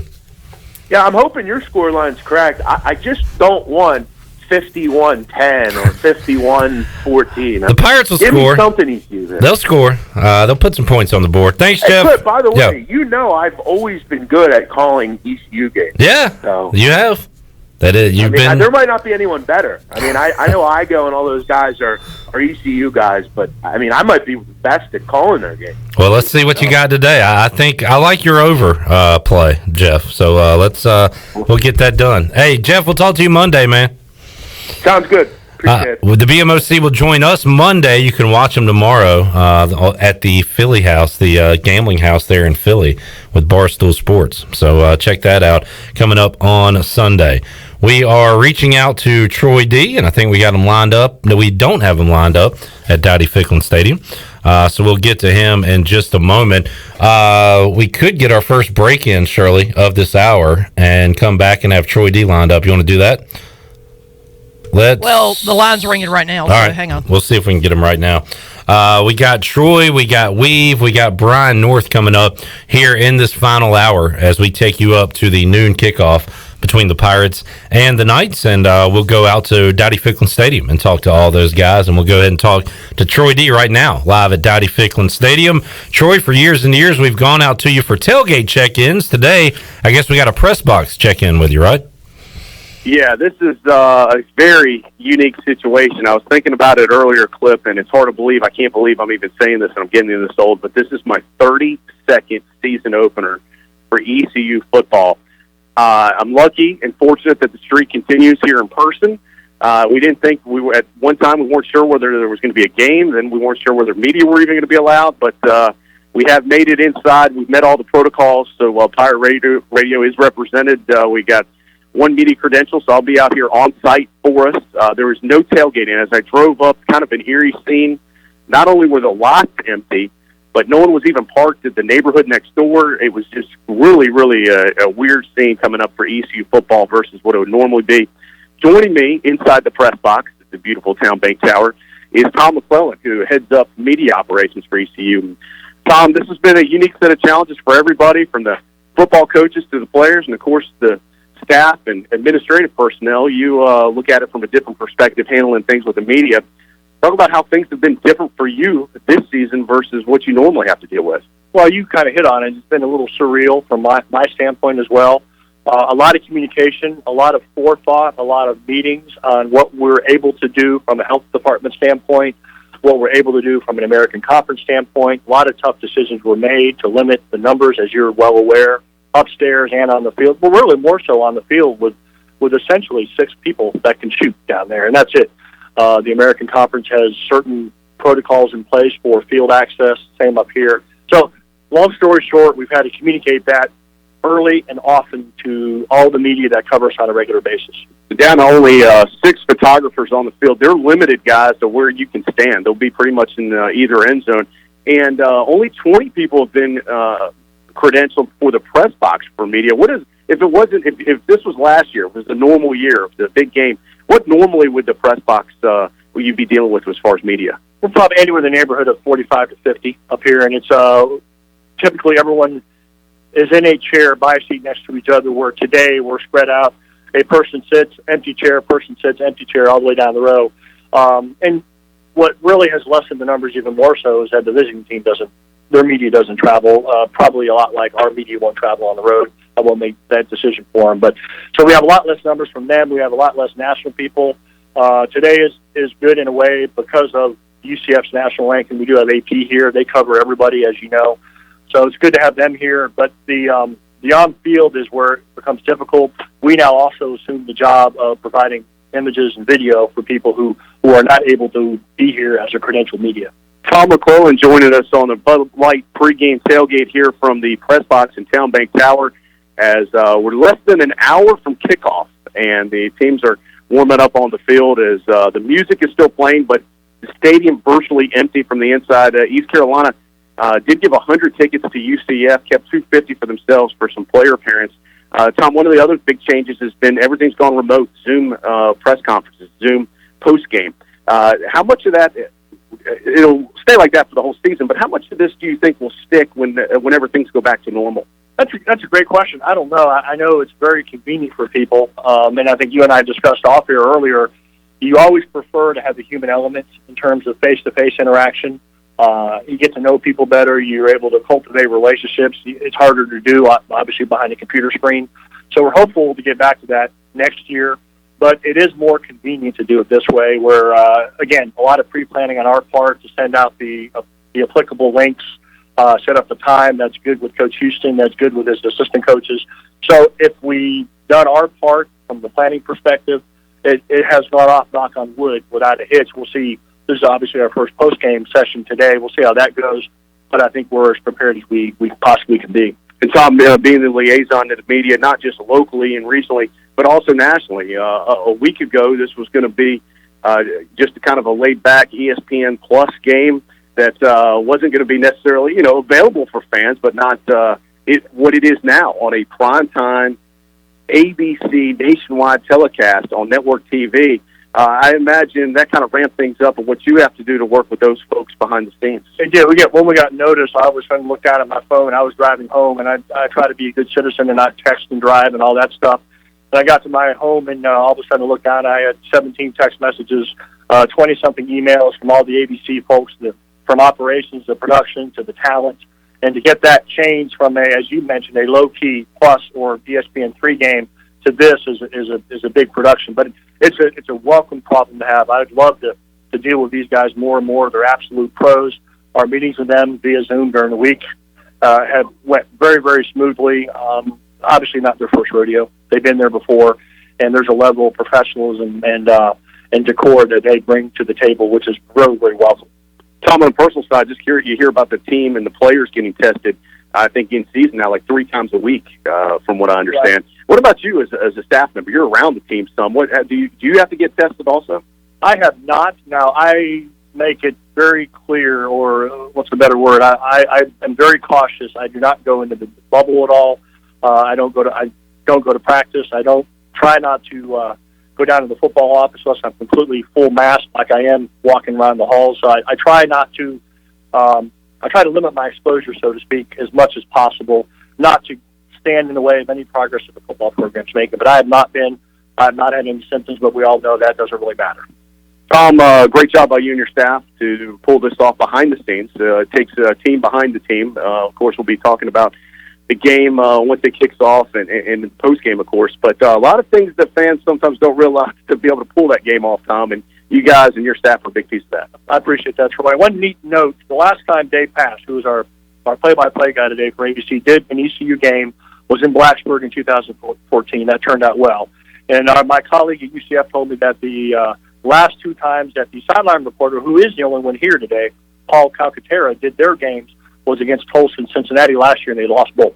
So let's keep our fingers crossed. That's awesome. Hard to believe. Season has finally kicked off. It's a little bit later. It's a little bit more unusual, but it looks like we're going to have some beautiful weather. It's going to be a beautiful day for football, Tom. Let's hope so. Thanks, Troy. All right, guys, that's the scene at Town Bank Towers. We're here inside the press box, a very spacious press box and plenty of room for the 20 media credentialed members that are up here with me. Plenty of space for everybody. There's no doubt about it. And as I said, probably the most unusual kickoff that we'll ever have for ECU football as far as the season opener today. But thank goodness we're talking about it, and thank goodness they're able to kick it off. And we look forward to covering it, as always, right here on Pirate Radio, the voice of the Pirate Nation. I'll throw it back to you guys in the studio. All right, Troy D. And yeah, I saw some pictures from the press box, and it does look eerie. Got to be weird for Troy and all the guys in the press box to witness a game at Dowdy-Ficklin Stadium with just no buzz, no energy, no Pirate fans, making the place loud. It's an odd deal, but hopefully once the game kicks off, it will look like a football game, and we'll get to some normalcy here. We'll check in with Troy after the game on the U.S. Cellular 5th Quarter Call-In Show, as we'll take your calls, 317-1250. That show will not end until the last caller is served, so we'll be with you on into the afternoon and potentially early evening here on Pirate Radio on the U.S. Cellular 5th Quarter Call-In Show. Let's take a timeout. We'll come back. JP on Facebook Live says, who is the last team to come to Greenville ranked? He says lower. I think the phrase would be higher, but a lower number than the 13 beside UCF's name today. I would say it would probably be West Virginia in 08 when they came to town with Pat White, Noel Devine, and the Pirates had one of the more dominating efforts ever at Dowdy-Ficklin Stadium, shutting that offense down. Pinckney with the throw to Alex Taylor right before halftime. Jonathan Williams powered in a couple of touchdowns. Was it 24-3, 24-6? It was a blowout at Dowdy-Ficklin Stadium. West Virginia was 4? They were ranked really high, yeah. top 5, I believe. Like top 10 at least. It's either them or one of the Case Keenum Houston teams. If they were ranked. I don't think they were ranked. But I don't think they high. were ranked above where West Virginia was when they came in here. Yeah, I think it would be West Virginia back in 08. They had just hung 70 on 2 opponents in a row. And then came into Dowdy Pickland, and Limble Joseph and them boys held them to 3 points. Absolutely shut down. We'll take a timeout, come back, get Billy Weaver's keys to the game when we return after this.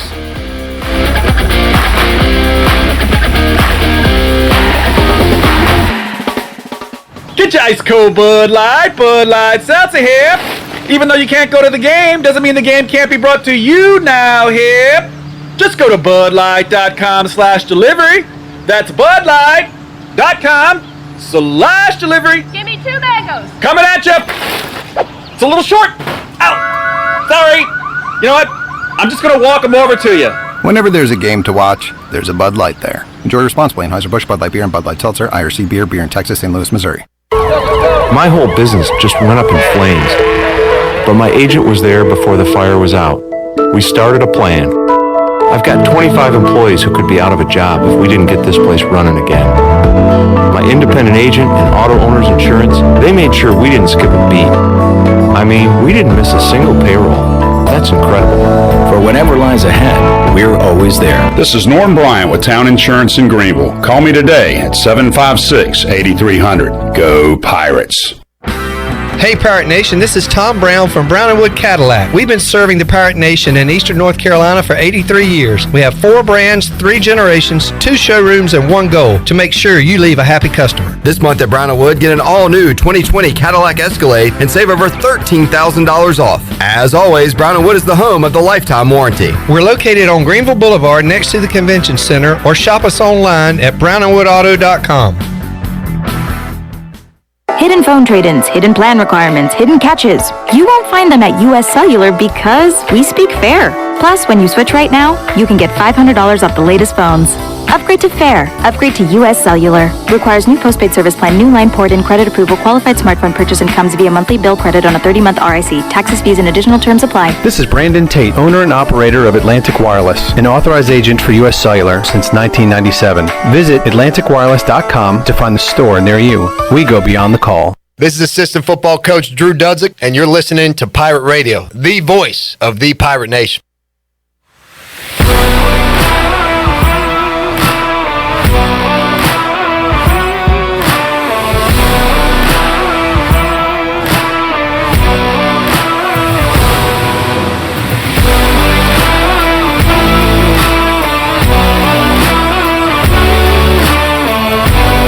You're listening to the Bud Light Pregame Tailgate, powered by Bud Light, the official beer of the ECU Pirates, and proudly distributed by Carolina Eagle Distributing since 1989. Now, back to the show. Welcome back. Hey, watch all of Pirate Radio's local programming on YouTube Live. Go to YouTube and search for Pirate Radio TV and subscribe today.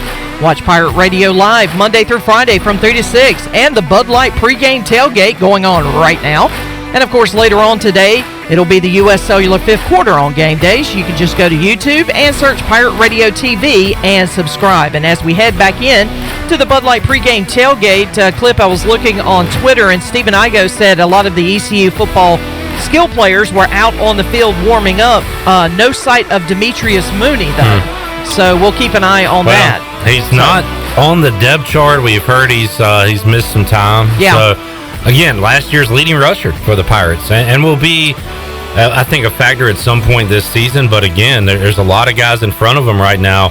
Darius Penix, Chase Hayden, Raji Harris, the freshman, Keaton Mitchell, the freshman, on the depth chart this week. No Mooney. So that's something we're going to be looking at these final 36 minutes before kickoff. Who's on the field, what numbers are missing, what players are missing. We'll keep you up to date when we find out things here on Pirate Radio. Thanks to Parker's for the awesome pregame food. My daughter Lily's going to be excited. Just made her a little to-go plate with some chicken, mac and cheese, and green beans. Parker's can deliver and ship nationwide at parkersbbq.com. You can check out one of their 3 locations in Greenville and enjoy some awesome game day food. We got Weave, Shirley? Let's talk to Weave. Billy Weaver on the Fixed NC Live line joins us now. How you doing, Weave? Hey, I'm doing good, Nate. Hopefully you can hear me through this mask. It just sounds a little weird to me. So I may be a little muffled because I'm on the field and we're required to have masks on the entire time. So if I sound a little muffled, that's why. But before we get started, I did want to say something that I thought was very interesting. You guys had just mentioned Parker's Barbecue. I was walking across the field behind the visiting bench, which is UCF, and there are a couple of UCF fans here. There's 100 fans, tickets that were given to UCF. And one of the mothers from UCF was yelling down onto the field to one of the players and said, "Hey, how about we do Parkers after the game?" So I thought that was very interesting that even the UCF players and parents are going to do some Parkers after the game. That's awesome. That's some good reporting there. All the way from Orlando, they're going to make sure they get some Parker's Barbecue before they split town. That's good stuff, Weave. I know. How about, and speaking of, great food and walking around the stadium, how about the walk to the stadium, Weave? Were you missing all the smells of tailgating today when you were walking up? Oh, yeah, absolutely. All the sights and the sounds and the smells of tailgating at Dowdy-Ficklen Stadium. There's something about the fall and just the atmosphere. It was nice to come up to the stands, and I don't know if you can hear behind me right now. Oh, yeah. Morgan Ayler's on the PA system, so it was nice to hear stuff like that and some music and a little bit of that atmosphere. Weave, let's get your keys to the game offensively for the Pirates. I think they can move the ball. I think they can put up some points today. What do they need to do to stay in this game, to stay in the fight, as Mike Houston has talked about? What are your keys offensively for the Pirates? Well, there's two keys offensively, and one of which being the offensive line has to protect.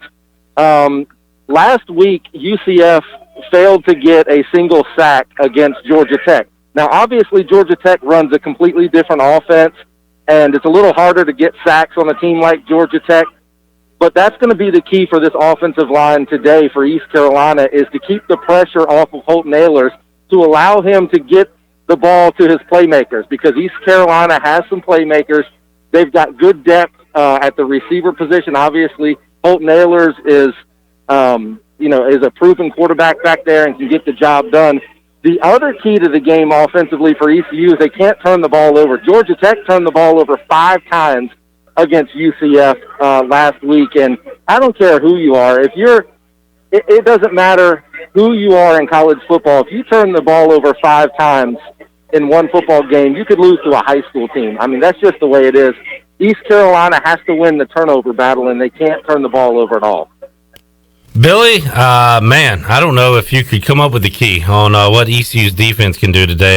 Dylan Gabriel, all those weapons on offense for UCF, but what can they do to slow this thing down? They put up a lot of points, 49 last week, expected to put up, if you look at Vegas, into the 50s today. So what does ECU's defense need to do game one for Blake Harrell?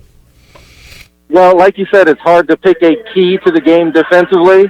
If I had to pick one, it would be pray.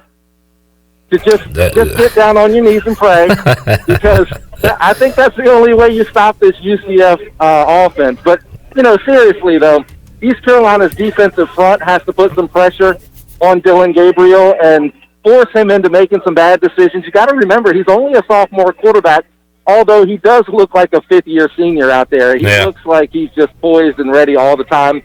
But he still is a young guy, so he's prone to make some mistakes if you get some pressure on him.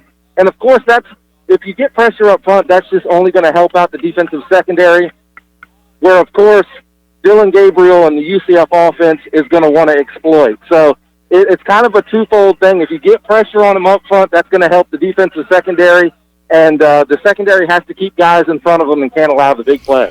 Weave, thanks for joining us, man. Enjoy your odd, unique game day experience, and looking forward to hearing about it when we talk to you next week on Pirate Radio Live. We'll check you out on WITN TV as well. Thanks for joining us on the Bud Light Pregame Tailgate today. All right, we'll see you guys, and go Pirates. All right, there's Billy Weaver joining us on the Fixed NC Live line with a live report. We'll try to do another live check-in shortly when we return, as Brian North is going to join us live from Dowdy-Ficklen Stadium as we continue to get closer and closer to the noon kickoff. We'll take a timeout on the Bud Light Pregame Tailgate, brought to you by Bud Light, reminding Pirate fans to stay in the game and drink responsibly. Bud Light, the official beer of the ECU Pirates and proudly distributed by Coast Carolina Eagle Distributing since 1989. Take a time out, come back. Brian North joins us after this.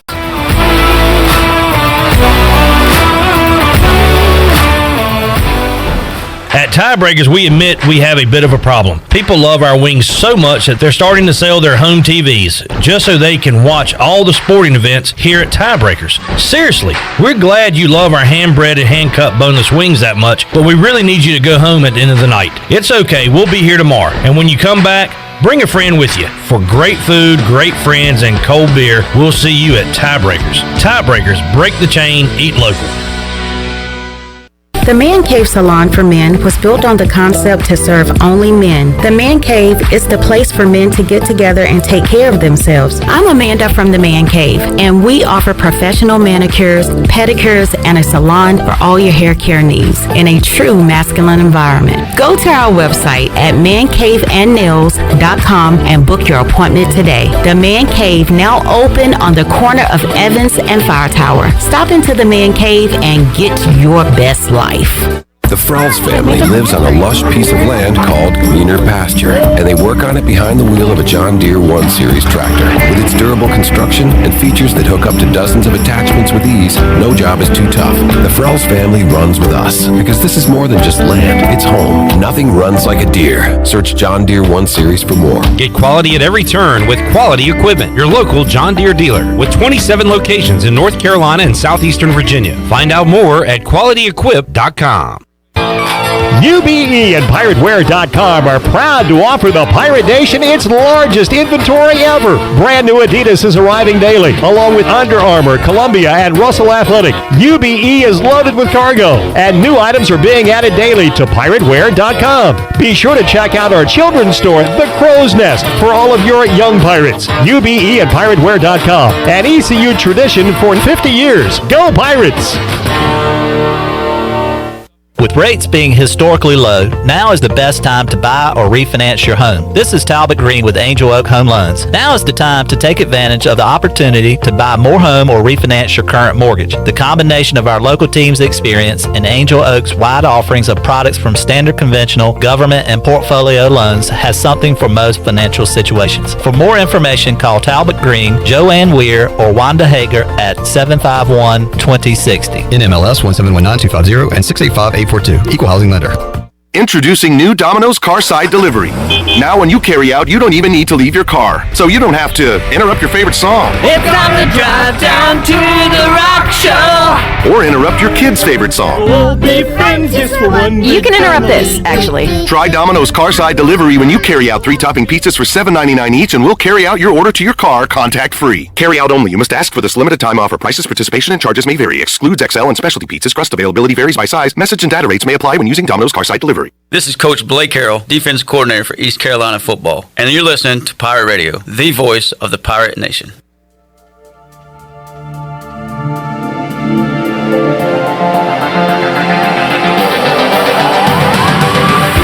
You're listening to the Bud Light Pregame Tailgate, powered by Bud Light, the official beer of the ECU Pirates, and proudly distributed by Carolina Eagle Distributing since 1989. Now, back to the show. Well, welcome back. Hey, join us immediately after today's game between the Pirates and the Knights for the one and only U.S. Cellular fifth quarter call-in show. Coach Rick Smith will be in the studio. We'll be taking your calls on the Fixed NC Live line at 317-1250, and we'll read your Facebook Live comments and your tweets at PR927FM. When the fourth quarter ends, it's the U.S. Cellular fifth quarter call-in show right here on the voice of the Pirate Nation. And as we head back into the Bud Light pregame tailgate clip, John Moody just posted on our Facebook Live page that he is listening a little bit to the virtual ticket that's being offered by ECU. And he says that Donnie Kirkpatrick said Demetrius Mooney will be out due to a foot infection. All other scholarship running backs are ready to roll. John Moody's like our unpaid, on-the-scene reporter. Yeah. A lot of tidbits and nuggets. Thanks, John, for tuning in and supporting Pirate Radio. And, man, we've had a ton of interaction with the Pirate fans today on Facebook Live, on Twitter, on our YouTube Live as well. You can subscribe and check out all of our shows that are live on YouTube Live, and we'll be rocking and rolling coming up on the U.S. Sailor 5th quarter call-in show immediately following today's game. Let's head out to the Fixed NC live line and talk to Brian North, who joins us. North, how you doing today, man?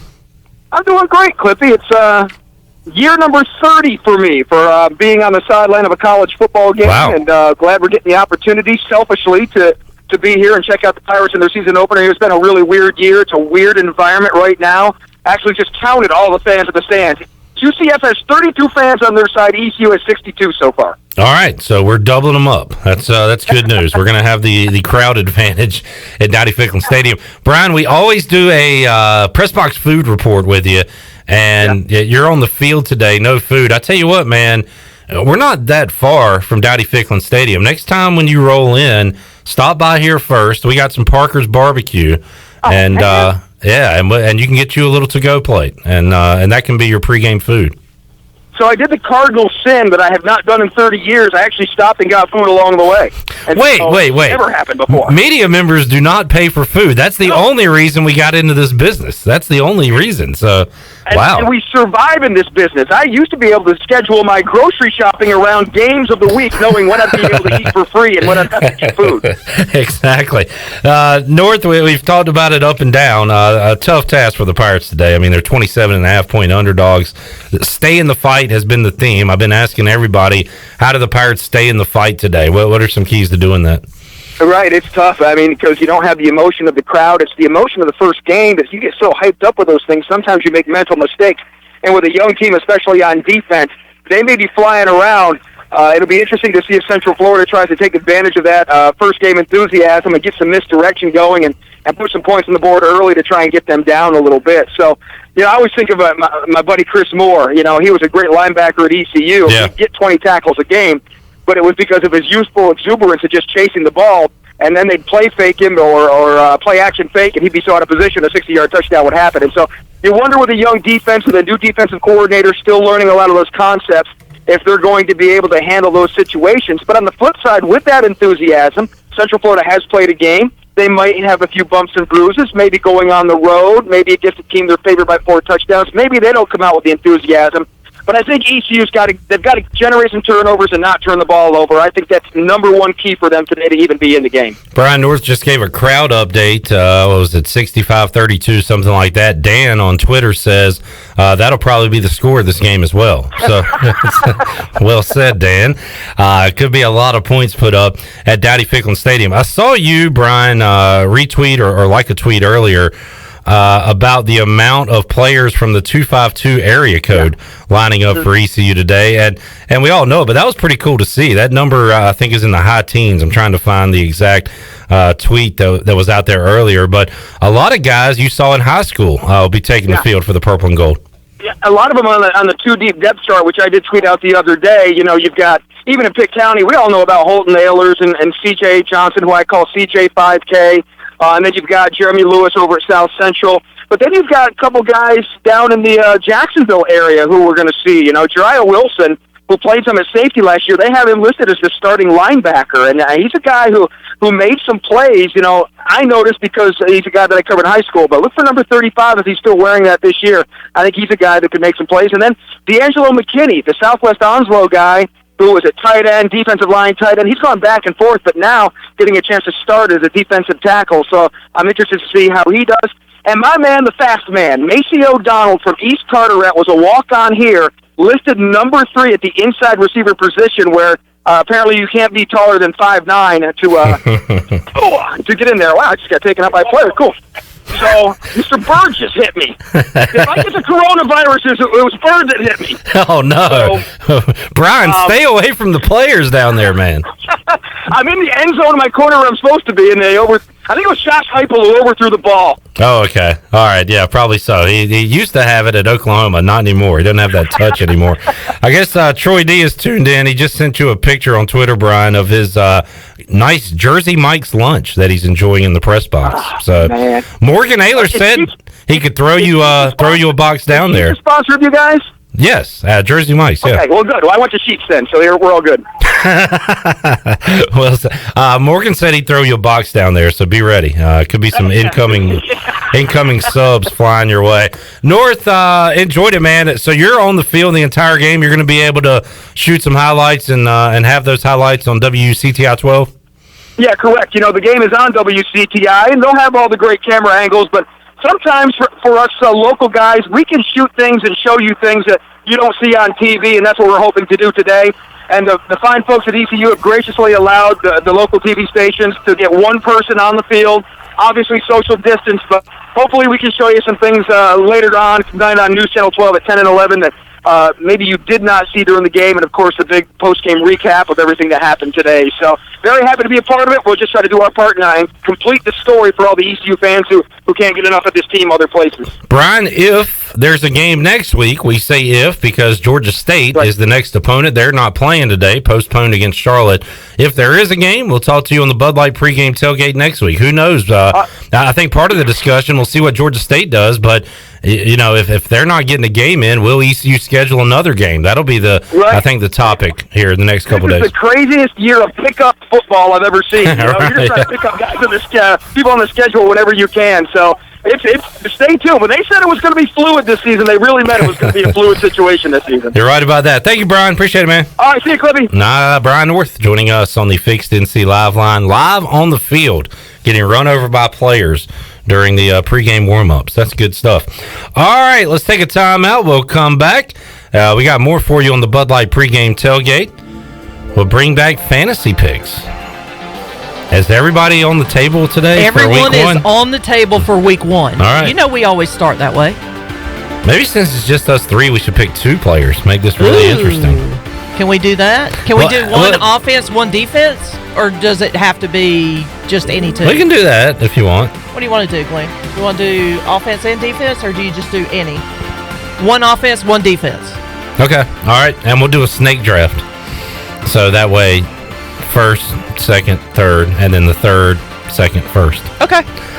All right. That's how things are done here on the fly at Pirate Radio. Well done, team. Let's take a timeout, come back. More to go after this.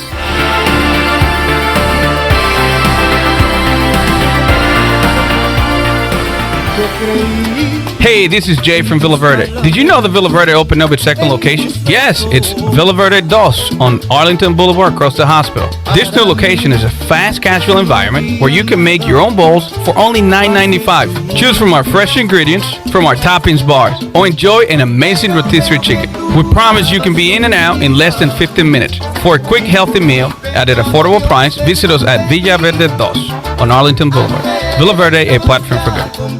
How much does the word reliable mean? Sure, all businesses describe themselves as reliable, and we certainly wouldn't expect any business to be unreliable, but when you take a word like reliable and make it your way of life, the entire core of your business, it tends to mean a little more. And it's something you have to show people, not tell them. At Delcor, we show it by being there the same day you call. We show it by simply doing outstanding work with exceptional products, a family-oriented work ethic, and genuine caring for all of our neighbors throughout Eastern NC, because in a time of need, we know the first and the only thing you need is someone you can count on. That's why we only use equipment you can count on too, like a train comfort system. It's hard to stop a train. Delcor can have a new train comfort system installed in no time, or we can provide an AC tune-up to make sure your system is performing well. So will your system keep you cool all summer? Find out. Call us. We're Delcor, the service professionals, reliable for over 4 decades. Visit DelcorInc.com today. This is Dr. Liz Robinson from Orthopedics East and Sports Medicine Center of Greenville. Our practice offers a variety of orthopedic services, including arthroscopic surgery, sports medicine, total joint replacement, as well as general orthopedic care. We also provide on-site physical therapy and on-site MRIs at our office on W.H. Smith Boulevard in Greenville. For experience and professional medical care, call us at 757-2663 or visit us online at orthoeast.com. Orthopedics East, providing services to Eastern North Carolina and the Pirate Nation for more than 35 years. Go Pirates.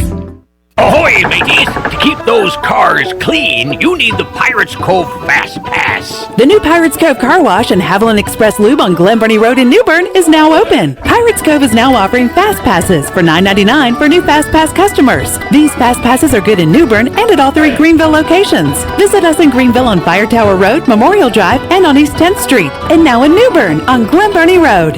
So we have you surrounded. Pirates Cove, the official car wash partner of ECU Athletics.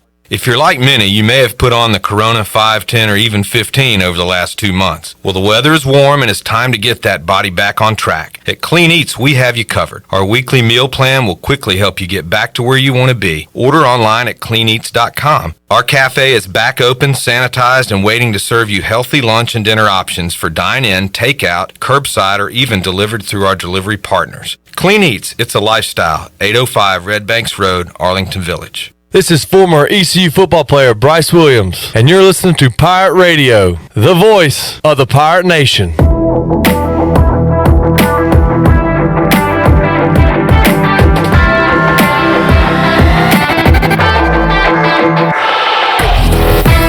You're listening to the Bud Light Pregame Tailgate, powered by Bud Light, the official beer of the ECU Pirates, and proudly distributed by Carolina Eagle Distributing since 1989. Now, back to the show. Hey, Pirate fans, listen to Pirate Radio Live every weekday afternoon from 3 to 6 on 92.7 FM in Greenville and 104.1 in Washington, or you can watch on YouTube and Facebook Live.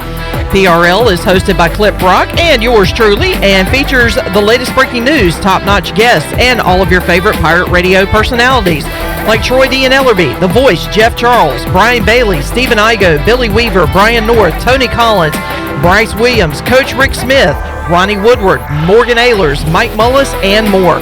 Join us coming up on Monday starting at 3 o'clock for Pirate Radio Live right here on the voice of the Pirate Nation. Now let's head back into the Bud Light Pregame Tailgate. Here's your host, Clip Brock. All right, update from Stephen Igo live at Dowdy-Ficklen Stadium. He says no Chris Willis for ECU today.